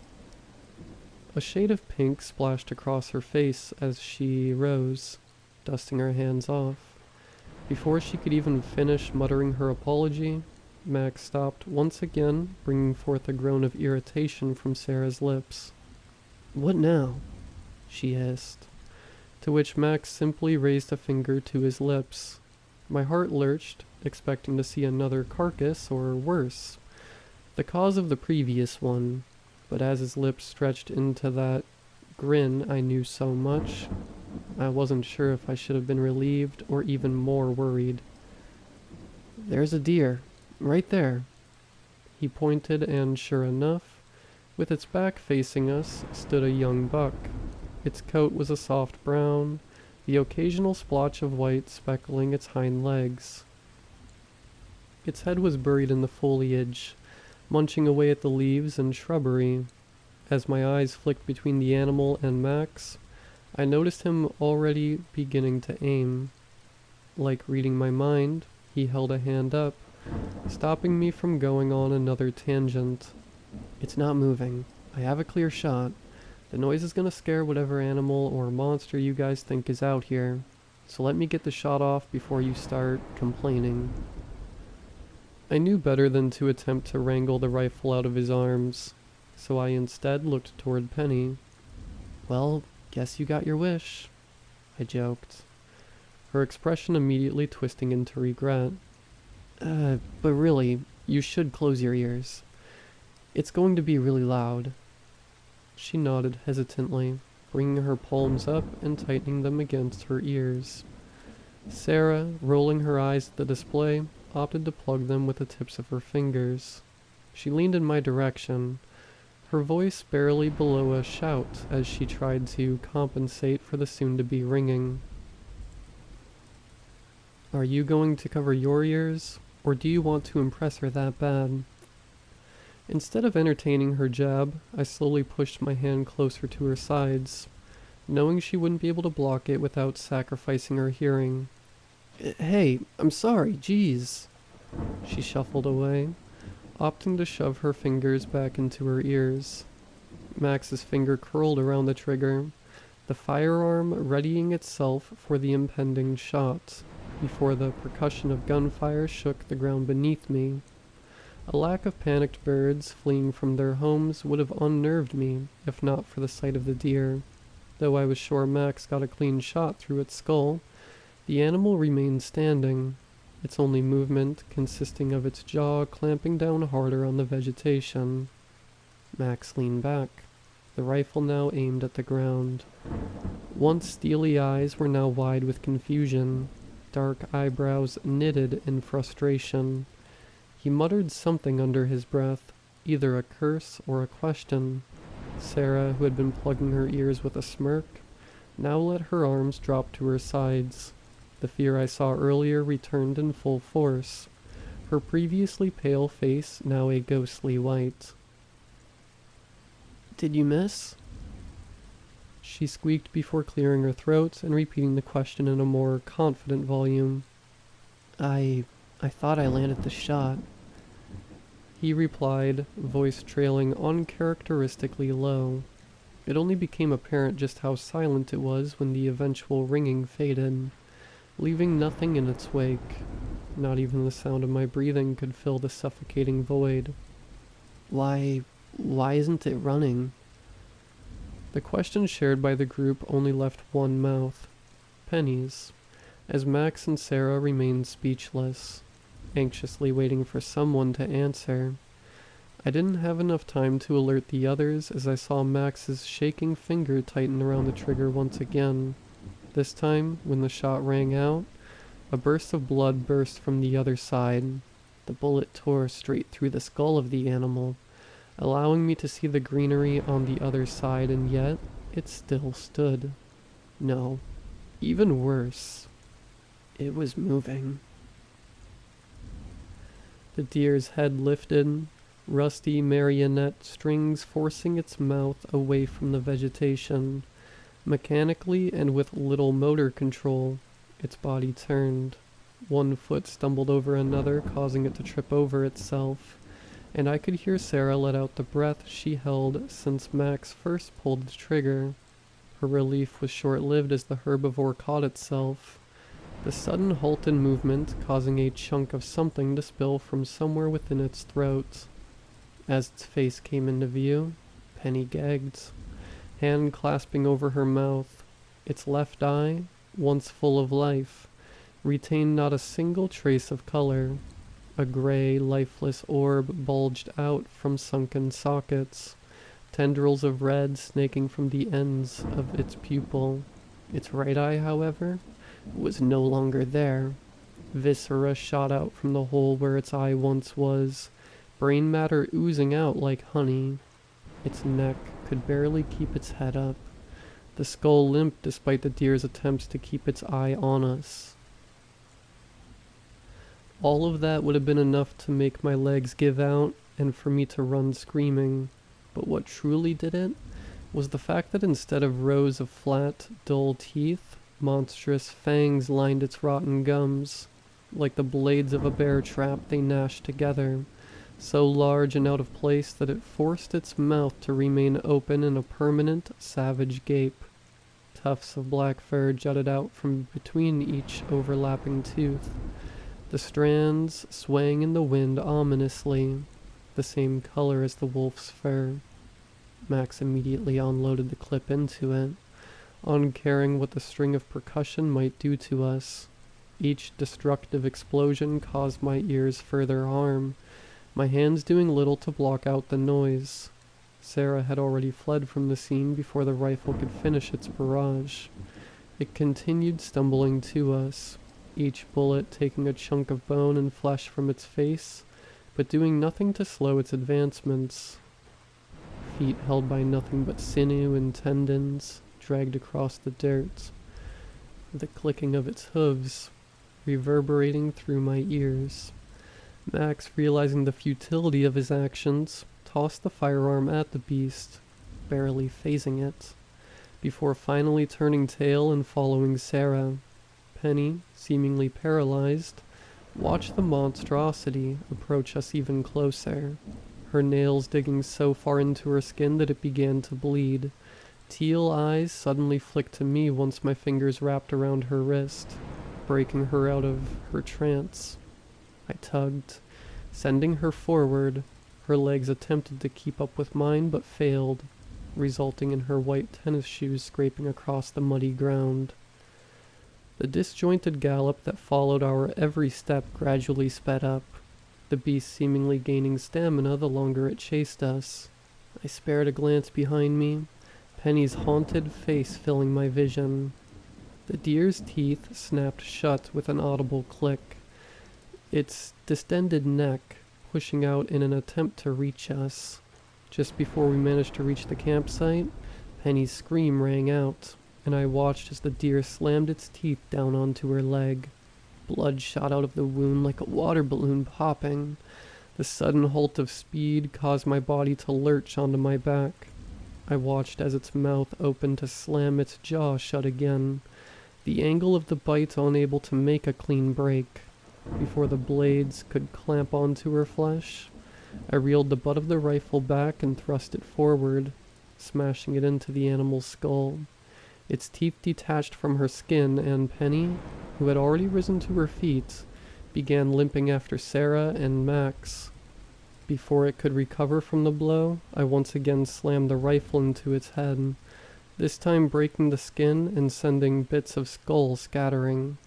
The deer crumpled to the ground, twitching violently as if attempting to force itself to get up. However, I stuck the barrel of the rifle into the soft entrance I managed to cave way into before firing once, twice, thrice, until all the firearm produced was a pathetic click. Its writhing ceased, smoke exiting the wound as various exit shows littered its body. I scrambled back, turning to see the others stopped in their tracks, staring at me with an expression that I couldn't place. Only when I joined them by their side was Max able to break the silence. "What was that?" he demanded. His voice cracked under the stress. I could barely formulate a sentence, the sentiment ringing true for the others. "We have to get her to the hospital," I breathed, dragging the base of the rifle along the dirt, attempting to clean off the bits of brain. "That thing could have been rabid. We can't risk anything. It could have already gotten in her bloodstream, or..." My words died out, causing silence to fill the air once more. I placed my hands on my knees, letting out a shaky sigh. "Can someone drive?" "Too dangerous." Sarah winced, looking up as the sun's rays, which were already muted as a result of the branches overhead, dissipated to nothingness. "There is at least a mile of nothing but trees from here before we get to the main road. We'd crash before anything could happen to Penny." "Okay. Does anybody know first aid?" Sarah gingerly raised her hand, which I nodded at. "Okay, get her to the car and patch her up. Penny, if you feel anything change, and I mean anything, tell us, alright? We're gonna stay for the night, but if you so much as feel uncomfortable, we're out of here." She nodded, her eyes refusing to leave the shallow wound left by the deer. Upon arriving at the campsite, Sarah and Penny both immediately sat down, with the former grabbing the medical kit from the tent. I turned to Max, who was kneeling over the campfire and attempting, albeit failing, to light the pile of twigs.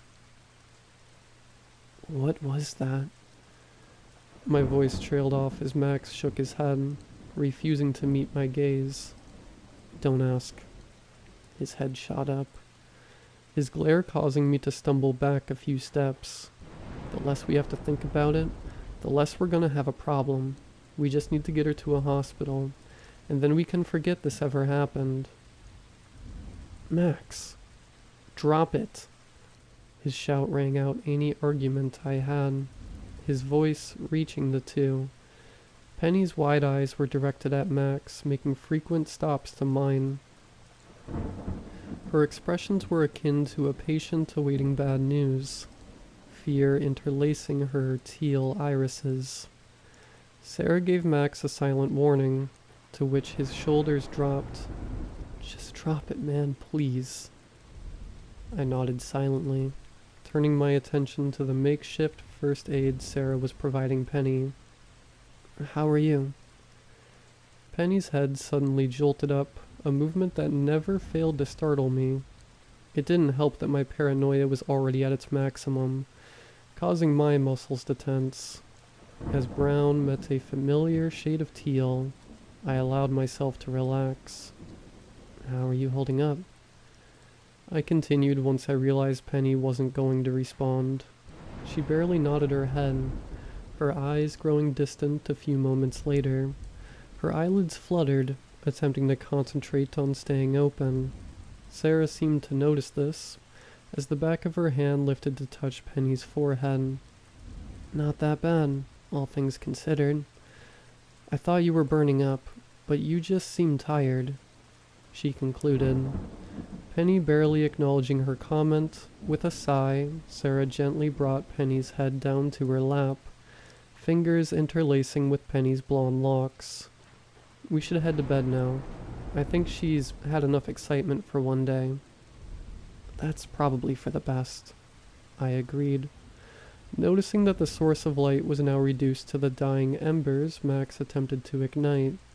"Me and Max will take turns keeping watch. We'll wake you guys up the moment there's any sun so we can get Penny to a hospital." Sarah hummed in approval, gently tapping Penny's cheek, whispering something that caused the blonde's form to rise. She was practically dragged to the tent by Sarah, who gave a small wave before disappearing behind the fabric.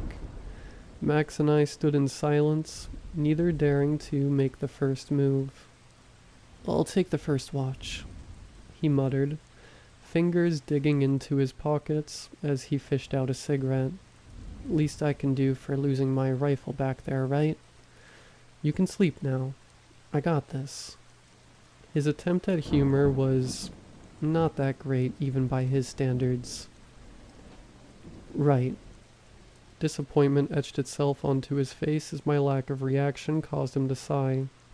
"If anything happens, please wake me up." He nodded, fighting the cancer stick before collapsing onto a chair, his stare fixated on the tree line. I spared him a final glance before entering the tent, which was situated across the girls' tent, though the inferior of the two. I didn't pay the jutting rocks digging into my skin any mind, though the sense of dread I felt in the forest no longer loomed over the air like a thick smog. That still didn't mean I could ignore the fact that there was something wrong. I was so sure that something was lurking in those woods that upon being awoken by Max, I was half expecting to see his pale face, eyes wide with horror, shaking my shoulders and telling me something terrible had happened. But all I awoke to was his dull expression, eyelids drooping with exhaustion. "Your turn." By the end of his words, he fell onto the sleeping bag, his loud snoring already sounding off before I exited the tent. The fire, which had already been reduced to a few desperate embers, flickered in the wind as the dying flame miserably fought to keep itself alive. I tossed a few logs into it before beginning my first trek around the campfire, my body desperately screaming at me to return to my sleeping bag. However, the encroaching darkness, fought off by only the dying fire and the rare ray of moonlight, was all my brain needed to keep my legs moving and my body upright. Or I hoped it would. By the half-hour mark, the butt of my rifle, which started positioned firmly in my right hand, now dragged across the dry terrain, the imprint of a circle appearing wherever it trailed. Max's shift seemed to be eventless, but never had I expected boredom to so easily replace any remnants of fear. Eventually, my wandering brought me to Sarah's seat, which sat right in front of their tent. I carefully sunk my weight into it, careful not to make too much noise and potentially wake Penny up. It was quiet, far too quiet. Yes, it may have been the dead of night on a day with little wind, but I still found myself yearning for the chirps and trills of distant insects. Irritation was a preferable emotion to isolation, I figured. Each time my head bopped down, eyes threatening to close, a howl of wind would pierce through the silence and jolt me awake.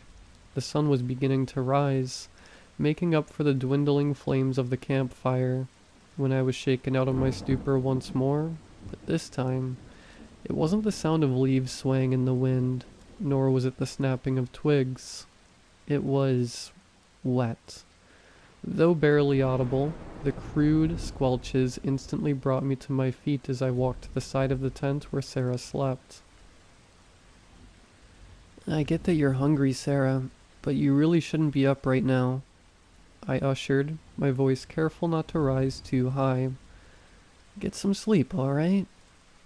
However, the sloshing sound didn't cease. In fact, it only got louder, a faint smack of the lips accompanying it. My heart sank and a sudden wave of fear washed over me. Come on, Sarah. Penny's gonna wake up. Nothing. With an agitated groan, I walked in front of the tent, fingers clamping down on the metallic zipper, giving Sarah one final chance to announce herself. I unzipped the entrance, only for a pungent odor to hit me square in the nose. The moment the scene inside was made visible, my heart lurched forward and bile began rising from my stomach. The lack of light did nothing to hide the obscene amount of crimson splattered against every surface of the tent, the source of both the sound and the smell becoming apparent. Sarah's limp body sprawled out across the inside of the tent, chest caved in, one of her arms having been torn completely off. Tendons and ligaments hung out from the shoulder, bits of skin and muscle still clinging on to the bone. My eyes traveled up, catching sight of golden strands sticking to one another, dried blood causing ropey threads to form.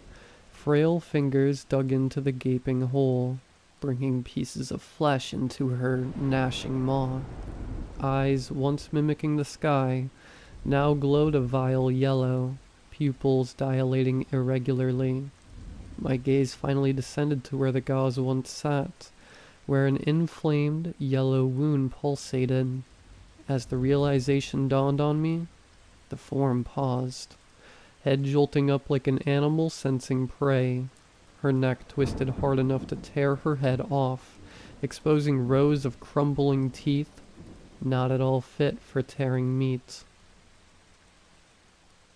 My heart hammered against my chest at such velocity that I didn't hear the percussion of my rifle, nor the sound of Penny's mangled body landing on the ground, nor Max's heavy footsteps as he approached.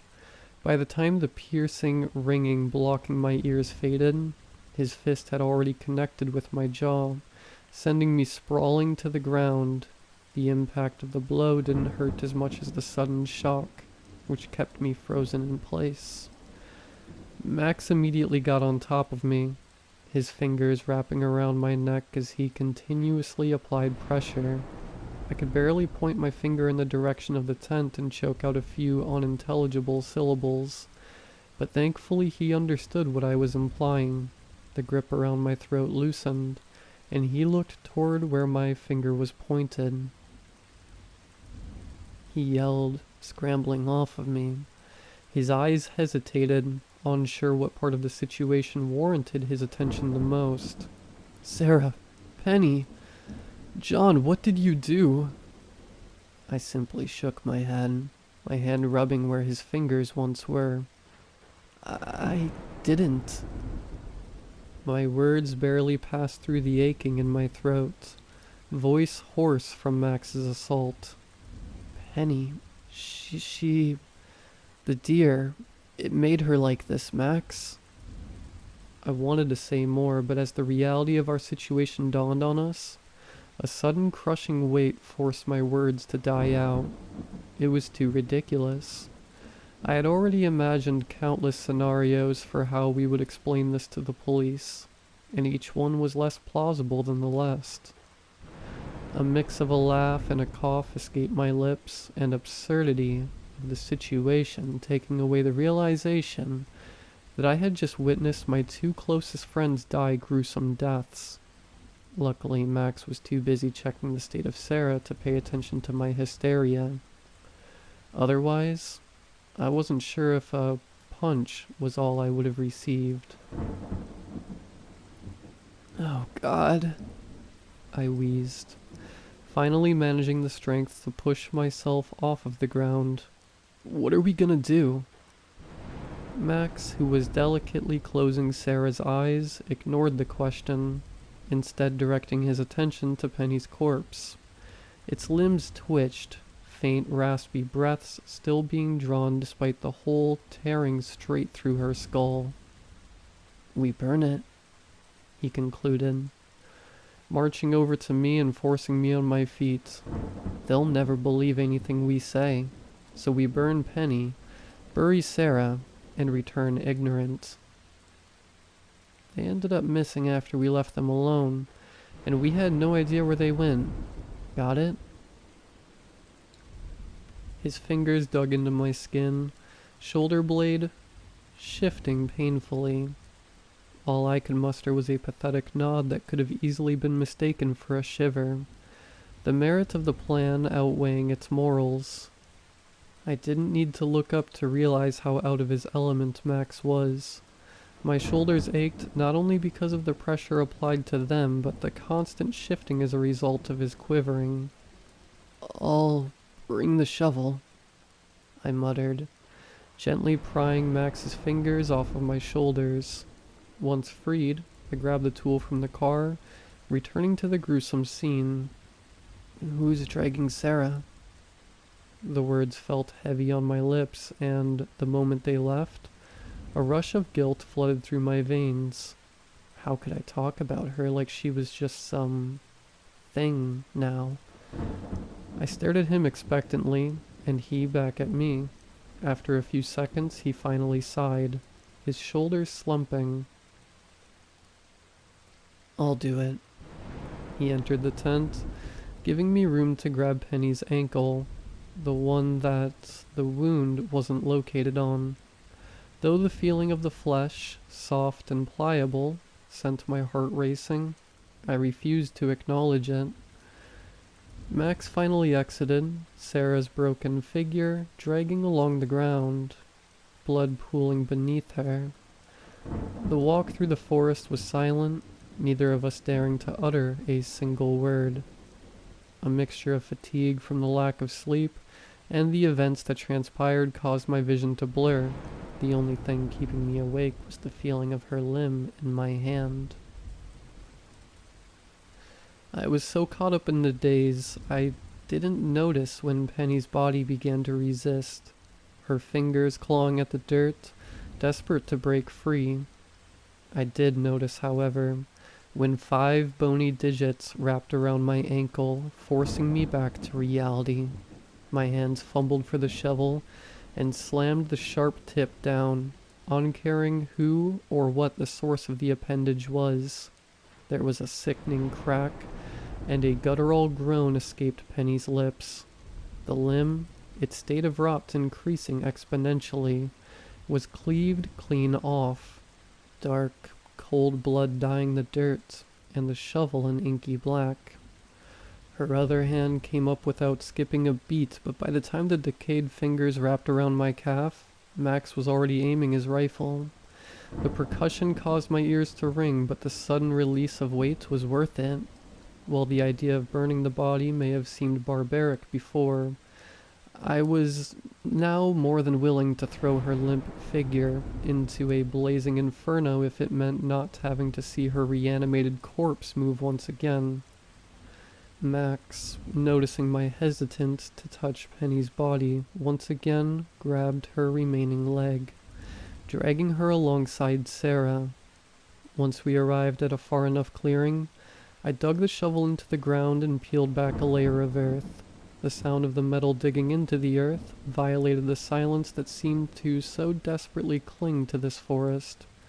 Each shovel took an eternity, the physical labor only heightened by the emotional toll. By the time I had made a shallow hole barely deep enough to cover Sarah, my limbs were beginning to ache. Max, noticing my exhaustion, grabbed the tool out of my hand. He pointed at the pile of dried leaves, sticks, and shrubbery covering Sarah, silently ordering me to gather more. By the time I returned, arms full of foliage, Max had already finished digging Sarah's grave. A makeshift cross made of 2 branches dug into the dirt acted as her headstone. I opened my mouth to tell him that marking her grave would only lead police directly to her body, but he must have already come to the same conclusion as his boot reeled back. The cross burst into various splinters the moment Max's foot connected, scattering across the makeshift headstone. Without a word, he dragged Sarah's corpse into the hole, the body tumbling down, leaving pieces of red mush stuck to the dirt walls. He kicked the dirt in, her form slowly but surely being obscured. Her face, initially stuck in a ghastly expression of agony, was now calm, almost peaceful. "Why?" His voice cracked once he dropped the last bit of dirt, the mound barely standing out amongst the rest of the ground. He waited, and once he realized he wouldn't get an answer, his head turned toward me.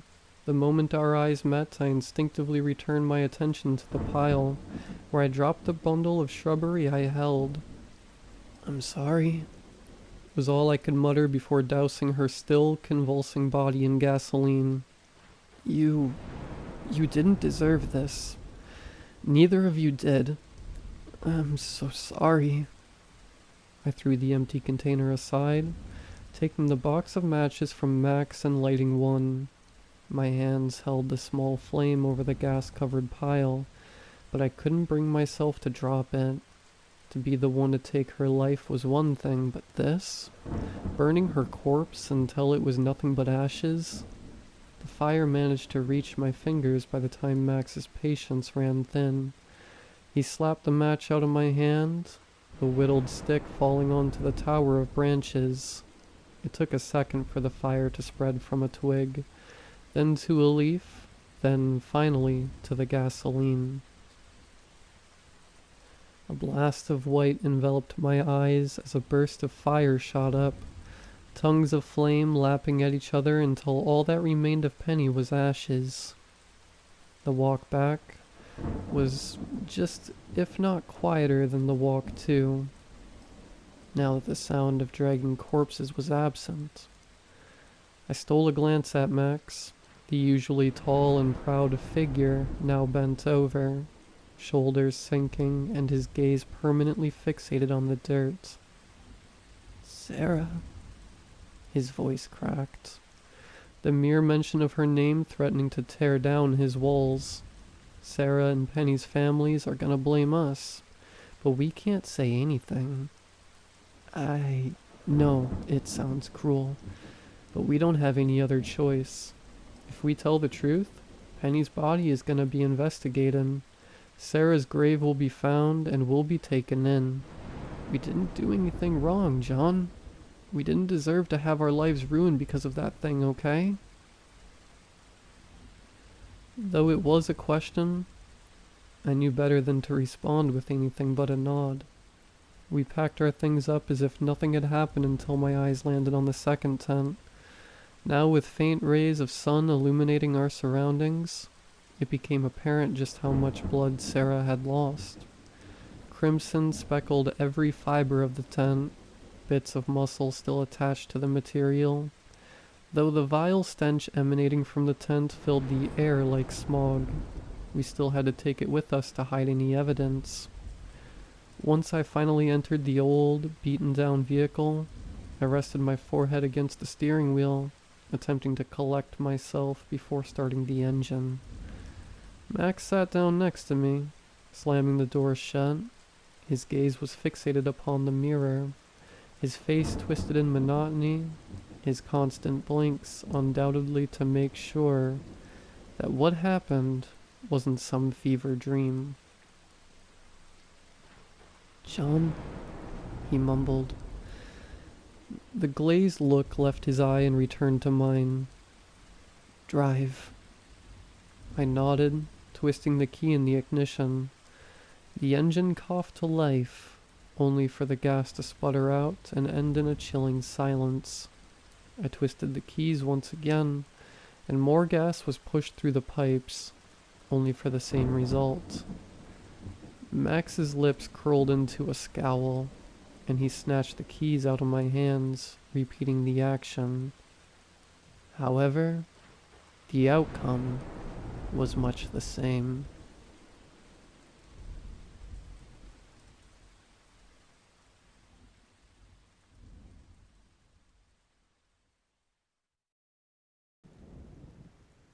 I knew one day I would have to tell this story. It took me a year to finally sit down and do it. I've been told that doing this could help me move on, but that's not what this is for. I don't expect to move on. The girl in 402 will always be with me. I'm telling this story simply because I have to.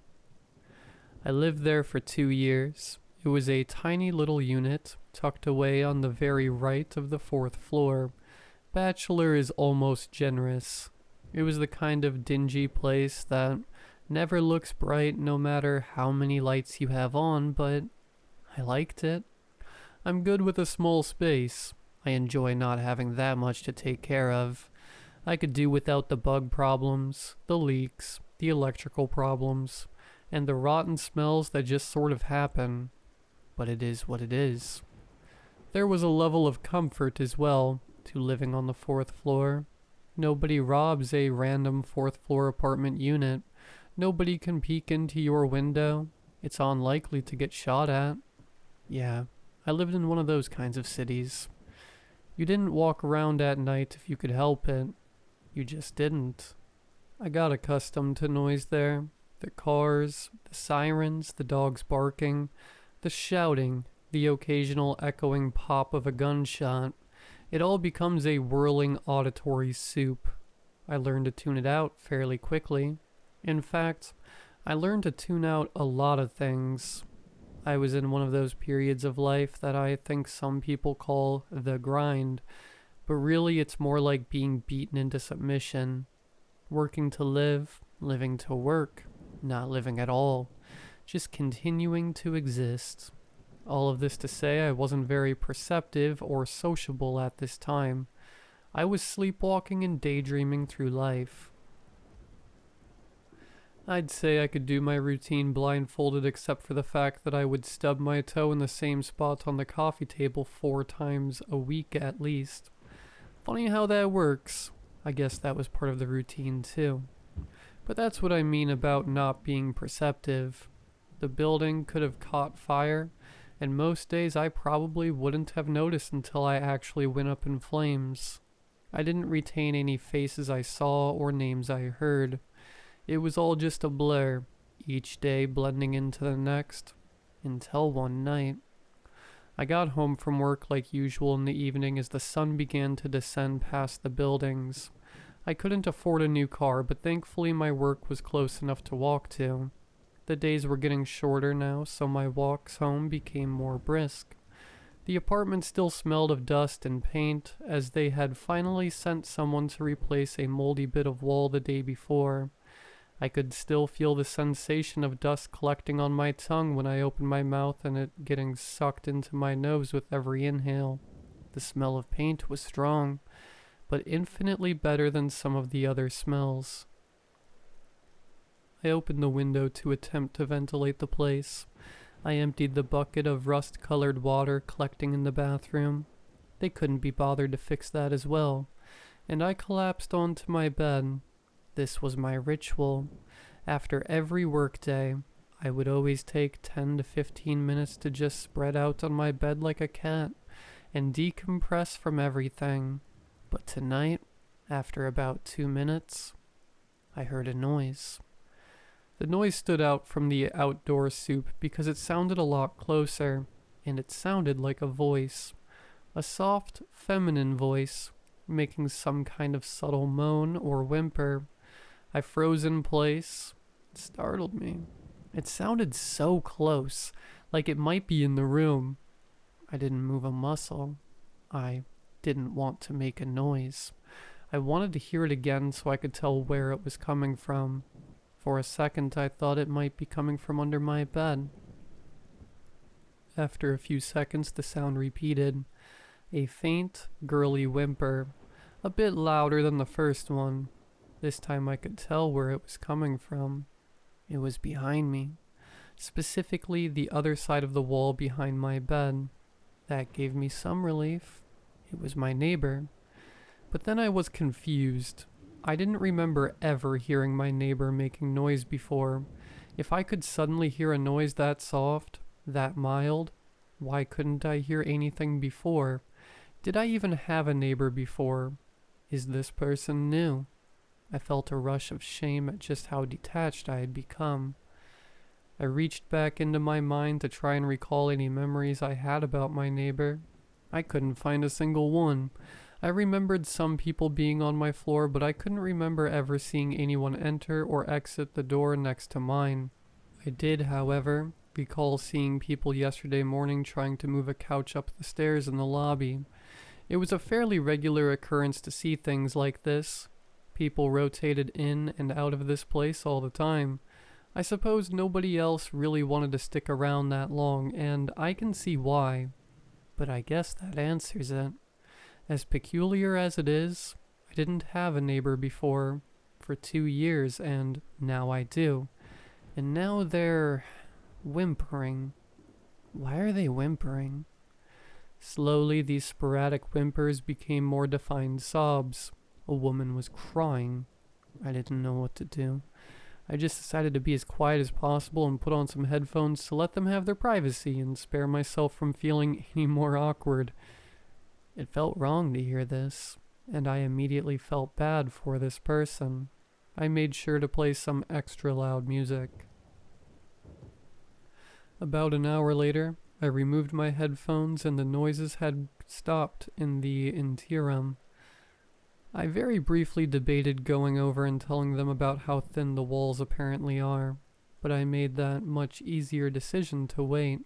Wait until they do something loud and not so private so I can use that as an excuse. Like the TV or something.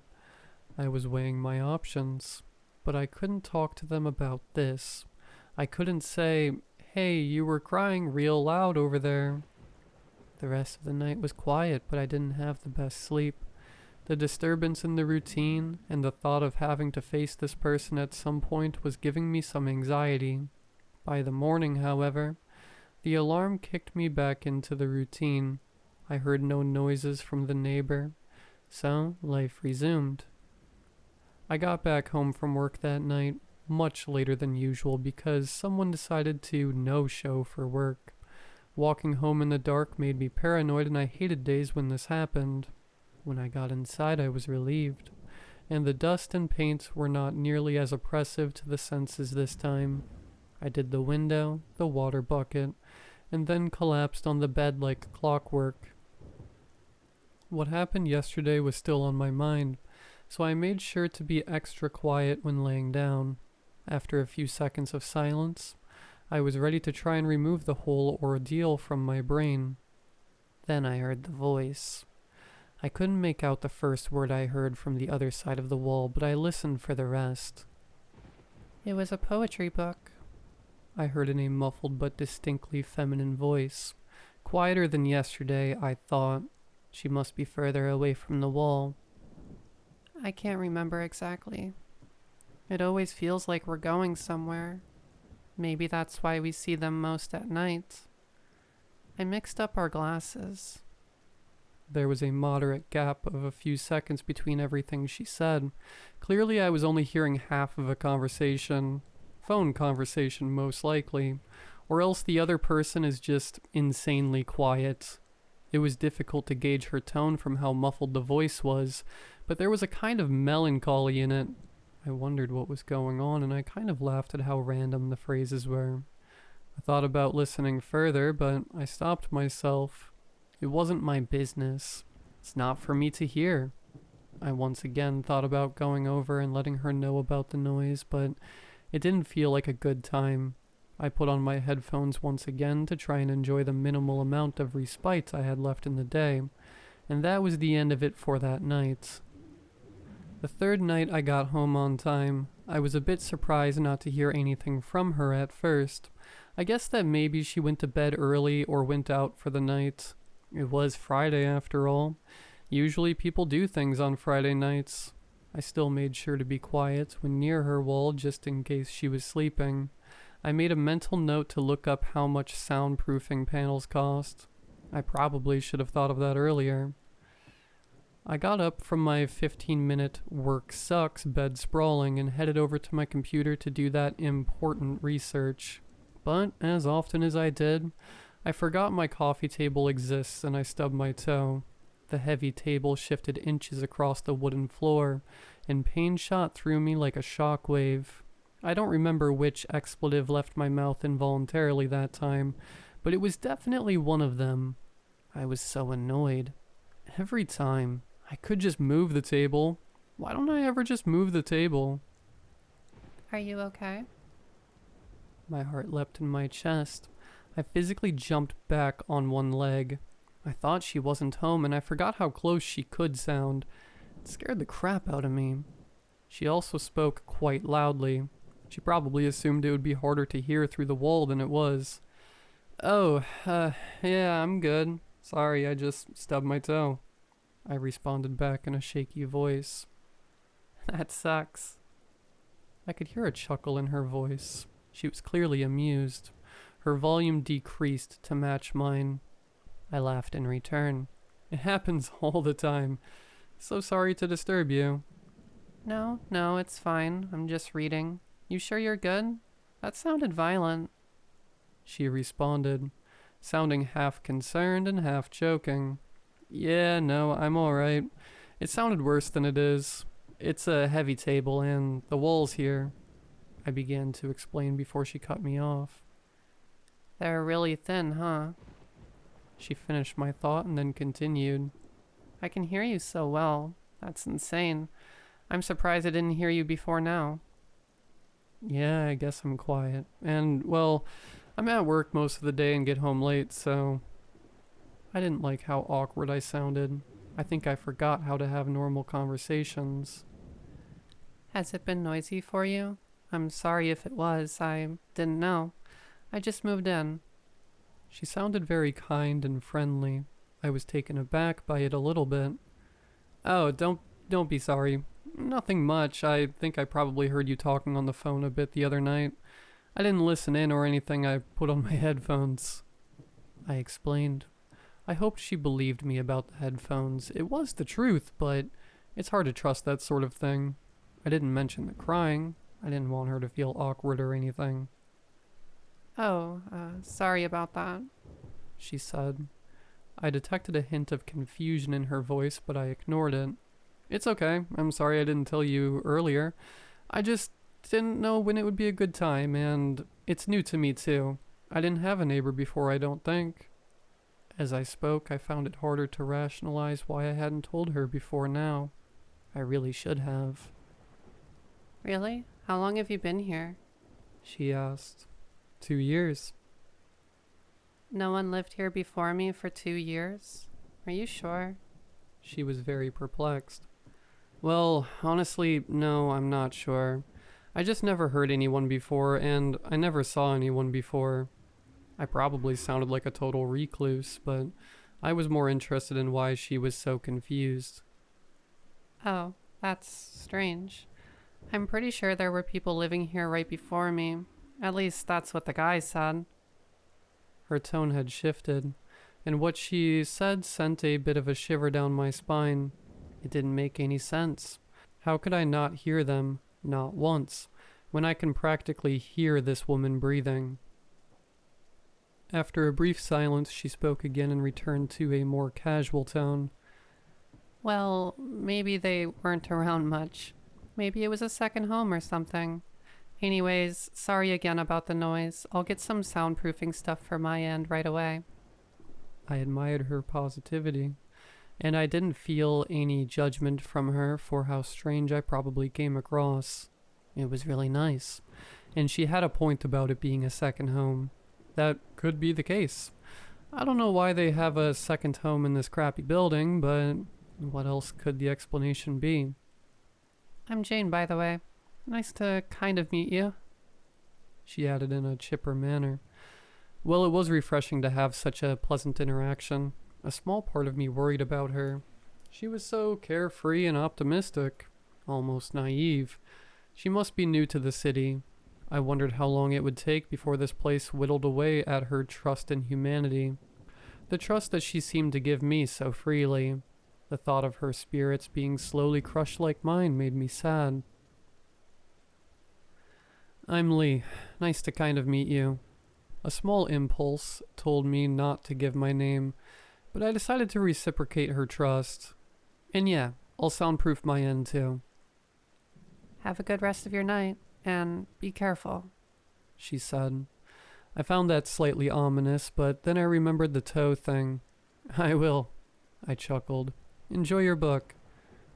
That was my first conversation with the girl in 402. Over the weekend, we spent a lot of time getting acclimated to each other's presence, as we each waited to get our soundproofing. I expected it to be a lot more awkward than it was. I attribute all of that to her. She had a way of making everything seem fine and almost playful. She would knock on the wall 2 times and say things like, "About to vacuum, sorry," and "My bad," when she would make noise. I would follow her lead and do the same 2 knocks. It was kind of nice. Out of the blue on Sunday, she knocked twice and said, "You know, it's weird. I don't hear my neighbors on the other side at all. Only you." We pondered over that a bit. She didn't seem to sweat it much, but it was odd that it was only on one side. These odd things were beginning to stack up. Why just the wall? Why only now? I began to wonder if more odd things have been happening all along, and I'm only starting to notice them now. Monday night I got home to find my package had arrived. The soundproofing was here. It was a little bittersweet seeing it on my doorstep. I knocked twice and told her I got it. She confirmed that she got hers too. She actually went out and physically bought it. I guess that speaks to the kind of people we are. We both said we'd put it up right away, both of us not wanting to continue to inconvenience each other any longer. But then that didn't end up happening. Instead, we just kept talking. I didn't mean to, and I don't think she did either, but we just kept finding more to say. The friendly small talk about the building and whatnot gave way to more meaningful conversation. We talked about how we got to where we were. We talked about where we wanted to go from here. I wound up sitting on the floor with my back to her wall, and I could hear words right behind my head as if we were back to back. Luckily, the paint on that bit of wall was dry by now. To her, this place was a fresh start. She didn't go into detail, and I didn't want to pry, but it was clear that this was some kind of escape from something. Maybe that's why she was so upbeat, because she was able to escape a bad situation. Or maybe she was just always this upbeat. She told me that she was going to enroll in the college here, and that she was going to start an online shop and work as a waitress on the side. Eventually, she wanted to open a restaurant. She even told me where and what the name and theme would be. She told me all these plans, all these wonderful things she wanted to do, all laid out step by step. I don't know what was preventing her from doing them before, but it made me smile hearing how excited she was about them. Something about the conviction in her voice made me truly believe she could do it all. Then she asked me about my plans. I froze up a bit. I didn't have plans. I wish I did. I was envious of people who did, but I could never seem to figure it out. At some point, I think I shut that part of me off entirely. This was as far as I got, is what I told her. We sat in silence for a bit after that. There's still time, She said softly, breaking the silence. I could feel in her voice a new level of comfort and safety. All guards were down on both sides. She knew what I needed to hear, and I knew somehow that those words meant more coming from her than they would anyone else. We simply got each other. In that moment, there was no wall. Eventually, we said goodnight and agreed to put the panels up tomorrow. Those soft, comforting words rattled around in my brain all night long. They never really left. I woke up early the next day, and I began putting them up before work. It was a bit sad at first, but it's not like she was gone or anything. She was still right next door. We could just be friends normally now. I went to work excited about the idea. On my way home, I decided that I would properly introduce myself face to face, just to say hi. I felt confident enough in doing so by this point of knowing her. I got up to the door of 402, and after a brief hesitation, I did the 2 knocks. About 2 minutes passed and there was no answer. I tried again, still nothing. I was disappointed but not dejected. She must not be around. I'll try again tomorrow, I thought. When I got inside, I was immediately struck by how much quieter it was. All that constant city noise was getting absorbed by the panels. I didn't even think about that. I wasn't used to this kind of quiet. Now every small sound was large. I felt vulnerable, like all the noise was a big comfy blanket I could hide under, and now I'm exposed like a nerve. It would take some getting used to. An hour passed in this utter dreary silence. I tried to brave it without distraction to try and acclimate as quickly as possible, but it was just too freaky, so I had to put on some music. Not 5 seconds into the song, I heard, No way. coming from the wall. It was her. Jane, you can still hear me? I almost shouted in disbelief. Did you put your things up? She responded. Her voice was exactly as clear as before. Yeah, did you? I covered the whole wall. She shouted. What the? I was feeling mixed emotions. On one hand, it was nice to talk to her again. On the other hand, what the hell? We were both utterly stumped by this. Neither of us could come up with an explanation or a solution. She offered to try and ask the super to come do something. I told her she could try. Eventually, we settled back down and accepted the situation. Well, shit. I guess you're here to stay. She said. I guess I am. I couldn't tell if she was happy about this or annoyed. I couldn't quite tell if I was either. Alright, I hope you like ABBA then. I hated ABBA. This was a nightmare. We resumed our routine from the days before. It remained mildly inconvenient, while also being oddly comforting.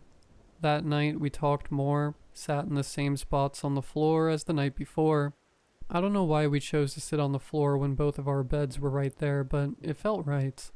The discoloration of the new patch of paint on the wall marked the talking spot perfectly, and it felt a bit nostalgic. It's not often you sit on the floor as an adult. With all the excess noise being drowned out, it felt like she was even closer. I could literally hear her breathing. We talked a little bit about our upbringings, and we aren't terribly different. Her dad sucked. My dad died. We all got messed up somehow. The good news is, she informed me that I don't snore loudly at night, which is a huge relief. I laid up in bed. After she had said goodnight, I still hadn't acclimated to the silence, and now I had to bear it if I wanted to sleep. It wasn't working. I was just awake with my thoughts, which is a place I usually hate being, but not so much tonight. I thought about Jane, and I thought about the weirdness of the situation. As odd as it all was, it was at least interesting. By far the most interesting thing to happen to me since I moved here. I began having those middle-of-the-night urges to Google the principles of sound waves and how they travel, or how often apartments are vacant for long periods of time. But I resisted, determined that if I laid here unmoving in the dark long enough, sleep would happen. Briefly piercing the silence, I heard a mattress creak a few times and blankets shift. It sounded like she rolled over. Then back to nothing. I checked the clock. 2 a.m. Maybe sleep was hopeless. I stared into the dark of my apartment so long I started seeing abstract shapes and folds fade in and out of the shadows, and the walls seemed to wobble. I was so tired. I began to fade, but then another mattress creak brought me back to lucidity. This one was different. It was a deeper creak and singular, like one fluid motion. She sat up. Without question, that was the sound, but that was the only sound. No creaks, no fidgeting, no swiping sounds of blankets moving while she slowly awoke. It was strange and abrupt. It could be that she had a nightmare, but there was no heavy breathing or gasping or any of that. I waited to hear another sound, but it didn't come. A half hour passed. I didn't hear her get out of bed. I didn't hear her lay back down. Was she just sitting? My mind began to paint a picture of a woman sitting still in bed in the pitch black darkness, and it unnerved me. Maybe she did lay back down, just slowly and softly enough that I didn't hear it, I thought. Maybe she had her book or something. She said she was reading the other day. Maybe she never sat up at all, and I mistook that sound for something else. I didn't hear anything else that night, and about an hour later, I managed to get some sleep. I wondered if I could bring this up to her. Would it be weird? Eventually, I decided against it. I don't want her thinking about me listening to her sleep. The situation is already a bit uncomfortable as it is when it comes to privacy. Plus, it was probably nothing. The next night, I got home and double knocked on the wall. She double knocked back. This was our new normal. Hey, never date a tennis player. You know why? She said. Why's that? I responded through my grin as I dealt with the water bucket once again. Love means nothing to them. She made sure to sound extra dramatic. Wow, that's tremendous. I responded, bemused. I'm gonna hit you with one of those every day, I decided, she said emphatically. Oh, God. I pretended to sound annoyed. That's right. This is why I don't have a boyfriend. They all run away. But you can't run away. I can move away. No, you can't. You're broke just like me. If you could have, you would have by now. She had a point. So deal with it. Here, what do you call a beehive with no exit? She continued. No more. This is harassment. I weep for your future husband. When you bring a man over, I'm going to shout at him to run as fast as he can. I will just scream bloody murder until he leaves. Unbelievable. Dang it. I like that one, I replied. I couldn't lie. Also, I'm never bringing a man over here. Are you kidding? You hear enough as it is. Again, she had a point. We went about our business, and later that night we talked a bit more. These floor chats before bed we'd started having had become a highlight of my day, and I began looking forward to them while I was at work. A part of my brain was trying to recontextualize this into a romantic thing, but it really wasn't that. And I didn't want it to be. At least not right now. It was just nice. It was nice having someone to talk to, who was easy to talk to, who made me laugh and who I felt comfortable with. It was nice to feel genuinely connected to somebody after feeling disconnected for so long. It was nice to have a friend. Can I ask you something? I inquired. Yeah, she answered without hesitation. Why did you trust me so early on? I had this question for a while, but I felt comfortable enough now to ask. Jane paused for a moment before responding. What makes you think I trusted you? I was a bit taken aback by her question. Oh, well, you were just so friendly and open. I was just wondering. This is a seedy place and you don't know me. She cut me off. I was friendly, yeah, but that's how you have to be. That's like customer service voice. I don't want to anger the strange man living next to me, you know? That made a lot of sense. I didn't think of it that way. She continued. But I trust you now. Yeah? Yeah, I think you're a good guy. I think you probably won't kill me. What about me? Do you trust me? I mean, I'm still not 100% convinced you exist, to be honest. I've still never seen you. You didn't answer your door when I tried to say hi, so you might just be a figment of my imagination. Who's to say? I joked, but a part of me thought that would actually explain things. Wait, when was this? She sounded surprised. Oh, after we put up the soundproofing. I was gonna say hi when I got home from work, but you didn't answer. Really? I didn't hear you. She responded, sounding legitimately disappointed.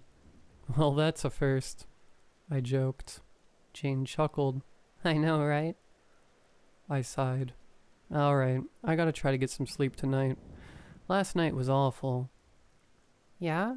I slept like a baby last night. These soundproofing things rule. She slept like a baby? The image in my head of her sitting up in her bed replayed and gave me chills once again. Clearly, I must be mistaken. I shook off the thought. Well, I still need to get used to it. Good night, Jane. Hear you later, Lee.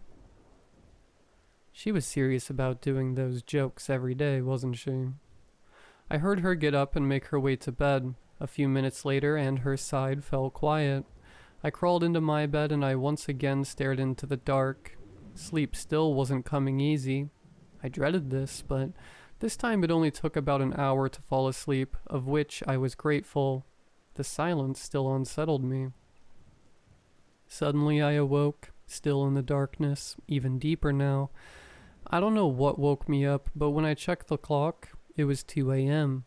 I wasn't happy.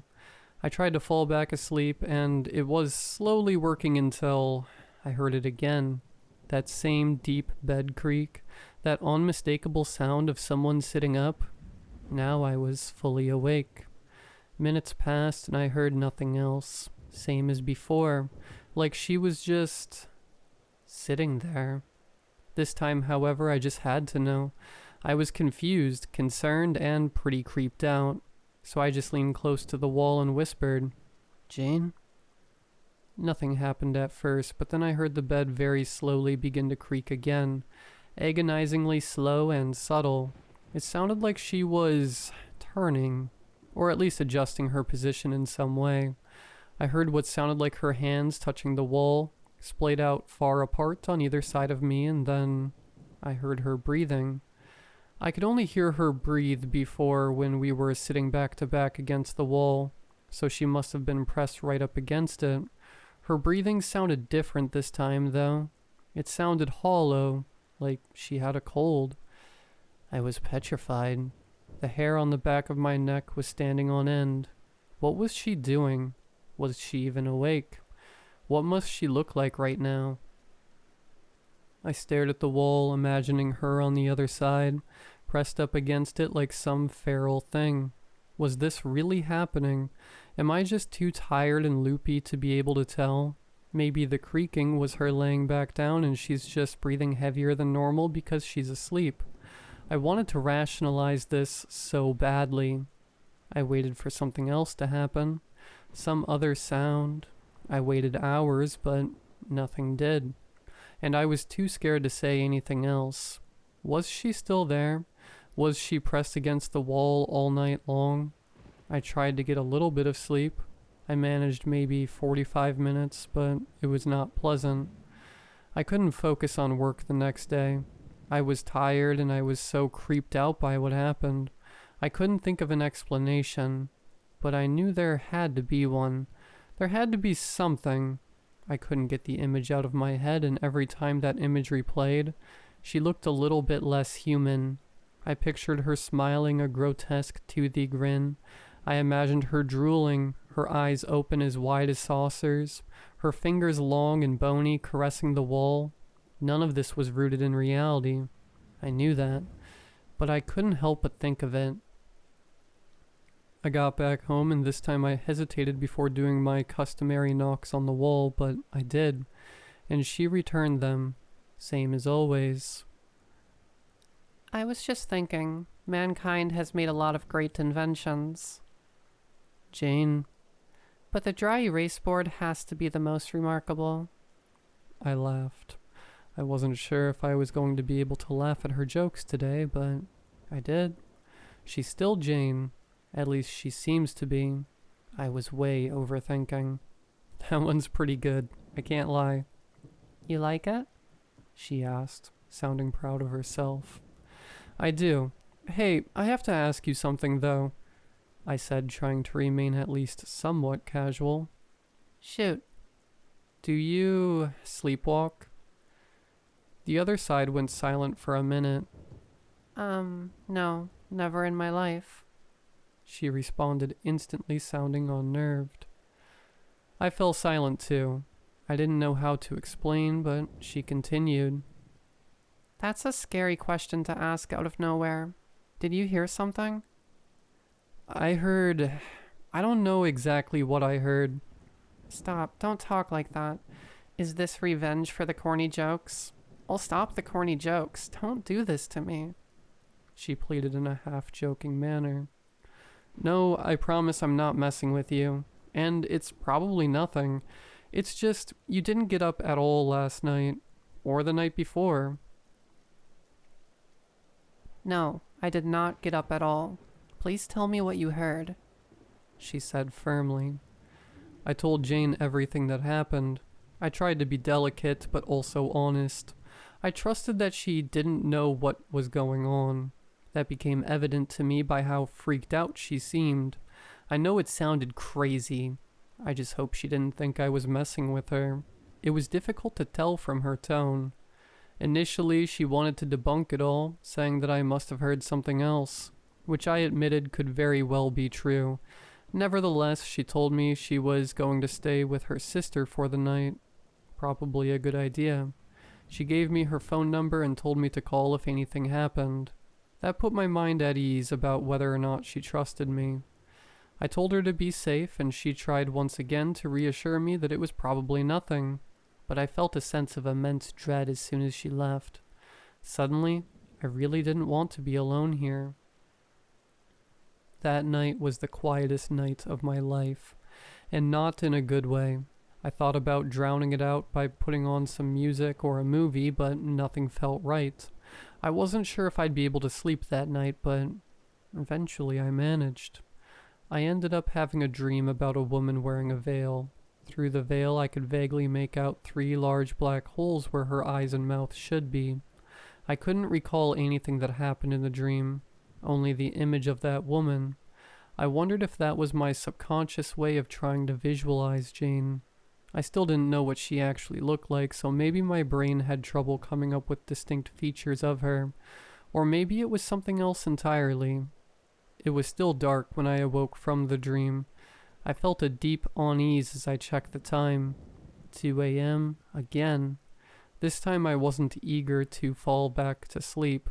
I didn't want to see the veiled woman again, so I stayed up a little while longer, attempting to ease my mind.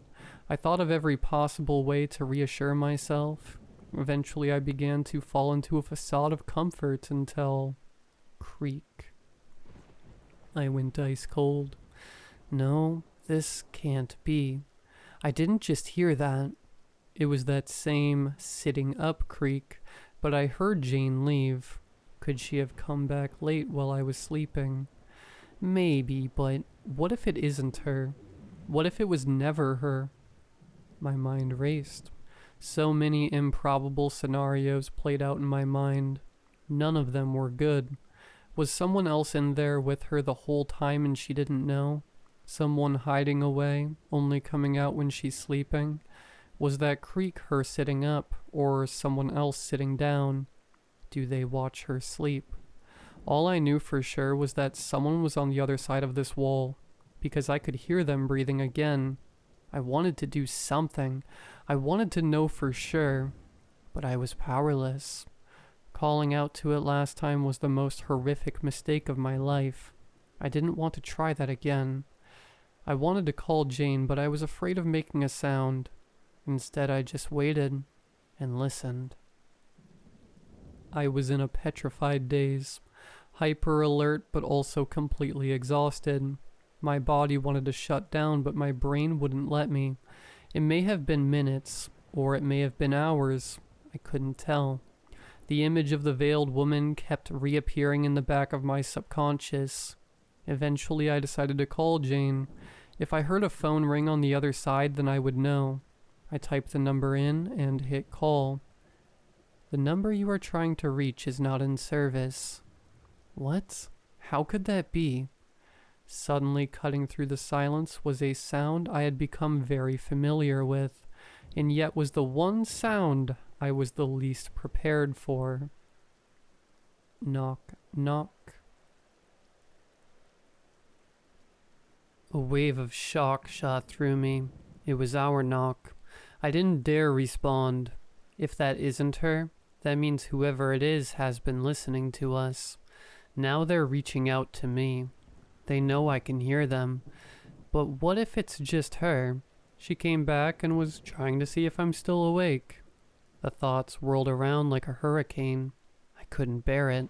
I couldn't bear the silence. I couldn't bear the uncertainty. It was all too much.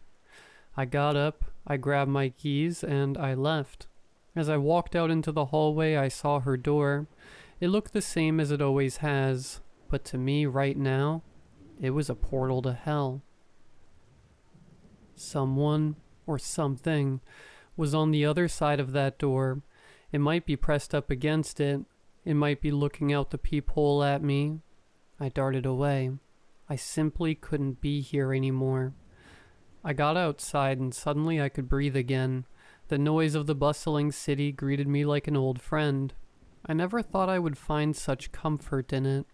I sat down on a bench in front of my building. I wasn't going to go back, not while the sun was down. I knew where my window was, so I knew where 402's window was. I didn't want to look at it, but I had to. It was completely black. I couldn't see anything inside. That was good, I thought, but that didn't stop me from feeling like I was being watched. I felt eyes up there looming over me. I couldn't rationalize it, but something inside was telling me that whatever was in 402 wasn't a person. I fought against that thought for a long time. I was starting to accept it. I tried my best to ignore it all. It wasn't easy. Eventually I laid down on the hard wooden slats and was able to get some much needed shut-eye. I slept better than the last few nights. I called in sick to work the next morning. I wanted to be here when Jane got home, or to see if she was already home, and last night was a massive overreaction. I felt safer seeing the sunlight beaming through the windows when I got back inside. I tried to occupy myself by catching up on some household chores, as the back of my mind waited anxiously for the next sound. I heard nothing all day. The longer it went on, the more sure I became that Jane wasn't home. As the sun set, it was apparent that she decided to stay with her sister for another night, meaning that yesterday night definitely wasn't her, also meaning that I was here alone for another night. I tried calling again. I don't know why I expected the outcome to be different. Still wasn't in service. I made extra sure I got the number right. It was exactly the number she said. Why would she give me the wrong number? Was it a new phone and she got it wrong by accident? Or did what I said to her really freak her out and maybe she thinks I'm not to be trusted? She placated me with a false number and then got the hell away from me. That outcome would have hurt the most. But a third idea crept into my mind too. The idea that maybe she couldn't be trusted. I vehemently resisted that idea. Night fell and the dread came with it. Part of me wanted to go outside to the bench again, but another part of me had to hear it one more time first. One more time to confirm that it was still in there, and then I would call the cops because this needed to end. I don't know why the noises always seem to start at 2, but that's what I was waiting for. As 1:59 turned over, my senses sharpened. I waited and I waited, expecting that sit-up sound. Only it didn't come. I had hoped that not hearing it would put my mind at ease, but that was not the case. It only put me more on edge. I felt like I was being watched. I felt like the thing on the other side knew I was listening. I couldn't hear anything, but I could feel the presence. It was there. I knew it. I just needed confirmation. The longer the silence went on, the more doubt began to creep in. The doubt infuriated me. All of this was doubt. Every second of this nightmare was doubt, and possibility, and maybe. I knew nothing. Nothing made sense. I was afraid and I was frustrated, so I made a decision. I stood facing the wall, carefully picking up my phone in one hand and my keys in the other, ready to run and dial 911 at a moment's notice. I gathered up all the courage I had and prepared to speak. I had to call out to it. I had to know that I wasn't crazy. I opened my mouth, but before the words could escape, Lee? a soft voice whispered through the wall. It was Jane. She sounded further away and her voice had a slight echo to it, but it was unmistakably her voice. Jane? The word fell out. My voice cracked. Help me. She sounded afraid, hushed, like she didn't want to wake something.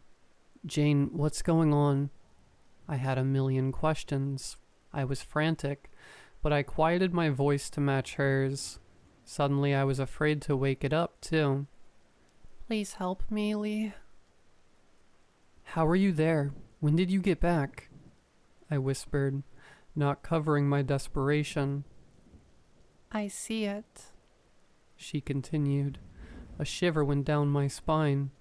I'm going to call the cops right now. They'll be right there. It was the only solution I had. I don't want to die. She fell silent after that, but I heard the breathing against the wall again. The hairs on my arms stood on end. I was too scared to think straight, but I knew this wasn't right. It was her voice, but it can't have been her. Knock, knock. Knock, knock. Knock, knock. I had enough. I ran out into the hallway and dialed 911. I told them that there was an intruder. I kept it vague because vague is all I had. As I spoke, I kept my eyes on her door. I wouldn't let it out of my sight. If it left, I would see it. If it stayed, they would catch it. I hoped.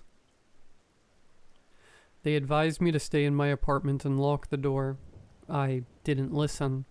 It took around 40 minutes for them to arrive. 2 officers arrived on my floor, and the building manager was with them with keys to let them into her unit. I think his name was Larry. Like I said, I forgot a lot of names and faces. He shot me a brief glare when he saw me standing there. I probably woke him up with all this. I wanted to get a glimpse into the room, but I was ushered away back into my unit. My stomach was in knots with stress. I just wanted this to be over. I didn't know what to expect. Would there be shouting? Would I hear a fight? Would there be gunshots? A part of me had a feeling, a dreadful feeling, that they would get in there and they wouldn't find anything. Minutes passed. I waited and waited, but I couldn't hear anything from the wall. Not a peep. Why aren't they going inside? I thought out loud. Suddenly there was a knock at my door. I opened the door and sure enough, it was the officers, flanked by Larry. They told me what I was afraid of. We searched the apartment and we couldn't find any signs of someone living in there. You went inside? I questioned. I knew they didn't go inside. We searched the entire unit up and down. There was no one in there. But if you hear anything again... After that point, I tuned out. I exchanged the default pleasantries and they went on their way. I couldn't find a crap to give in any of their words, and I was too frustrated and exhausted to search for it. I tried to get answers. Instead, I ended up with yet another question atop the pile. Why wouldn't they go inside? What did Larry tell them? I knew I wasn't getting any sleep that night. All I could do was sit on the bed and overthink. This was all bigger than I thought it was. Jane could have been in on it. Larry could have been in on it. The police could have been in on it, for all I knew. I really didn't want to believe that Jane was in on it. The way Larry glared at me, maybe it wasn't "screw you for waking me up in the middle of the night." Maybe I stirred something up that I wasn't supposed to. Maybe the problem wasn't with Jane. Maybe there wasn't an intruder, a creature, or even a ghost. Maybe it was the room itself. As I sat and drove myself crazy with these theories, a new sound shot into my ear and sent my heart up into my throat. Some kind of rapid clacking sound. Almost sounded like someone button mashing a controller, but not as plasticky. I jumped off the bed and the sound stopped. The room wasn't done with me yet. I had never heard this sound before. I couldn't place it at first, but once the initial shock wore off, I knew exactly what it sounded like. It sounded like teeth chattering. I didn't want to believe that's what it was. There are lots of things that sound similar to teeth chattering. If it was any other circumstance, I could easily debunk it as the place settling. Little rhythmic cracking of hard materials rubbing together, bending. But this isn't any other circumstance. I was frozen in fear once again. The images my mind involuntarily conjured up were instantly traumatizing. A wide, chattering, horse-like, bloody mouth upon a gaunt, sunken face. A naked man with hungry mouth strewn all over his body. A zipper made of teeth going all the way down a human head so it can open like a Venus flytrap.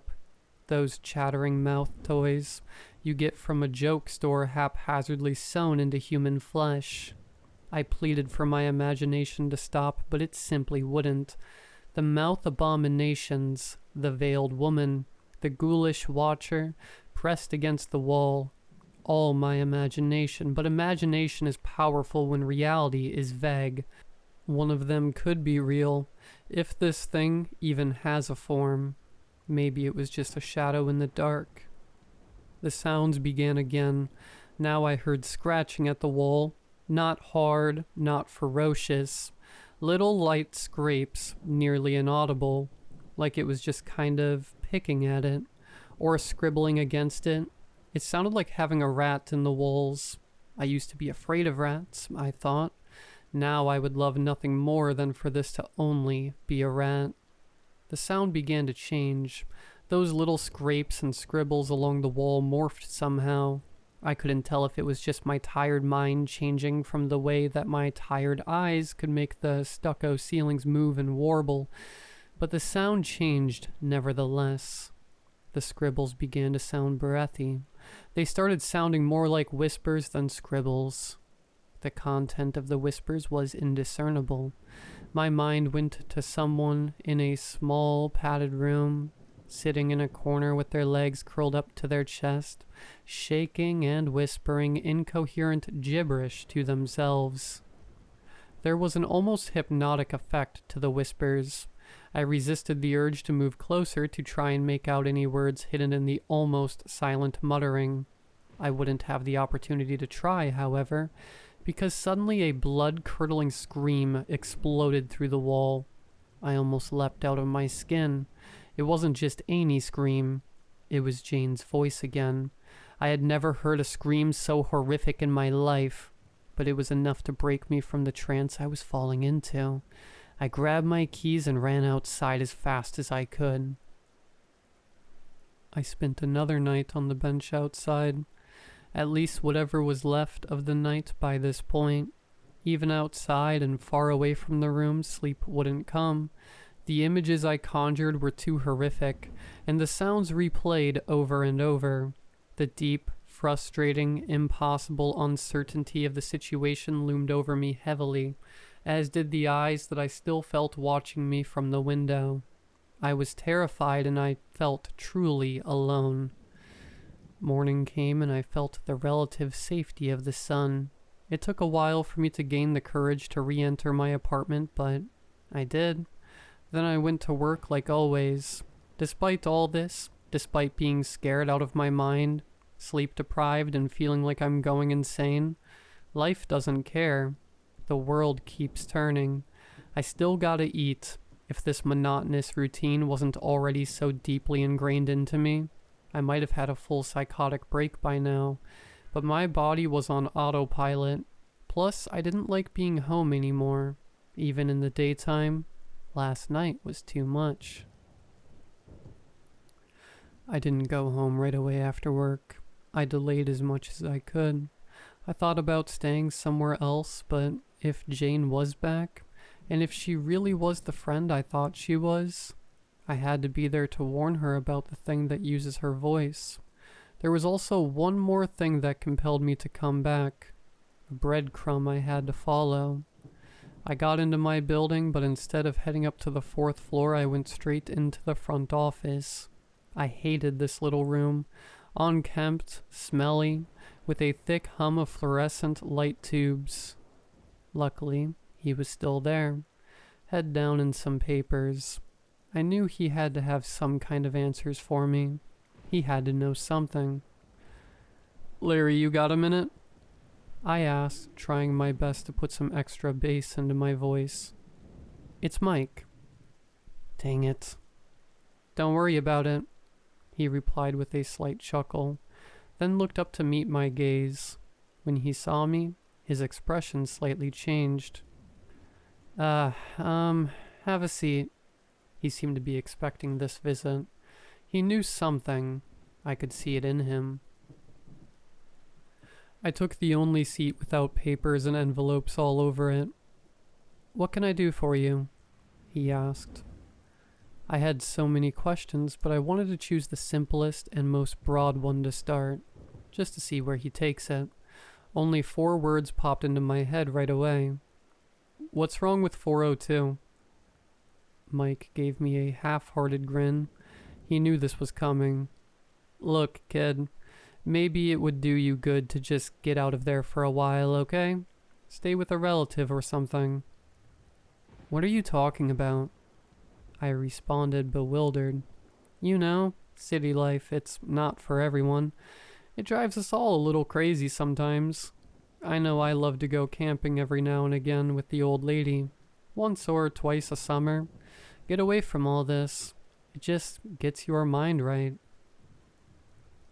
I saw through his words, and I knew that he could read on my face that I wasn't accepting them. "Tell me what's wrong with 402.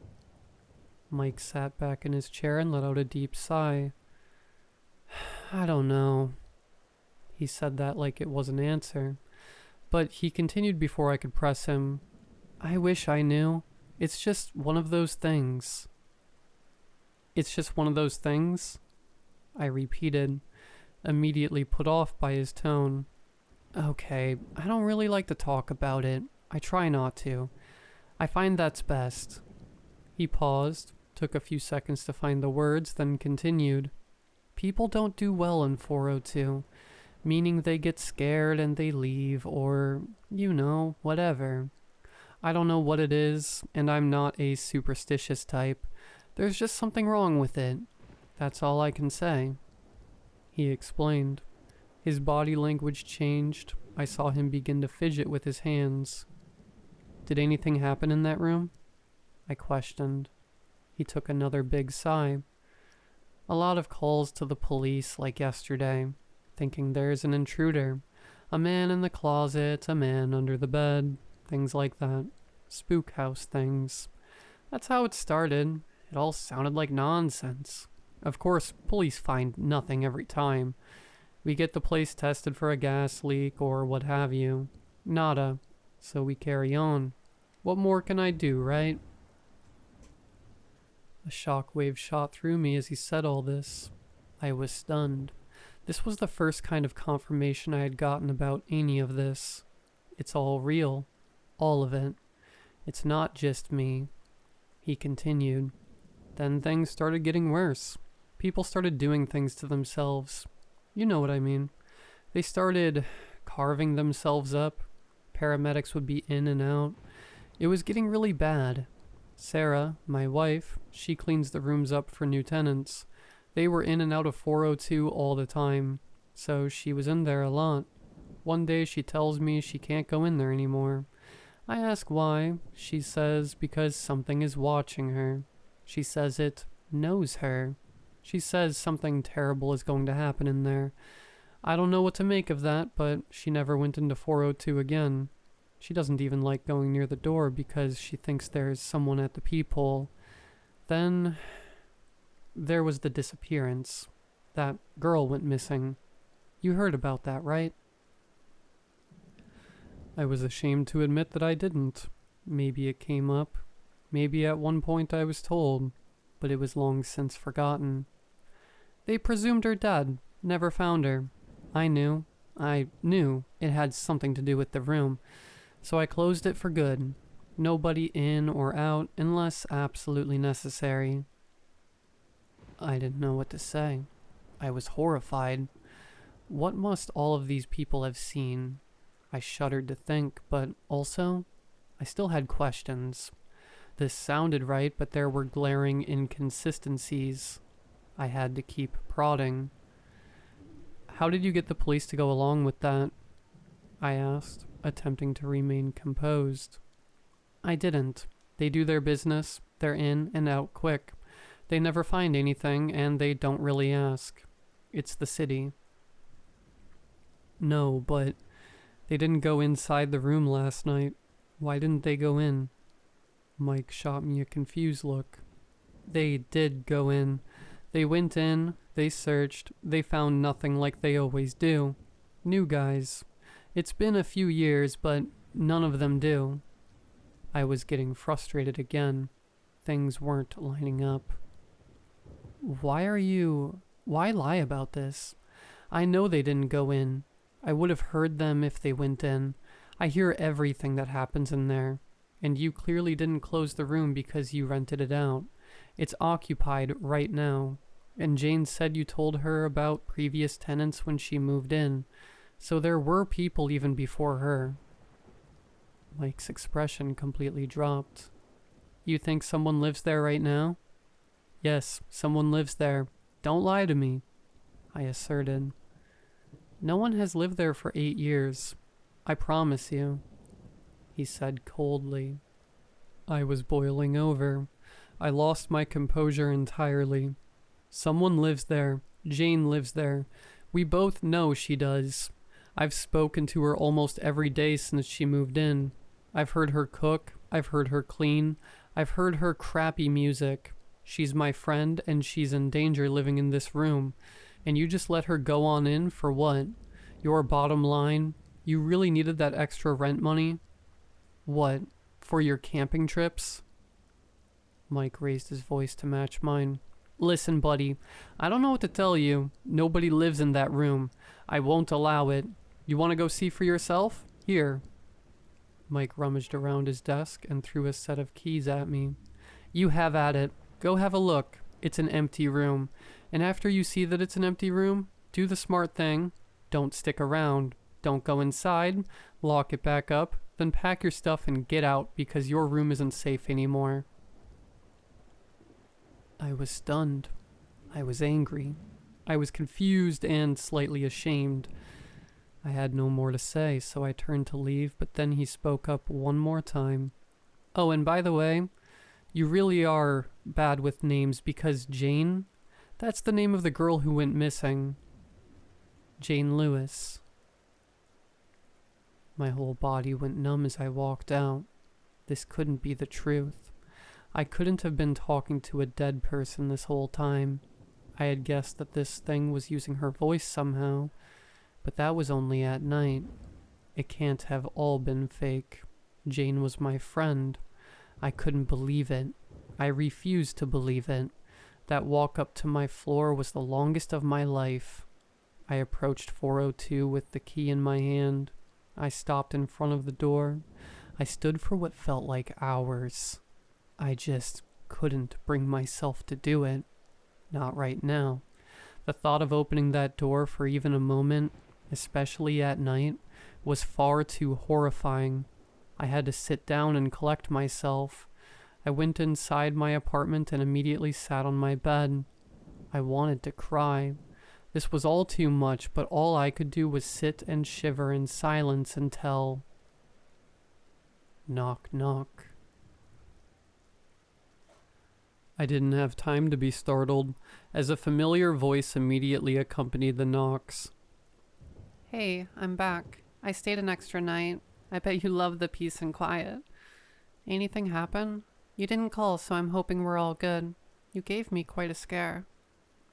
Jane, in her normal, casual, optimistic Jane voice. I wanted to be able to trust her so badly. I needed a friend right now, and she made it so easy to trust her. So easy.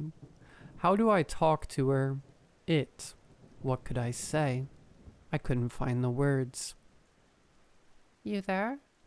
She asked calmly. Your number. It said it was out of service. I muttered weakly. Really? What the hell? Are you sure you typed it in right? Yeah, I'm sure. I couldn't put any energy behind my voice. Are you okay? What happened? She responded, sounding genuinely concerned. You know, don't you? Know what? You're part of it. You are this thing. What are you talking about? Lee, you're not making sense. Is your name really Jane? Well, yeah, obviously. Why wouldn't it be? Jane Lewis? The wall fell silent for a moment. What the hell? Are you looking me up or something? That's messed up. Jane said, sounding shaken. Maybe I should look you up. Maybe I should, since you're dead. What? You're scaring the shit out of me, okay? I think you need some help. I lost my composure again. You're dead. You died. Jane Lewis died, so who are you, and why are you doing this to me? I'm not dead. Why are you saying I'm dead? She shouted. She sounded so convincing. Maybe she genuinely didn't know she was dead, or maybe this was another trick. Your apartment is vacant. Nobody has lived there for 8 years. It's empty. You aren't real. I heard her laugh. That kind of exasperated laugh when you hear something so ridiculous your brain has trouble processing it. It was a very human-like response. Lee, that's not true. I don't know who's telling you this, but it's not true. I can assure you I am real. I signed a lease. I have a parking spot. I just went to see my sister and my nephew. We played Mario Kart and ate pizza. Pretty sure I wasn't a ghost to them. Listen to yourself. You're in your own head.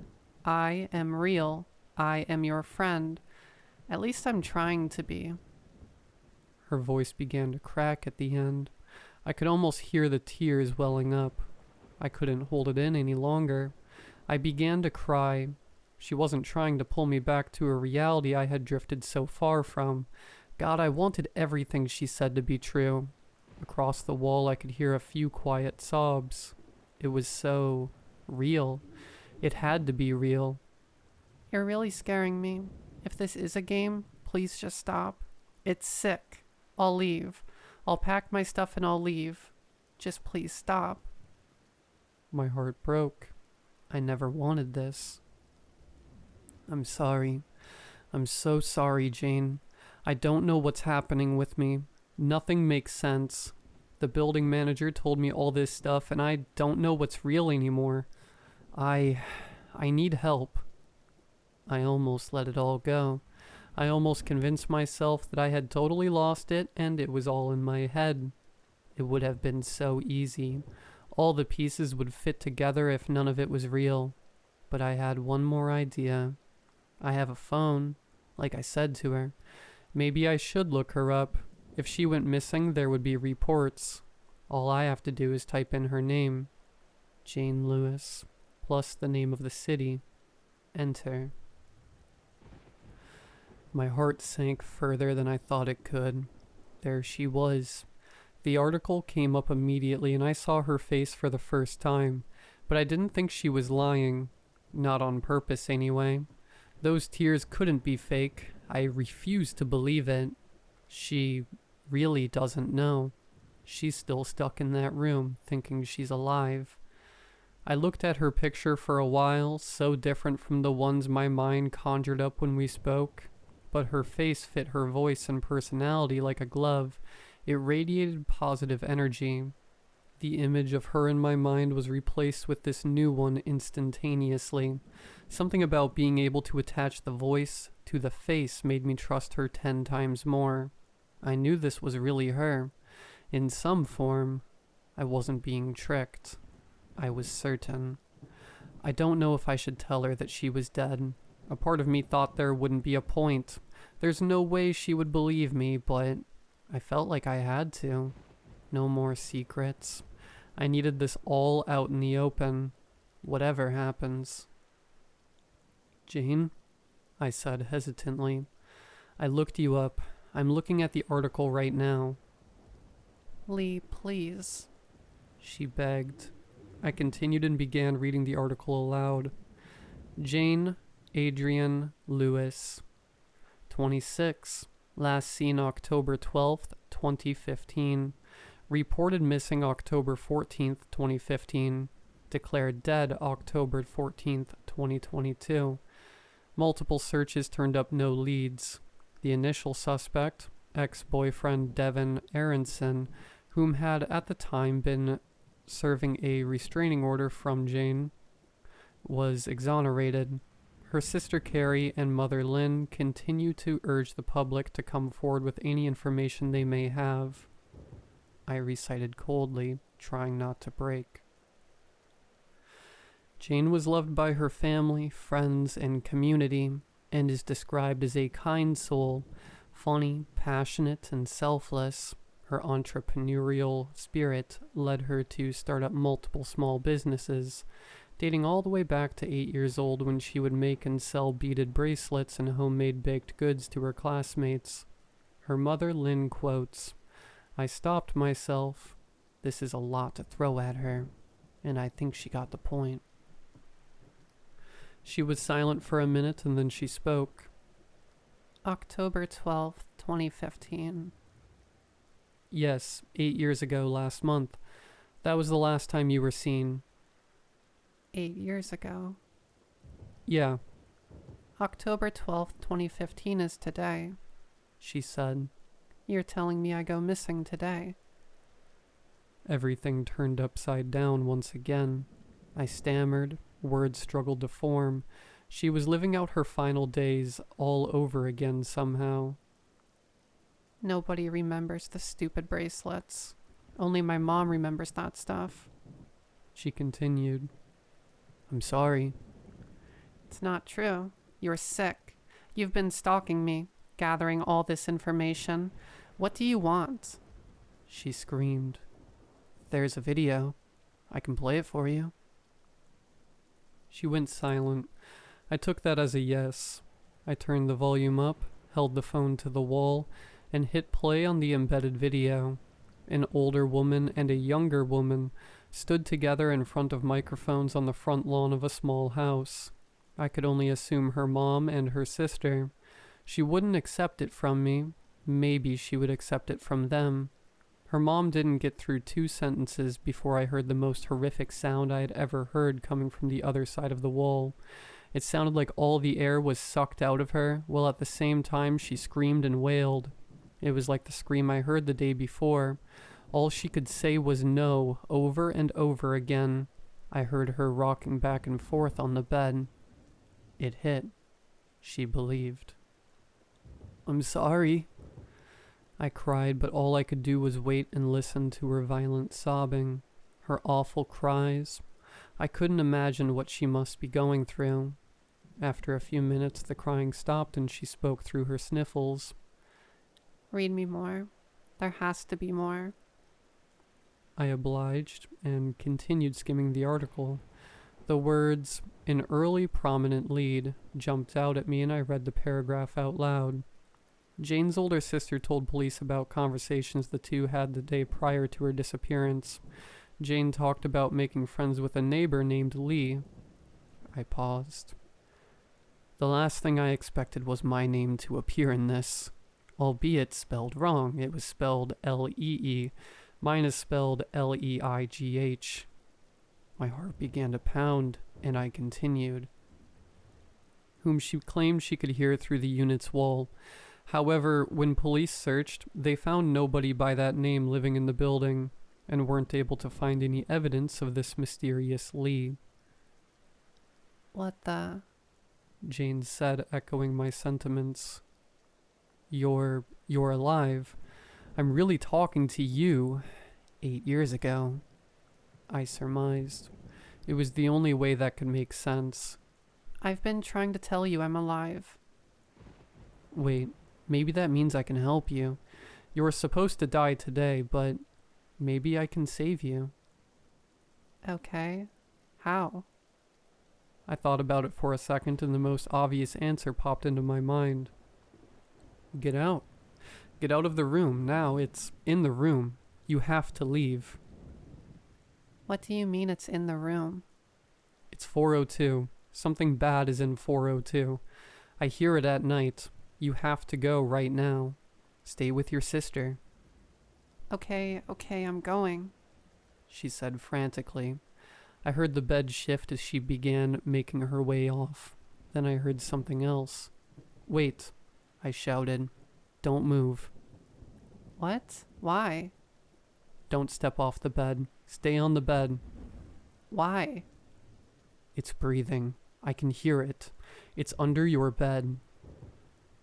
I softened my voice to a whisper, even though I didn't think it would do any good. I can't hear anything. It's there. It's waiting. Don't step your foot off. What do I do? I don't know. I don't know. Just wait. I don't want to die. You won't. We'll figure this out. I paced around the apartment frantically, trying to put the pieces together to try and find some answer, some way I could save her. Then something struck me. I don't want to die. She said that to me last night. And she wasn't here. It was the same words, said in the same way. Like her scream was the same scream. It wasn't this thing mimicking her. It was her. I heard you when you weren't here. How did I hear you when you weren't here? How did I hear you say something before you said it? I asked in desperate confusion. I don't know. She repeated. You said those exact words before, the same exact way. It was you. I thought maybe it was using your voice, but it was you. Now I don't understand. I don't know. Jane, I'm sorry. I don't know what to do. This doesn't make any sense. Time, she said in a softer voice. What?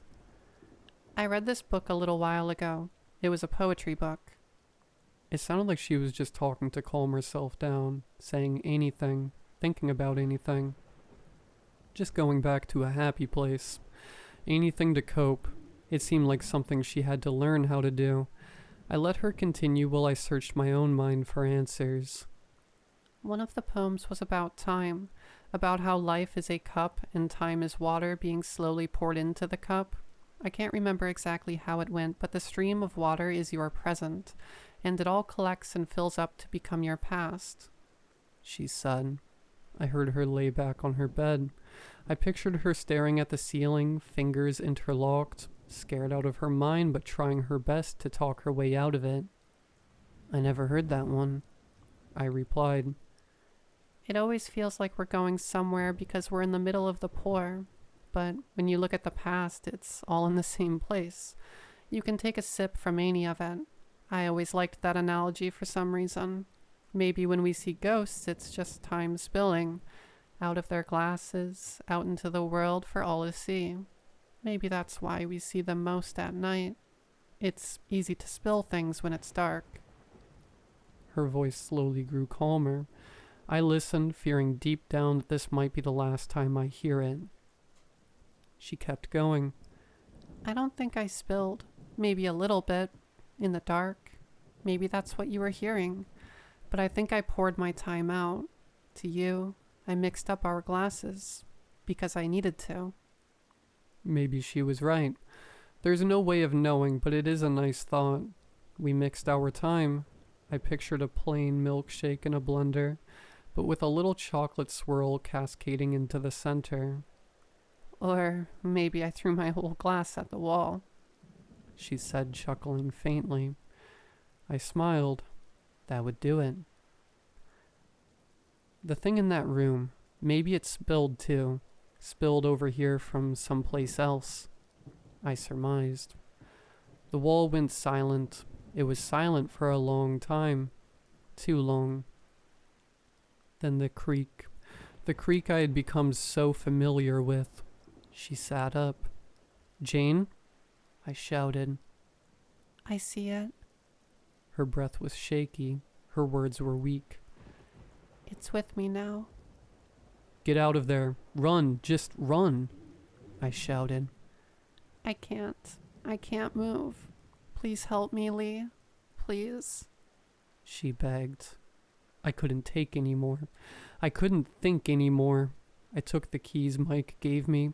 I grabbed a big kitchen knife and I stormed out of the apartment as fast as I could. I didn't know what I would do or what I could do. I just had to get to her. Without hesitation, I plunged the key into the lock of 402 and burst through the door, letting it slowly close behind me. My heart was pounding out of my chest. I took in what I saw in the brief moments when the room was illuminated by the hallway light, and it was everything Mike said it was earlier. Empty. Completely empty.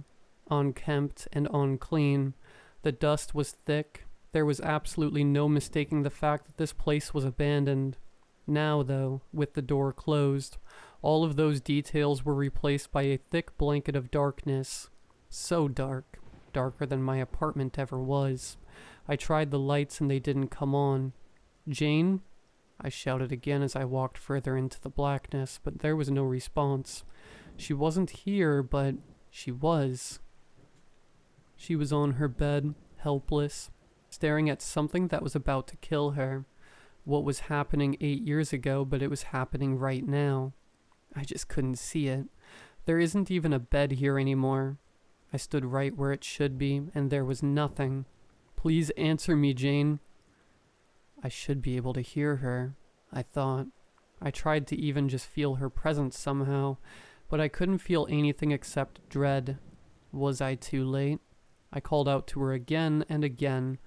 Nothing. I turned my attention to her tormentor.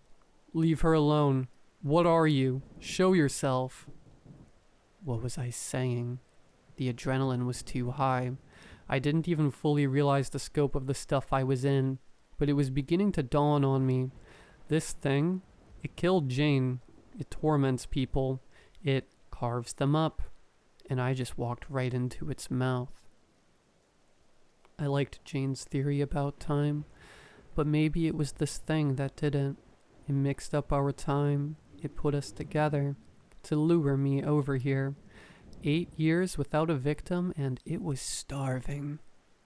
It knew we would connect. It knew I would come to save her. It got me right where it wanted me. In my adrenaline-fueled haze, I walked far away from the door without even realizing it.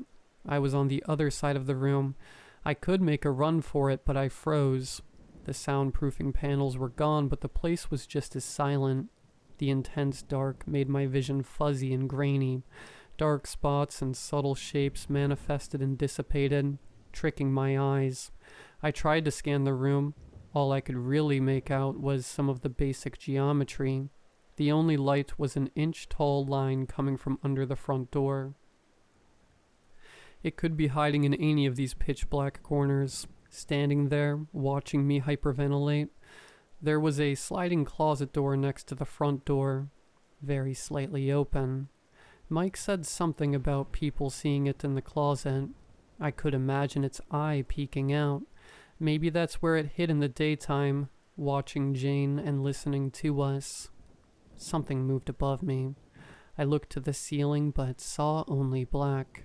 It could be up there too, sprawled out on the ceiling like some kind of spider, looking down at me waiting to pounce. I wouldn't know. More movement in the far corners of my periphery. I turned to face it out of instinct and was again met with the void. I wanted to think it was all a trick of my eyes, but I knew better. I told my body to run. It was time to run. My body didn't want to move, but I had no choice. I couldn't stay here. As much as it killed me, I was quickly realizing there was no saving Jane. There never was. I was still as powerless as I had been this entire time, so I had to go now. Then I heard it creak. The floorboard right in front of the door I was so anxious to get to. I turned and looked towards the door, and I saw it.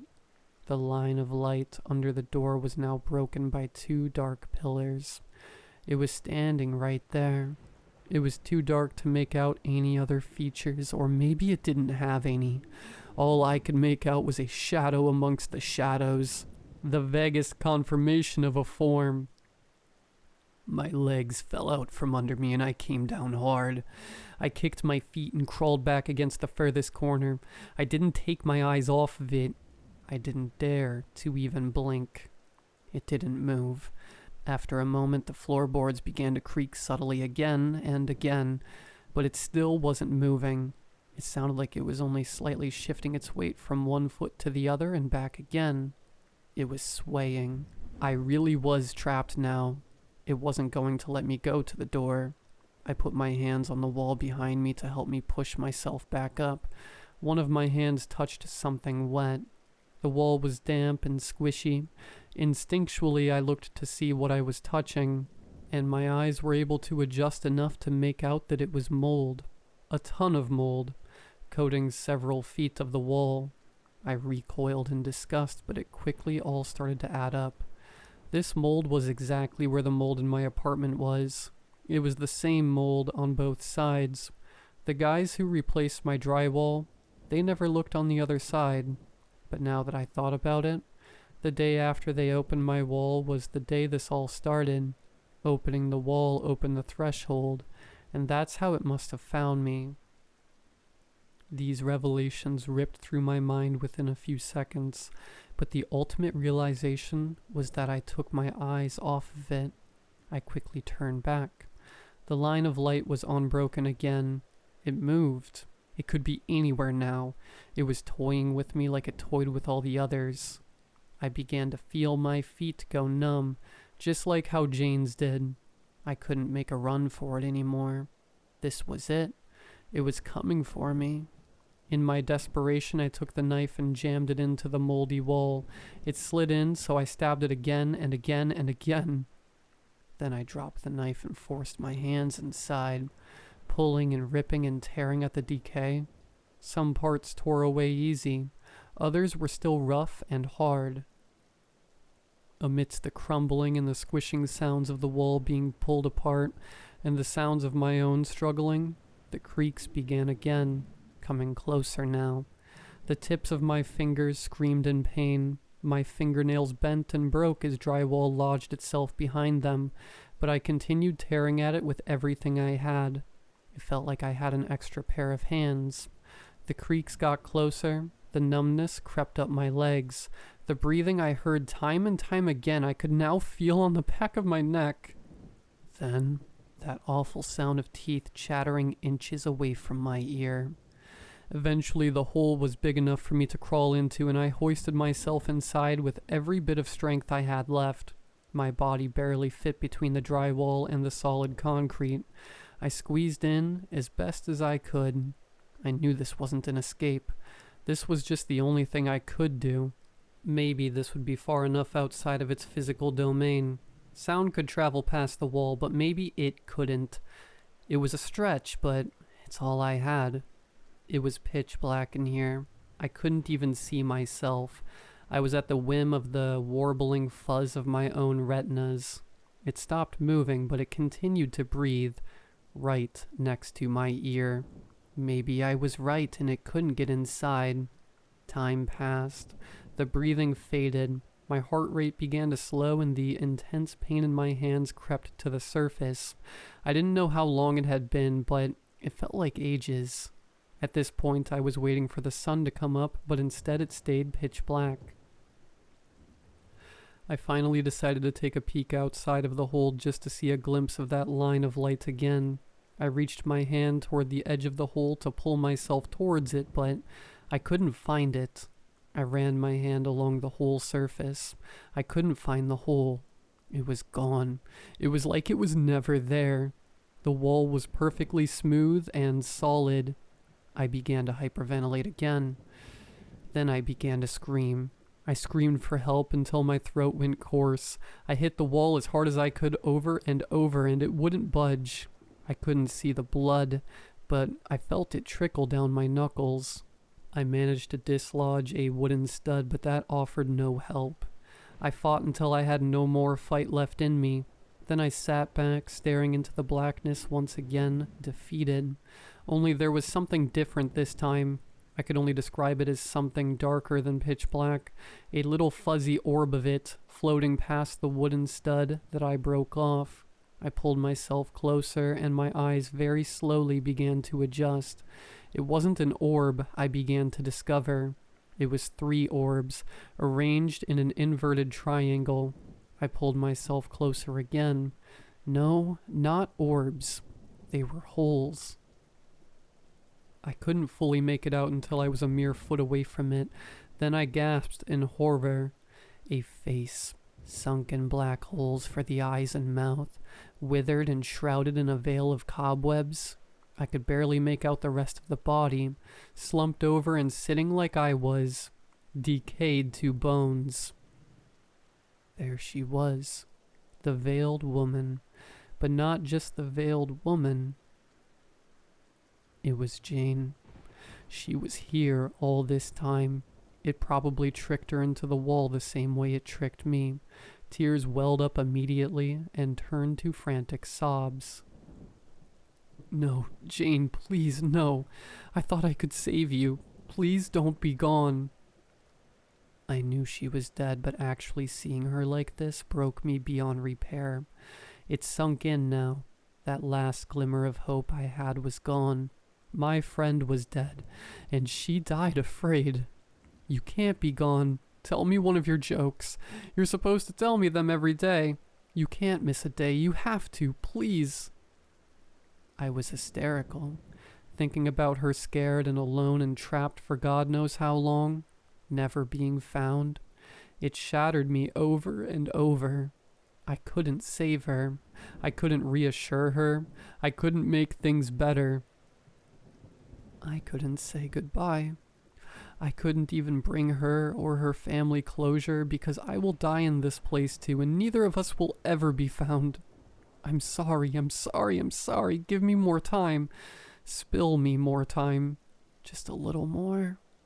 I begged, but nothing happened. The next few hours were agony. Staring at the empty, decomposed husk of the girl, I failed. Replaying every single decision I made, thinking about how I could have done it differently. I was always too late, always one step behind.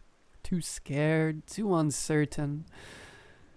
I always knew I was like this. I always have been, but I didn't think it mattered. I figured the only life I could ruin was my own. I began doing our knocks on the wall over and over, hoping maybe she would hear it somewhere, sometime. Maybe it would reach her at a time when she needed to know someone was still with her. That's probably not how it worked, but it's all I had left. I was hungry, dehydrated. My lips were sticking together. My vision got even spottier. Occasionally I would sleep, as much as I could. I tried to move my arms and my body every now and then to stop them from becoming completely stiff, but they hurt like hell. 2 days passed. I continued knocking. I was in a haze when I saw an axe crash through the wall, bringing with it a beam of blinding light. It crashed through several more times. The light scorched my eyes. I heard a voice and yelling, and I couldn't discern it. Before long, I was being pulled out of the wall. The pain in my muscles was unbearable. My eyes wouldn't focus, and my brain wouldn't unscramble, but I could think just enough to repeat, "Jane is in there," as I was dragged away, before I completely lost consciousness.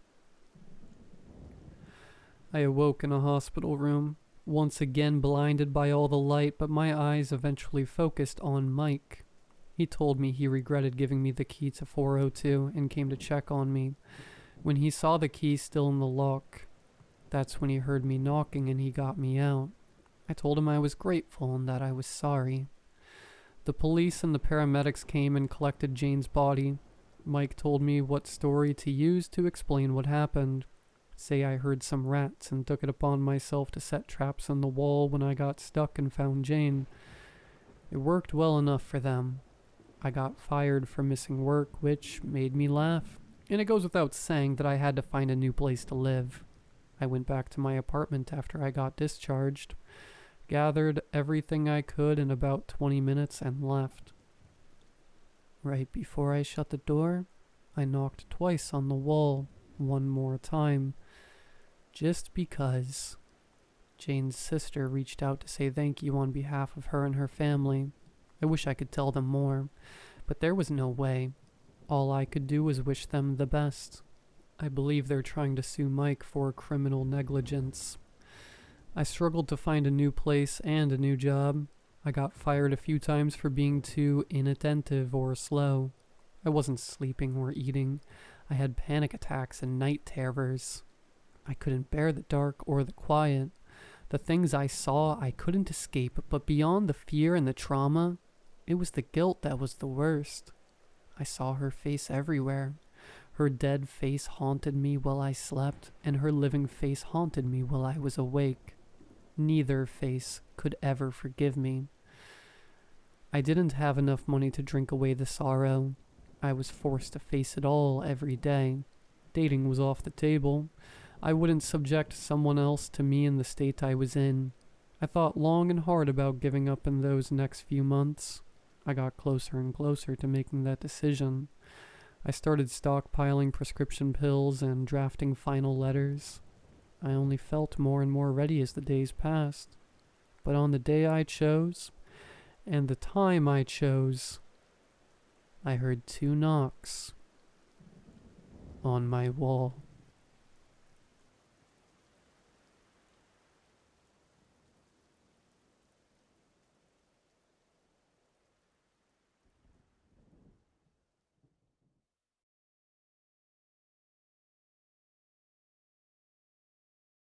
My wife's long black hair swept over her shoulder as she turned to tell me to hurry up.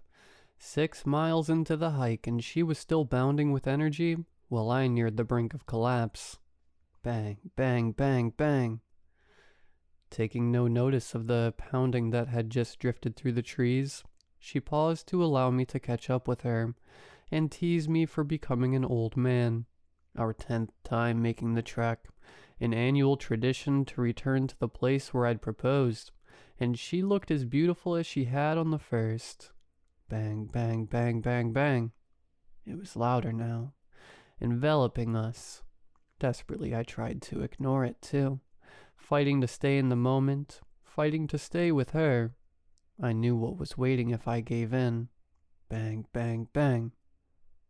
I opened my eyes and she was gone. And I was back there. Light bringing no warmth streamed in through the window and I shivered, uselessly pulling the meager, moth-bitten sheets tighter to my body. A full month's worth of frigid mornings had taught me to expect the chill air forcing its way through the cracks in the crumbling plaster walls, which brought with it the scent of fresh snow. And so continues the endless winter in hell, I grumbled, half awake as I reached blindly towards the bedside table. and wrapped my hand around the glass that I knew would be waiting there, full to the brim with poisonous medicine. Swallowing its entire contents in 2 large gulps, I gagged on the flavor of tepid, watered-down, cheap whiskey, potent enough to keep the shakes at bay, yet not quite so strong as to bring any measure of real peace.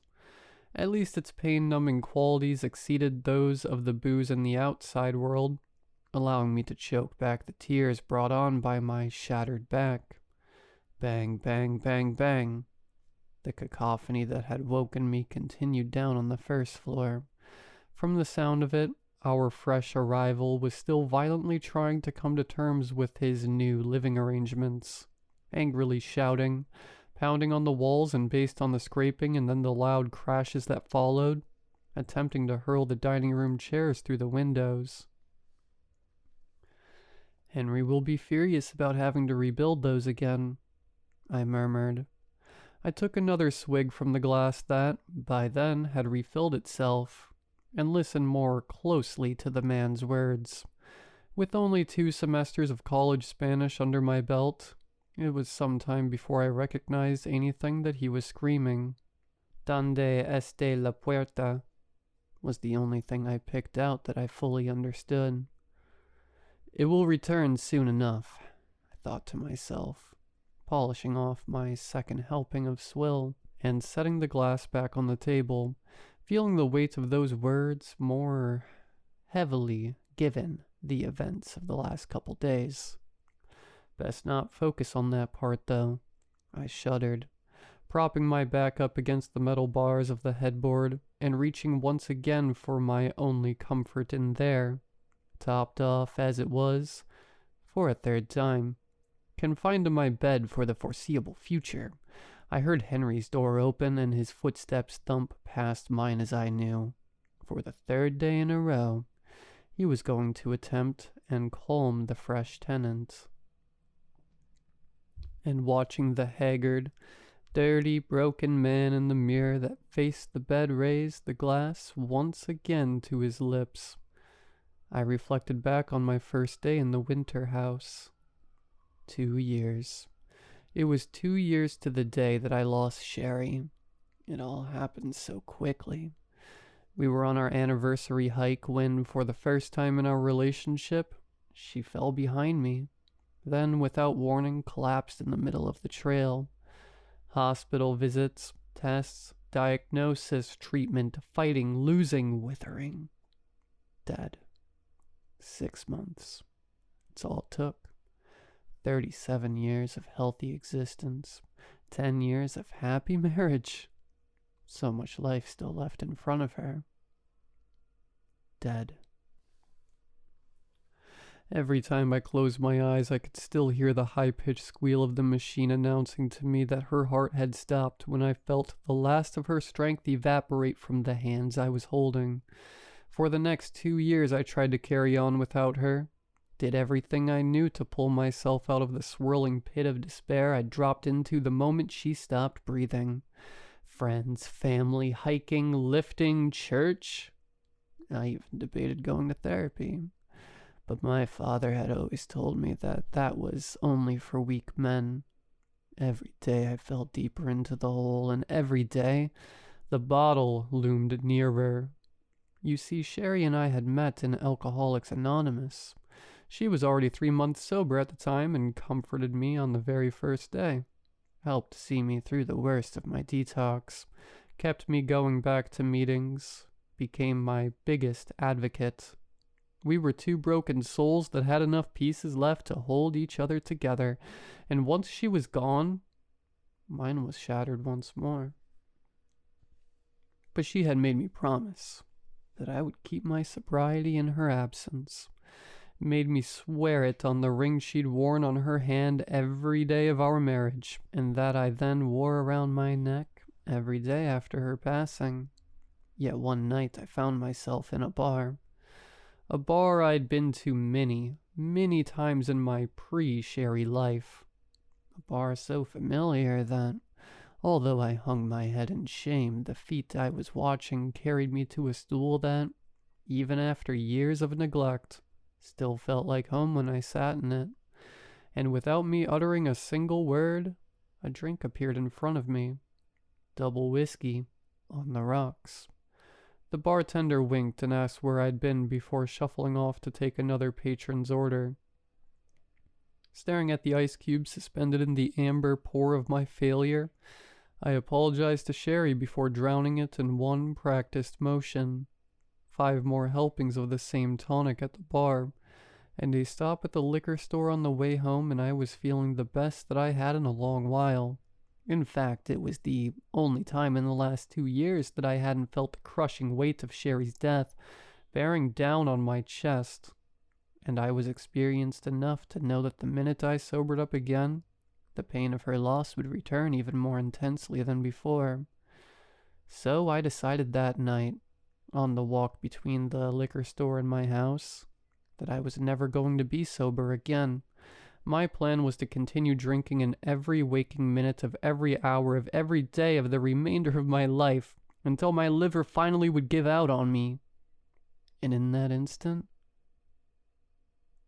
I felt an incredible sense of relief. Everything seemed so simple then. I was a locksmith who worked for himself, so I didn't need to worry about being fired for intoxication. All I needed to do from then on would be to make enough money to afford my rent, utilities, food, and booze, while I waited for death to take me. What I did not know at the time was that I'd just made myself a target. When I arrived home that evening, I immediately stumbled my way into the kitchen and grabbed a plastic cup from the cabinet.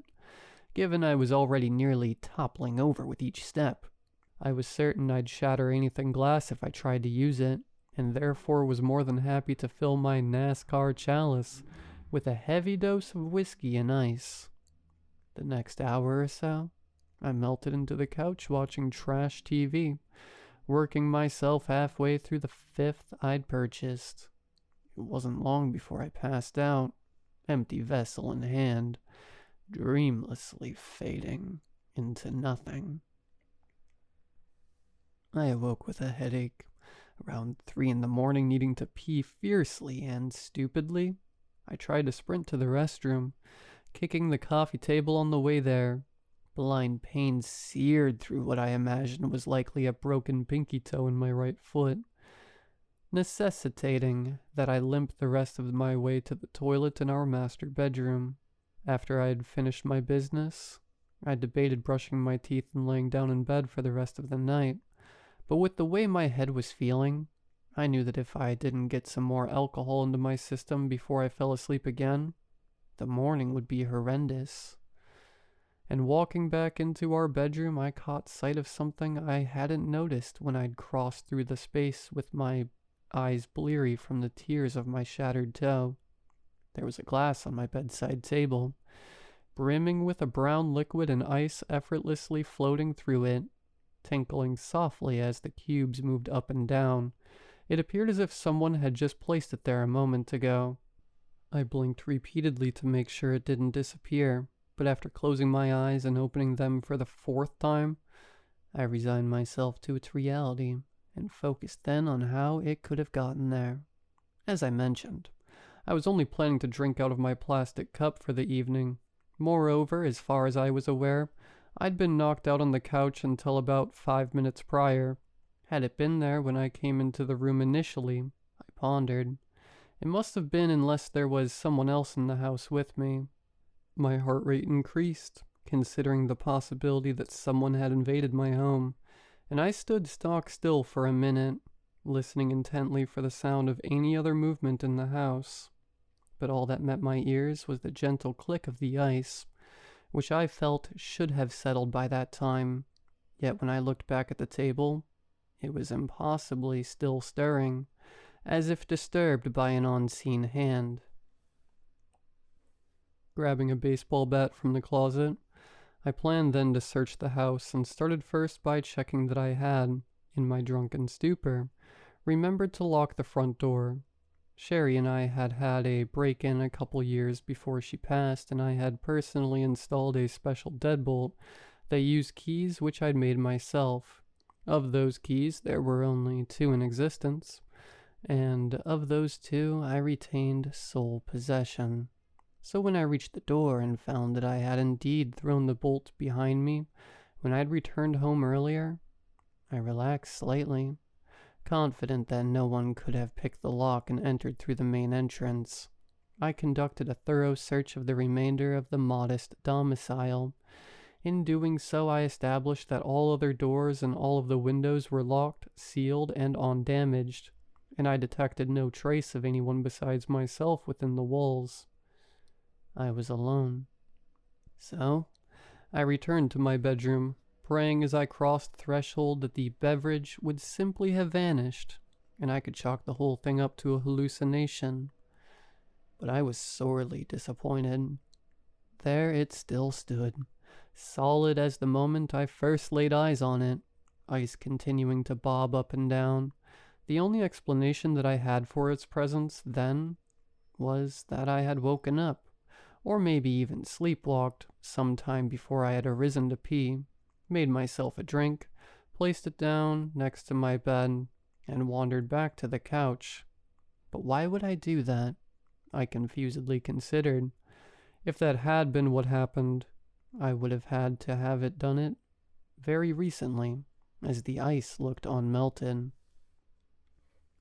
And it seemed so odd that I wouldn't have drank any of it before heading back to the living room. However, as it was the only explanation I could come up with that made any sense to me, and given I had been on my way to the kitchen to fix another drink before I spotted the one already waiting for me, I begrudgingly accepted that it must be the truth, brushing off the concerns that kept popping up in my head. With that, I approached the table and saw that as I did, my footsteps shook the contents, answering for me how it had appeared to be in a constant state of disturbance. I had been stomping around the house and creating the vibrations that were making it look alive. So easily, I ignored all of my worries. So easily, I lifted the glass from the table. So easily, I took a sip. And it was euphoria. The most delicious drink that had ever passed my lips. In fact, the most delicious thing I'd ever consumed in my life. Far beyond the quality of the piss I knew to be sitting in the plastic bottle in the kitchen that it should have tasted like. But I didn't care. I couldn't stop myself. Down, down, down. I gulped its entirety down in a wild frenzy, unable to move from the spot, unable to care for anything else. I ate the ice. I licked the inner walls of the glass clean. I was about to bite down on the glass itself when I snapped out of it. For a moment I felt nothing, but then as I lowered the empty container from my face, I was struck with an intense surge of pleasure. Every nerve ending surged with warmth. Every pain I'd ever known drifted away. Sherry's hollow, sickened face dissolved from my memories and was replaced with the smile that greeted my mornings for so many years. I needed more. Then, as if a bartender had heard my thoughts, I looked down to see the glass was full again. Madly, I snatched it up, draining the elixir even faster than the first helping. And I was rewarded. I began tingling with the sensations of every joyous minute I'd ever experienced. The best days of my life all flashed before my eyes. The smell of Sherry's perfume crept into my nostrils.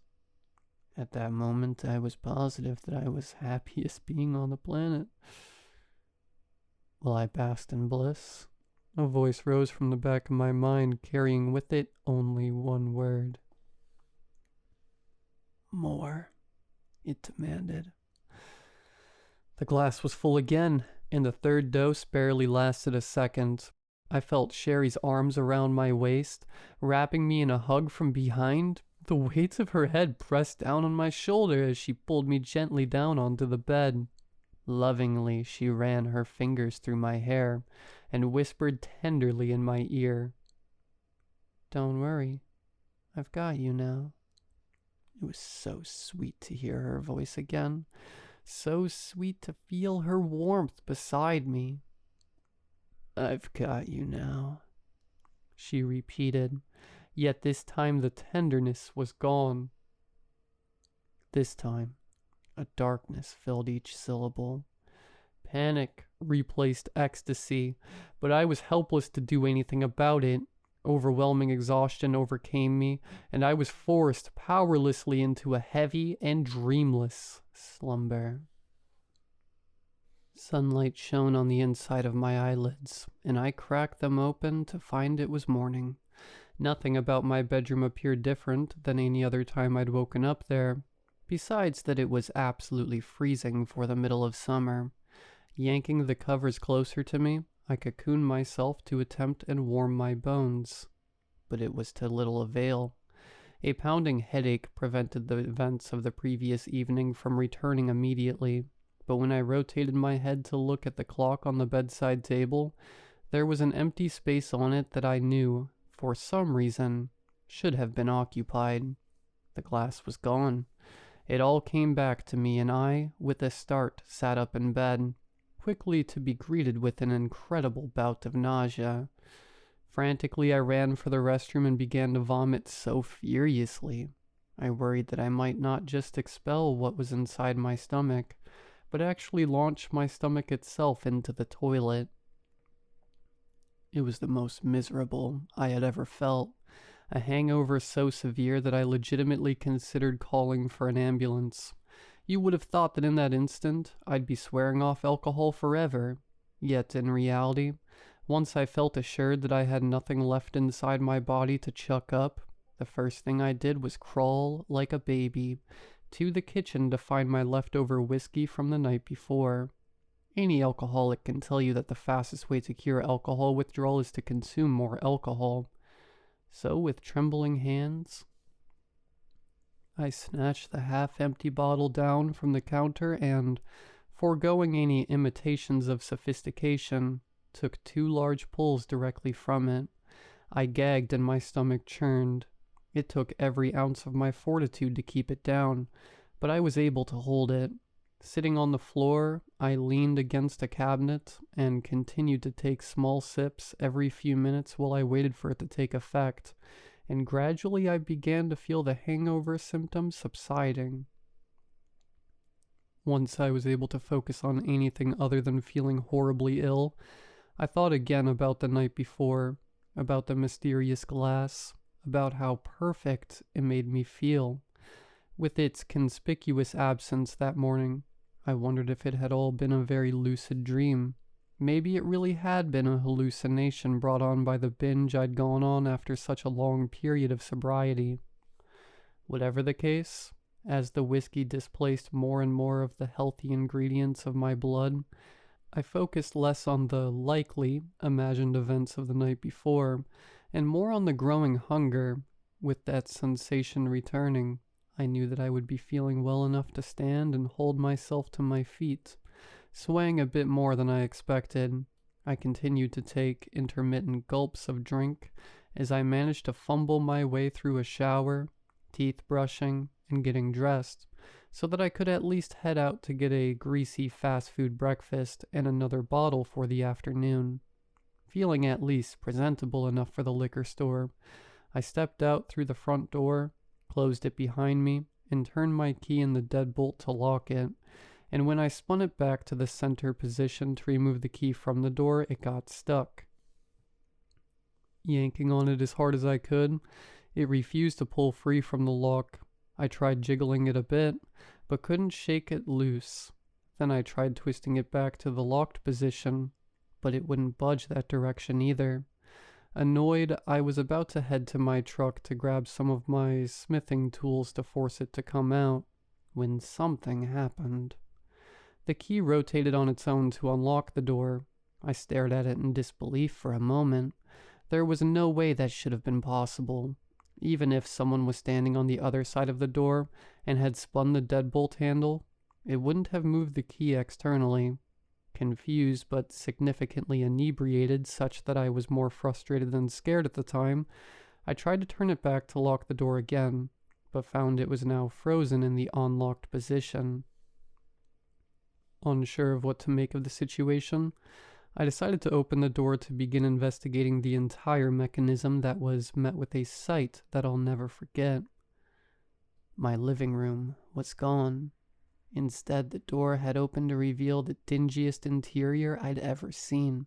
From what I could make out under a thick coating of dirt, there were wood floors where there should have been carpet, a dining room with a sloping table, and 3 crippled chairs took the place of my kitchen, and a sitting room with one tattered sofa occupied the space where my recliner and TV should have been.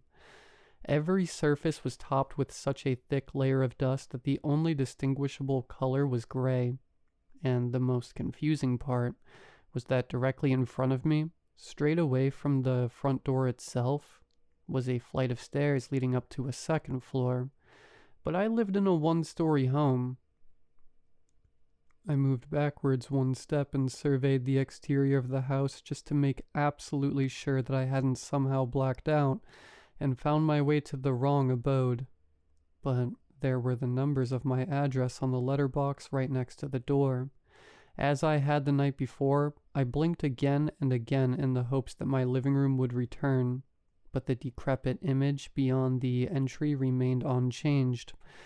There were the stairs leading up to the floor that could not exist.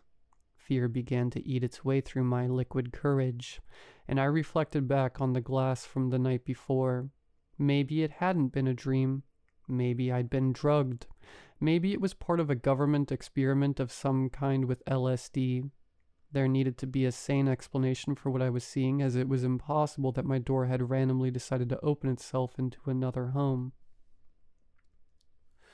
I went to take another step back, as my instinct then was to take off running, but before I could, a hand shot out from behind the door, a hand the size of my chest, a hand with haphazard, jagged spines jutting from the back of it, pointed fingers as long as my forearms wrapped themselves around my wrist, and I was pulled inside the dismal foyer before being violently thrown to the ground near the foot of the steps. I felt my elbow shatter as it slammed into the floor, and I heard the door crash shut behind me. Screaming in pain and terror, I turned now to face what had just ripped me into a nightmare, only to find my concept of a nightmare had been childishly underestimated. A naked, pale creature towered over me. Moving on all fours, it circled me like a predator, considering its next meal, and given the dagger-like carnivorous teeth, it displayed in a mouth that opened wide enough to consume my whole head in one bite. I believed it would not be too long before I discovered what it felt like to be prey. Its face was rounded, containing slits for nostrils and sunken black holes where there should have been eyes, but even lacking those, I knew it could see me. It met my gaze no matter what angle I watched it from. If not for the shape of the head and the humanoid hands, it would have appeared much like a 12-foot-long, hairless dog, but for one additional feature: the spines. I'd seen them on the back of the hand that grabbed me, but now that my eyes were adjusting to the light, and I'd blinked away many of the tears that had formed from the pain in my arm, I could see clearly that there were 4 to 5 inch spikes sticking out from its flesh on nearly every part of its body, sans its face, palms, and soles. Hundreds of them. There was no pattern of organization, and when they caught the light from the sun streaming through a window, I took them to be made of bone. On top of the talon-like fingers and the razor teeth, I then pondered that the spines on this thing might be venomous, and I started to cry once more, thinking through the horrible, painful ways in which I was about to die. It moved closer to me, and I braced myself for the inevitable, but then it simply stepped over my body and climbed the stairs behind me. I heard it make the hallway above, its steps receding further and further into the house, and then a door slam. And I was alone again. Gingerly, I got up from the floor and backed myself towards the entrance, never taking my eyes off the stairs in case that thing came charging back down them. I felt behind me for the wall and eventually made contact with it. blindly running my hands along its surface. I searched for the handle, but continued to feel nothing but smooth wood. Getting nowhere, I risked a look behind me to find the door, but was met with yet another shock. It had vanished. Staring at a bare wall between two windows, my brain broke momentarily and I began laughing hysterically at what I wasn't sure. But I knew one thing. It wasn't real. It couldn't be real. It was a joke of some kind. It had to be. I turned around expecting people to pop out from behind the moldy sofa, but no one came. I pulled my cell phone from my pocket to see if I had any messages from friends saying they got me, to find that it wouldn't turn on, though it had had a full charge when I'd walked out of my house just minutes earlier. Surveying the room around me further, I saw only candles and oil lamps for lighting, no outlets or appliances. I wondered if I'd somehow stepped outside of time. With the dire nature of my situation setting in more and more by the minute, I again felt panic building in my chest. Sprinting to one of the windows that flanked where the door should have been, I peered outside to see if I could flag down someone from the street to help me. But my street was not outside those windows. I don't know what I'd expected. I'd been pulled into a home not my own, and could then see that the world outside was not the one I'd left behind earlier. The world outside didn't even appear to be in the same season as the one I'd come from. Thick snow blanketed the ground in a sea of trees that stretched further than my eye could discern. Somehow I'd traveled from summertime in suburbia to a winter forest in an instant. What little buzz I'd had going before leaving my house that morning was fading rapidly, and I was not going to be able to contain my terror much longer. Feeling that fleeing on foot through the woods would be better than exploring any deeper into the house and possibly running into even more terrible creatures, I tried to pry open the window I was looking out of. But it wouldn't move. I searched for a lock that might be holding it shut, or nails, or screws, anything that could prevent it from letting me out. But there was nothing that I could locate. Throwing all caution away, I started to punch and kick the window, following my body's instinctual desire to run, but it seemed nothing I did could crack the glass. Overtaken by dread, I forgot even the fear that the monster I'd already met would come soon to devour me, and yelled for someone. Anyone to help me, while I smashed my body into the panes. Eventually, I even tried to throw a chair through it, and it did nothing more than break the chair into pieces. And it was when I did this that I heard a voice behind me curse in a thick French accent. "It took me weeks to mend that last time," it snapped. I shouted and jumped back against the wall, after finding a waif of a man behind me, dressed in the remains of what had possibly been business attire at one time. He'd previously had a mustache, but now above his lips were a few tufts of unkempt mange, and much of the gray, matted hair on his head looked to have been yanked out. His teeth were rotting, and his skin browed with dirt, but not enough to cover the needle marks in both of his arms. A junkie. "Where am I? What do you want?" I blurted at the man, who threw a finger in front of his mouth and shushed me threateningly. "I want you to shut up and quit breaking stuff." "It doesn't like when we fight," he whispered ominously, eyes darting to the second floor. I dropped my voice lower. "Who are you? What is it? What is this place?" I asked. He indicated himself, "am Henry Laurent. This," he gestured to the room around him, "is the Winter House. And it," he pointed up the stairs where the creature had disappeared, "is the house. And the house is it." He was speaking nonsense, clearly high on whatever he'd shot into his veins. My face must have shown my distaste for his BS when I was clearly in distress, as he smiled and continued, You think I'm messed up and spouting gibberish at you, no? He gave a quiet chuckle. I thought the same thing when Bo explained it to me, but he tried to, gently, deliver the news. I feel it's easiest for you to hear the blunt truth. You'll come to accept it more quickly that way. Accept what? I inquired. That you are dead, he said nonchalantly. I'm dead? I snapped involuntarily. Not quite yet exactly, but you will never leave here alive. Think of this place as a sort of purgatory, a miserable purgatory. He trailed off. Please, I pleaded with him. I just want to go home. Can you help me get out of here? Were you not listening? He quipped. You cannot leave. No one leaves the house once it has them. It brought you here to feed on you, and there it will never let you go. Stop, I begged him. It was too much. My whole body was shaking, and I was struggling to breathe. Please, I don't want to hear anymore. I just want to go home. I sniffled with tears returning to my eyes. Oh, but you are home, he said unsympathetically. There's already a room prepared for you upstairs. This isn't my home, I shouted. Of course it is. You accepted the invitation. He gave a yellow-toothed smile. Invitation? I racked my brain for a memory of accepting an invite to live with a monster and a junkie Frenchman when it hit me. The glass. The drink. You remember now, no? He pestered. What was it?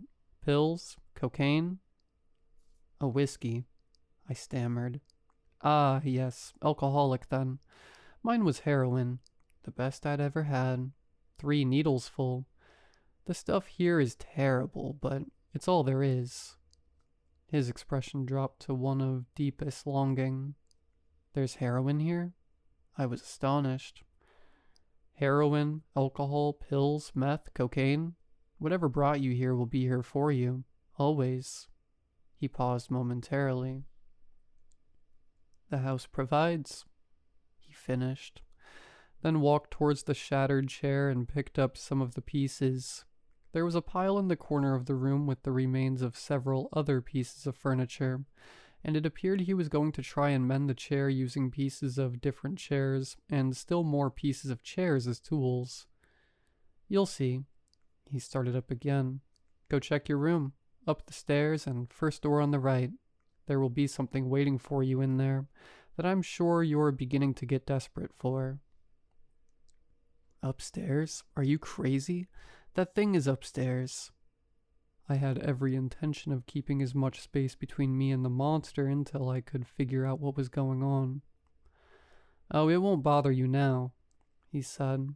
It was only down here to let you in. It'll stay in its room until it's time to feed again, or unless we try to kill each other.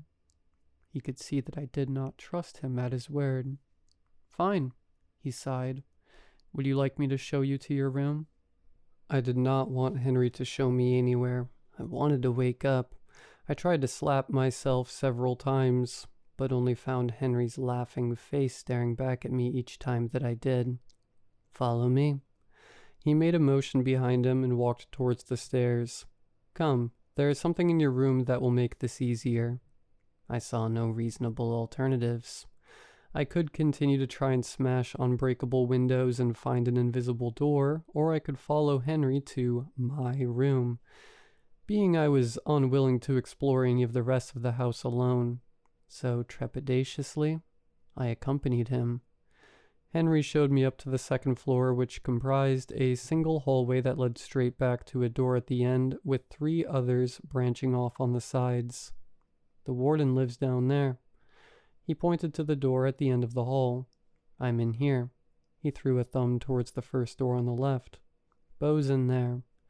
He jabbed a finger to the second door on the left. And that leaves you in here. We stopped in front of the only door on the right-hand side of the hall. I opened my mouth to ask him more questions, including why he'd referred to the creature as the warden, but he shushed me for a second time. Just go in and get your head right. I'll explain how it all works. Well, at least what's been passed to me, and the little I understand of it. Once you've taken the edge off a bit."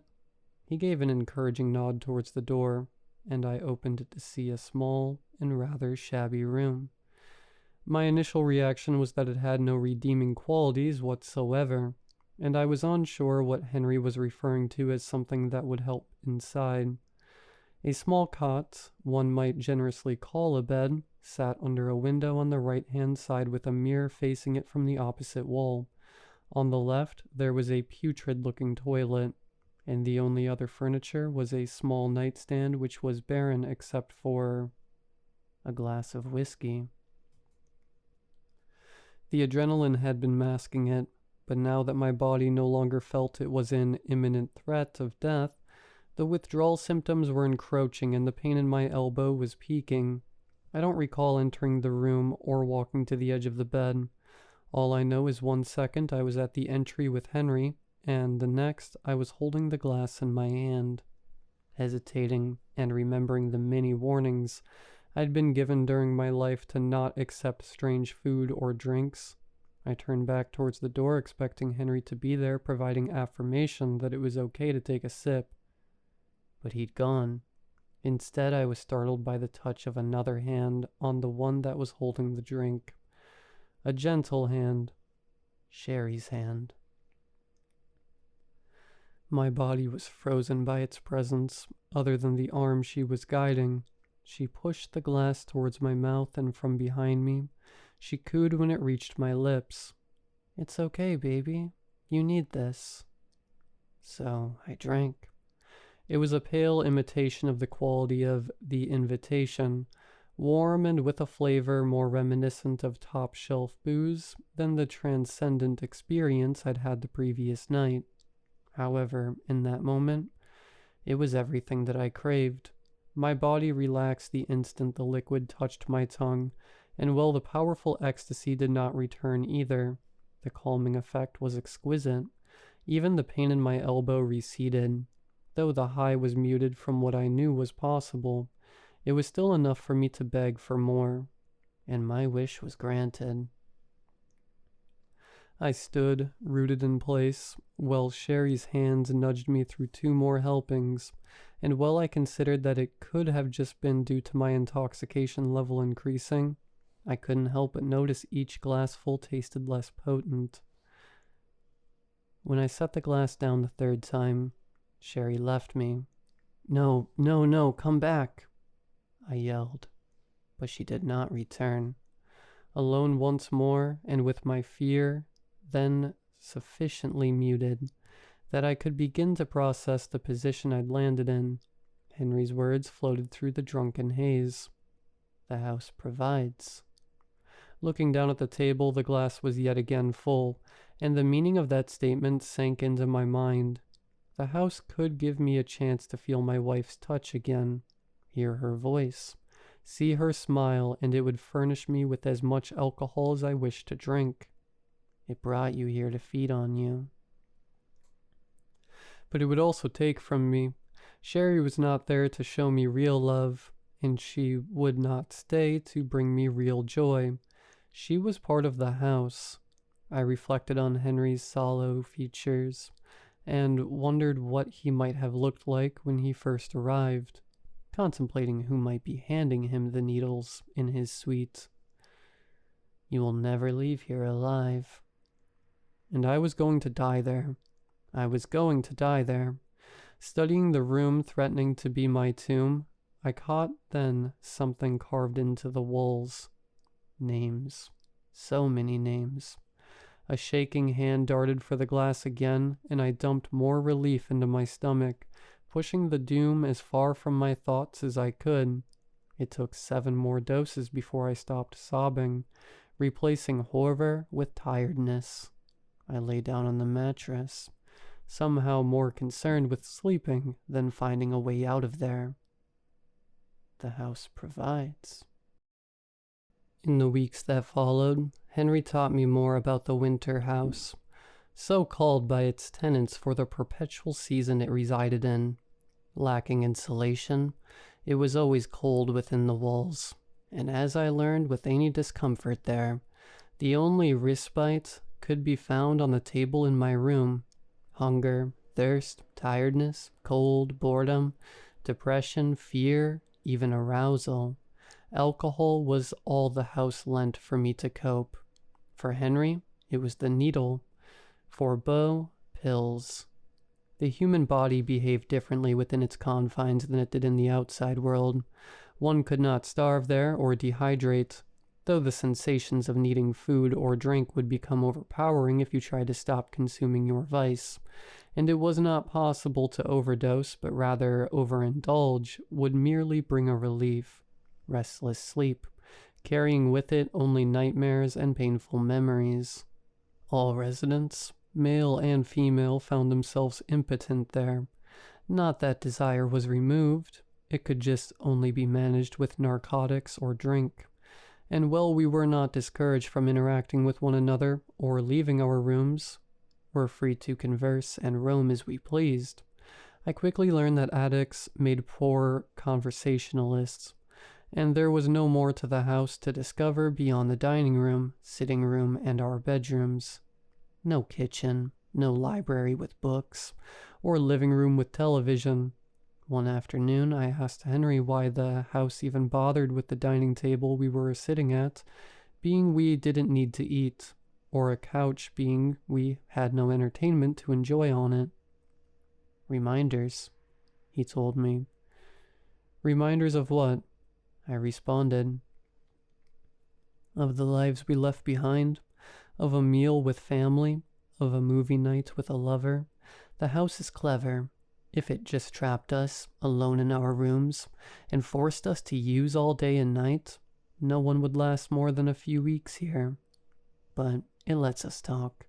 It lets us come downstairs and see a sunrise, sit at the table and imagine being back in our own homes, at our own tables. And in doing so, it lets us keep a fraction of hope alive, a sliver of a dream that we'll make it out of here someday, allowing it to savor its meals for longer. He paused. But no one can hold out indefinitely. The door will return soon.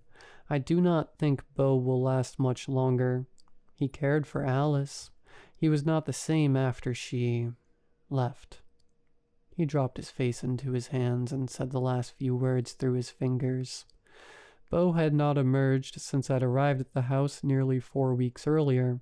I'd initially surmised that Henry had made him up, having been driven mad by his 3-month stay there, consuming nothing but heroin.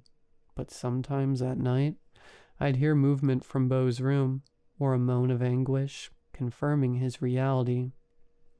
"The door will return?" I asked. "Yes. Once an invitation has been sent, the door will materialize, but an invitation cannot be sent until a room has opened." His voice faltered slightly near the end. "And how does a room open?" I pressed. "I told you on your first day here, you will not leave here alive." He shrugged. "So I'll just keep drinking until the alcohol finally kills me?" The house had chosen well if that was its goal, given I'd already decided to do that the night that it invited me in. "No." He stood from the chair and walked towards one of the front windows before continuing. "No, it will not let your vice take you quietly. Your body will not eventually just give up, nor will you be able to overdose, as you're aware already. Your body will rot from the inside, and you will feel pain, unbearable pain, but you will not die." "So you're saying..." I believed I knew where he was going, but wasn't ready to speak it aloud myself. "Yes, if you want this to end, if you want to leave here, you will have to end things yourself, violently, painfully. It knows that you want to die, that's why it brought you here. It knows that you'd given up on fighting your addiction, and were just going to passively drink yourself to death. That's why it targeted you. It's why it targeted me, and Beau, and Alice, and the hundreds of others that occupied all of our rooms before us." We are its favorite meal. Those so unwilling to seek help or feel our pain that we'd rather mask it until we simply expire. If our addiction is its dinner, our suffering its seasoning, then our deaths are its dessert. You will find that one day, when you begin to wish to die more than to alive, the house will change. It won't send your wife to put a glass in your hand. It'll send her to hang a noose. Tears were welling in his eyes. Bo warned me it would happen. Alice had been looking worse and worse for weeks. Her skin and eyes yellowed. She said her son had been telling her that it was time, and then one day she stopped coming out of her room and we heard something kicked over.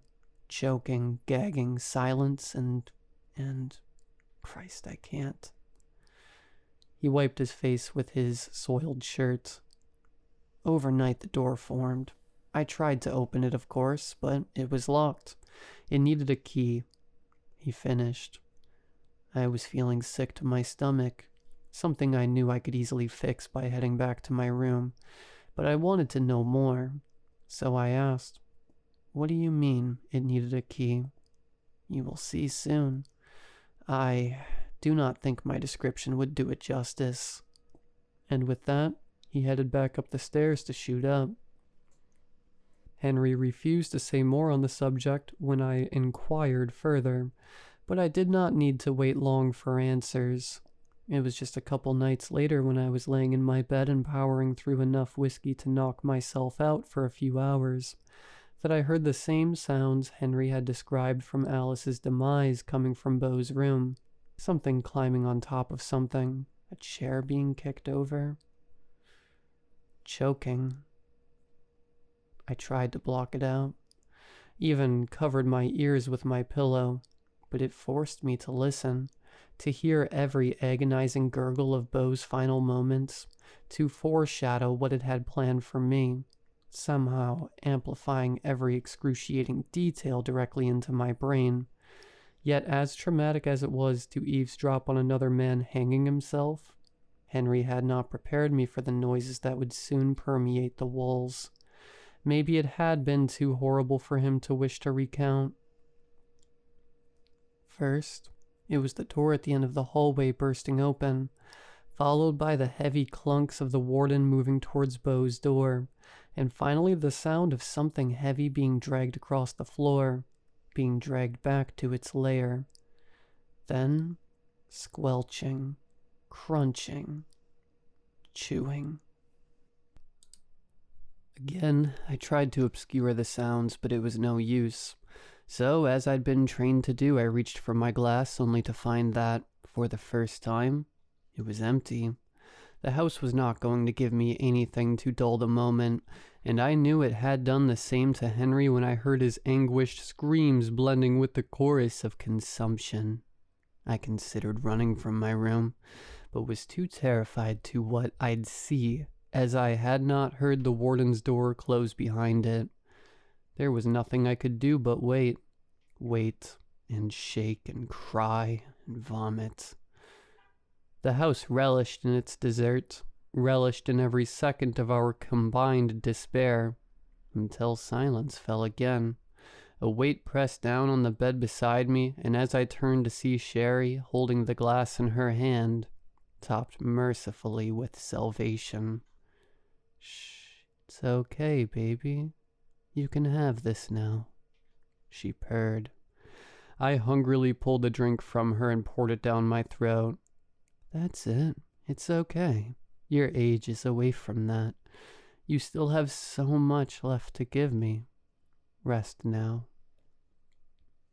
And she was gone again, only there to feign comfort, only there to imitate compassion, a phantom that, if Henry was to be believed, when I was all used up, would walk me to self-imposed gallows.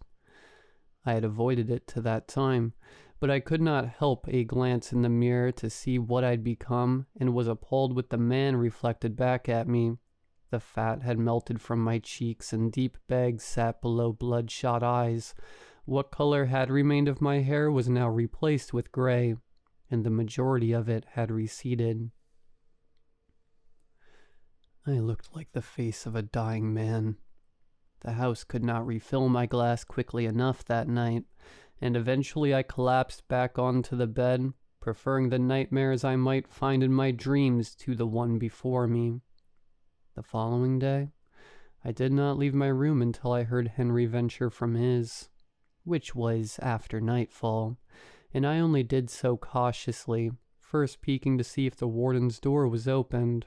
Upon finding it shut, I ventured down the stairs to find Henry swaying in front of something that had sprung up between the two front windows.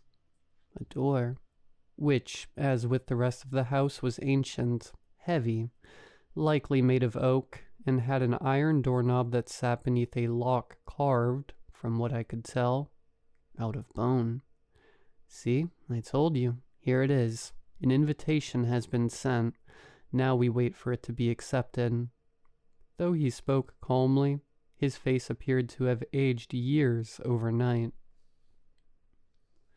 Well, he had not indicated to me that Beau was a friend, or that they were close in any way. I knew from his stories that Beau had been there since Henry had arrived. With Beau's death, I wondered if Henry was considering how long it would be before the house would take him too. How will we know if it's been accepted? I asked, trying to focus the subject on anything other than the events of the previous night. The warden will make a key, came his cryptic response. What do you mean, it'll make a key? I annoyedly followed up. You will see soon, he said, before reaching forward to try the knob. It was, as he indicated it would be, locked. I tried it myself, though it might have remained a wall for all the success I had. But I was not completely deterred. I studied the lock, wondering if I might be able to find something laying around that I could use to pick at. Yet, it was unlike anything I'd seen before. In fact, it looked to me as if it were still waiting for a key to be designed for it. Still, I thought it might be worth a shot to see if I could get it to turn, and finding a nail on the floor, I stuck it into the opening. Immediately the nail glowed orange and burned my fingers before melting to the floor. Henry chuckled while I shook my singed skin through the frigid air. I guess I must applaud you for trying, but this door can only be opened by one of the warden's keys. He snorted. So, we just need to steal one of those then, right? I asked. He laughed harder. Oh, if only it were that simple, my friend. His mirth was cut short when a bang came from upstairs. Henry exclaimed. We had no time to react. It was only in that brief flash that I truly appreciated how small the house was compared to the size of the warden. In what must have been seconds, it made its way from its room down the stairs and had grabbed us both around the ankles. Then it madly dragged us by our legs, smashing our bodies step by step, up to the second floor before unceremoniously throwing each of us into our respective rooms. And as I lay there, certain I'd broken several ribs in the journey, I heard it tear back down the stairs, screeching horribly as it did, clearly in terrible distress. Reaching for my whiskey to numb the pain in my chest, I next tiptoed to my door to see what was going on below, and when I made it to the hallway, I saw that Henry was leaning out from his room, a fresh needle mark in his arm, to watch the scene unfolding downstairs as well. Down on the first floor, the warden's shrieks became more and more intense as it slammed itself around, pounding on the walls, charging to and fro. Confused, I wondered briefly if it was trying to escape when suddenly it stopped just in front of the door, holding one of its hands out before its face. There, in the palm, a spike was forcing its way out, exactly like the ones that covered the rest of its body. A pointed bone jammed through its skin before, slowly, the tip began to form into a jagged but methodical shape. A key. I couldn't believe I didn't recognize them before. but I had only seen the warden the one time previously, and my eyes had been somewhat clouded by painful tears. The spines protruding from its skin were not tipped with venomous points, but with keys. Hundreds of keys. Various shapes and sizes dating back to locking mechanisms in the early 1800s. I understood then why Henry had thought the idea of stealing a key from the warden to be so humorous. One would literally need to be snapped off of its body. The warden continued to bellow until the key finished glowing and taking shape before it fell silent again. And then it waited. Patiently it hovered in front of the door, anticipating something that did not come until well after the sun rose the following morning, when a noise I recognized all too well met my ears. The turning of a key in a lock from outside the house. I watched then, as the warden inserted the newly formed key in its palm into the lock on the door and, pausing but for a moment, rotated it to the unlocked position. Silently, I screamed in my head for the person on the other side to run away, to not be as stupid as I was to crack the door open. But it was no use. I saw the knob turn. The warden hid behind the door as it crept open, and I observed in the opening a man confusedly scanning the space before his eyes. There, behind him, was a rainy street with cars splashing through puddles, and I considered for an instant sprinting down the steps and diving out to freedom. Yet before I could start my legs, the warden reached through, just as it had for me, and yanked the man inside. He was forcefully smashed to the ground, and I heard something snap as he began to wail in pain and fear. But I was not watching him. I was watching the warden slam the door behind him, watching it remove its hand from the lock and the key retract into its palm, watching a new quill spring up in the forest on the creature's back, and watching the door dissolve once again into a solid wall. The warden circled the new arrival once before climbing the stairs again, and my first inclination was to withdraw into my room before it passed by, but I was overcome with an impulse that I could not ignore, a wildly stupid impulse. As it lumbered by my door, I waited until its back right leg was set down in front of me. Then I reached forward, wrapped my fingers around one of the spines on its ankle, and snapped it off. It howled with shock and pain, whipped around, and struck me with such force that I was knocked clear across the room and into the wall. Something cracked in my back, and I was met with the worst agony in all my days. I was sure that the warden was going to come in and crush more of my bones, but its head just hovered in the doorway. It looked to the key I held in my hand and observed the anguish on my face before simply turning away and continuing back to its hole.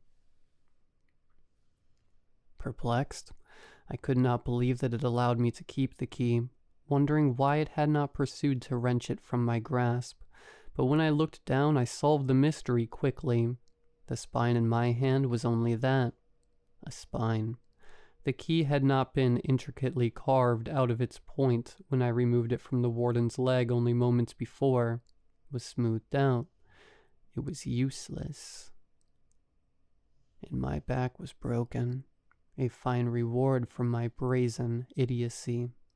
I screamed from the torment racking my nerves, but also to the futility of my situation. For a brief second, I'd allowed myself to believe there was a way out, to believe I was not going to waste away for months, to hang myself, to be eaten by a monster. Henry left his room once the warden was safely locked away, and paused at my door long enough to say, "You are a moron," before heading down to the first floor to attempt and calm the new arrival. He had explained to me already that we could not enter each other's rooms, so I knew he could do nothing to help me, but his lack of empathy still stung on top of everything else. At least I'd tried to do something to get us out of there, rather than just waiting for the house to consume us. "You're a very naughty boy, William," Sherry's mocking voice cut in. as I felt the glass slip into my hand. "Drink up. That back is going to take a long time to heal. You'll need a lot of this." It was 2 days before I was able to move from the floor. The drink helped with the recovery, but only enough that I could get to my bed where I remained for the next week. From my convalescence, I could hear Henry trying to communicate with our new tenant, Manuel, but they had not made much progress yet. Henry spoke French and English, and Manuel only Spanish. While I was confused, I had nothing but time to think, and I delved firstly into why I'd done what I'd done to begin with. Why was I even searching for a way out of the house, when the house was giving me exactly what I wanted before it brought me there?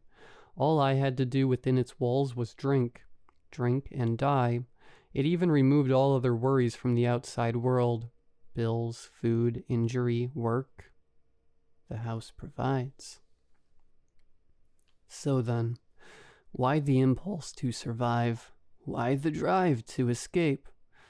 Was it just that I could not stomach the idea of dangling myself from a noose?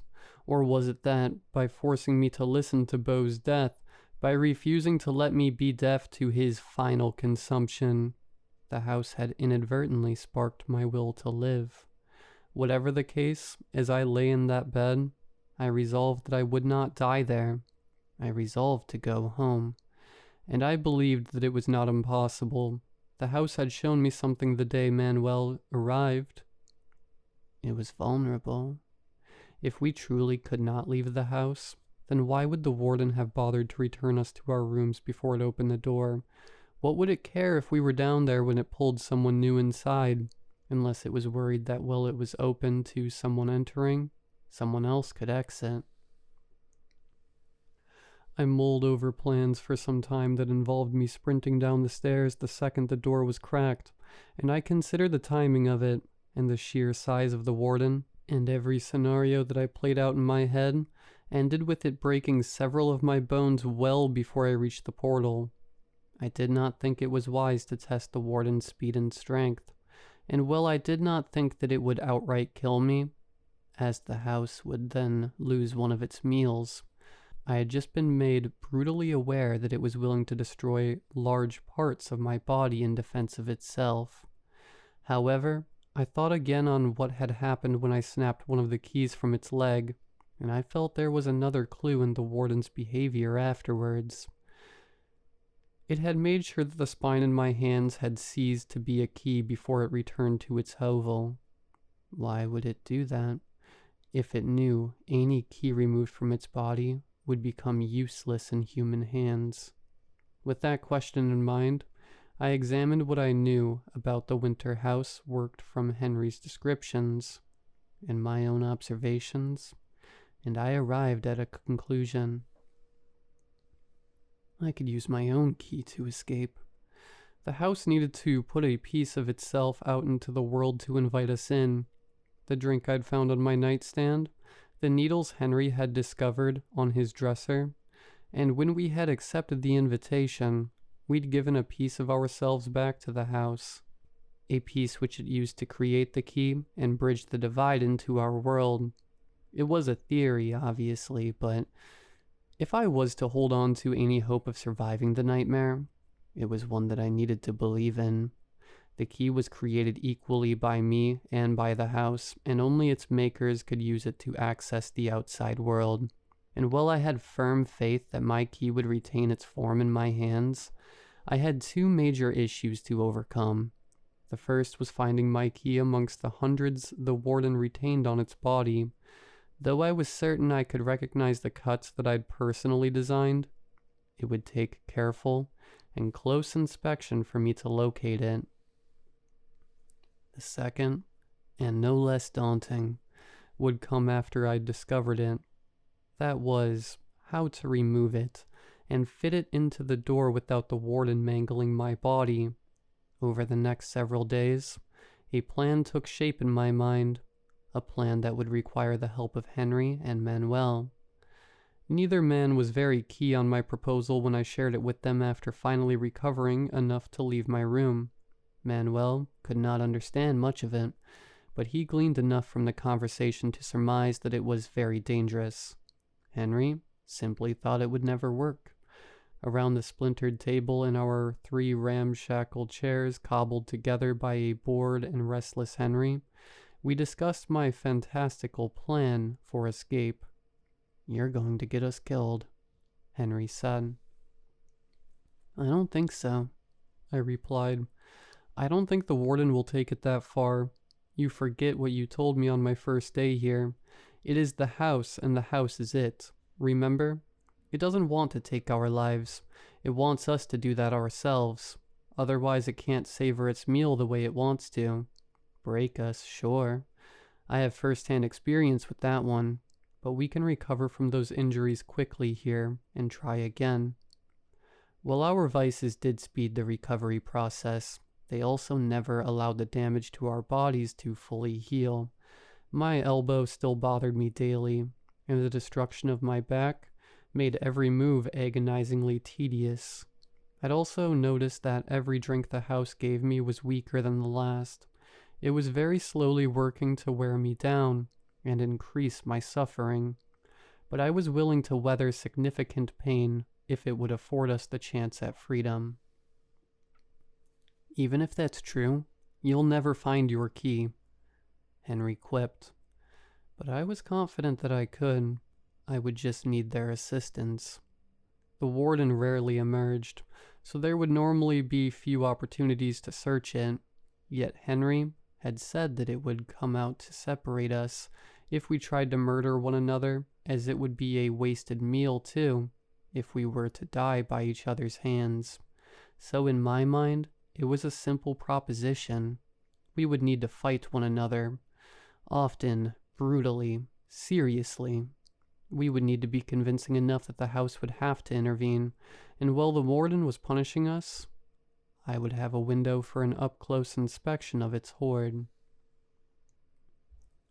It took several days to convince my compatriots to join my resistance. I believe Henry capitulated as his own mortality weighed on him more and more by the hour. Manuel, I think, was simply afraid and looking for anything to distract him from the bleak world he'd been unwillingly forced into. In all actuality, I did not necessarily need their endorsement for my plan to progress. I could have just as easily attacked either of them without permission, but I felt that if they did not know why I was doing it, they might ambush me someday and quickly finish me off before the warden could stop them. As well, my conscience just would not let me keep it a secret from them, especially considering the second piece of my strategy. I dreaded discussing it, and was hoping I might be able to leave it as something to be sorted later, but Henry figured it out on his own. But of course, this is only half an idea. Even if you can locate your key, and even if you could remove it from the warden, you would need the door to return to use it. And for the door to return, one of us must die, Henry somberly stated. And as you believe you must be the one to wield your key, it must be either me or Manuel. I could not look him in the eye when I replied with a quiet, "Yes."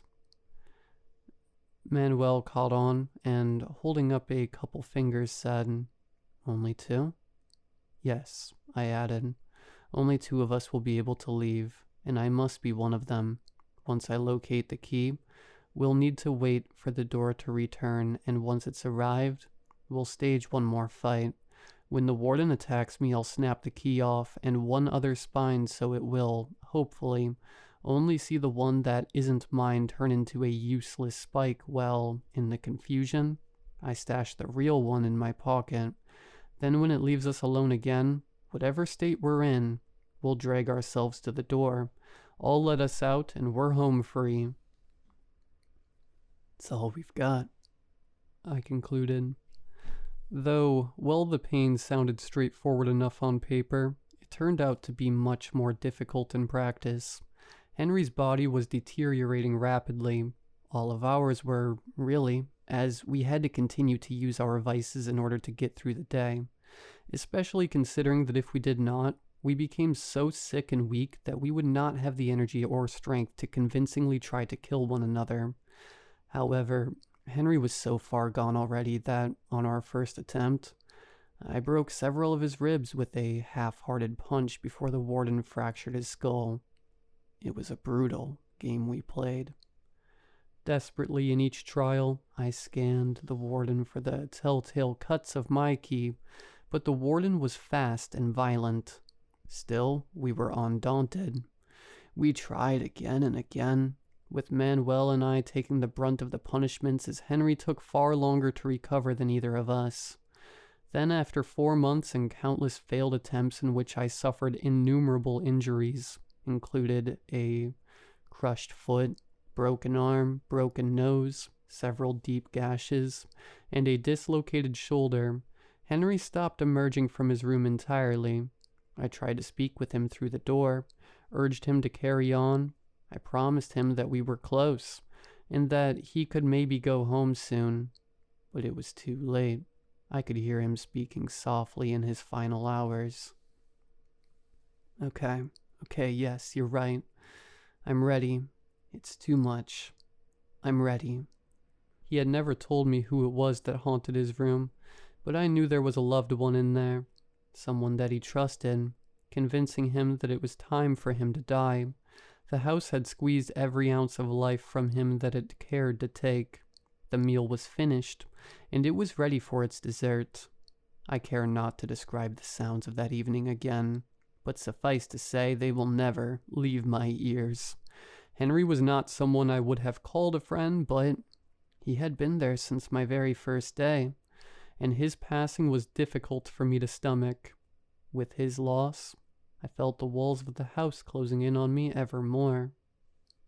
However, as bleak as the morning following Henry's death was, there was one macabre upside to his demise. When I went downstairs to inspect, I found Manuel standing in the living room staring at the space between the 2 front windows, where the door had materialized once again. Manuel turned to face me, and I could see from his mostly vacant gaze and the bloodshot eyes that he'd likely swallowed an entire bottle of pills after the house had finished with Henry. Yet, buried beneath the stupor of blunted horror and disgust, there appeared a determination which I had not recognized in him before. Manuel had, assuredly, gone along with the escape attempt so far, but with a hesitation that suggested he felt it wasn't the only way we might leave the house. I don't think he had truly believed that he would die there, and still held on to hope he may one day just wake up in a hospital bed recovering from a near-fatal overdose. It had clearly been a humbling experience for him, as it had been for me, to listen to another man's life end in such harrowing fashion. Without a word to one another, we both understood the opportunity that lay before us, and that, for at least one of us, this would be the last chance to get out alive.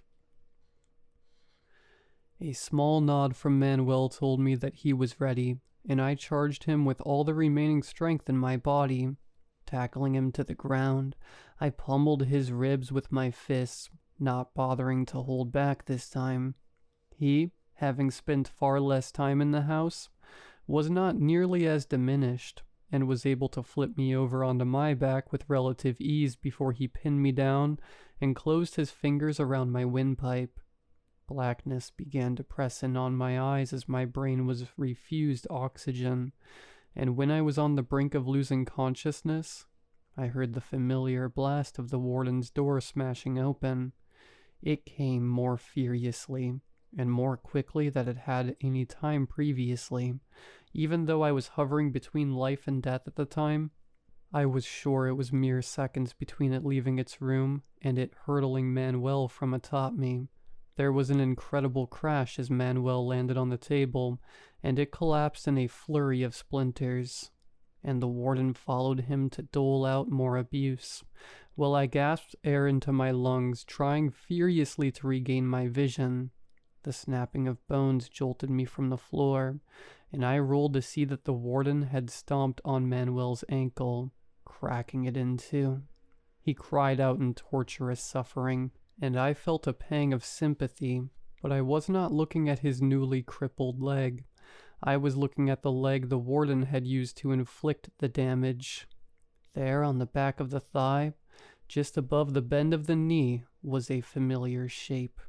With the warden distracted and raising its fist to deliver a blow I knew would be aimed at knocking out several of Manuel's teeth, I crawled as quietly as I could towards their struggle, inching closer and closer, eyes locked on our only hope. When I was just an arm's length away, I raised myself to my feet and braced for the onslaught I was sure would be rained down upon me momentarily. Then, swiftly, I threw my hands forward, wrapping my right around the base of the spine, tipped with my key, and left around a random second. With a twist of my wrists, I snapped both of them clean from its body in one motion, and I was met instantly with a backwards kick to the diaphragm. The blast sent me through the air, 10 feet across the room, the shock of which knocked the decoy from my left hand, but miraculously, I managed to hold on to the true one in my right, working to recover my breath yet again, having had it knocked from me by the powerful shot to the chest, and blinking the stars from my eyes brought on from the slam of my head against the ground when I landed.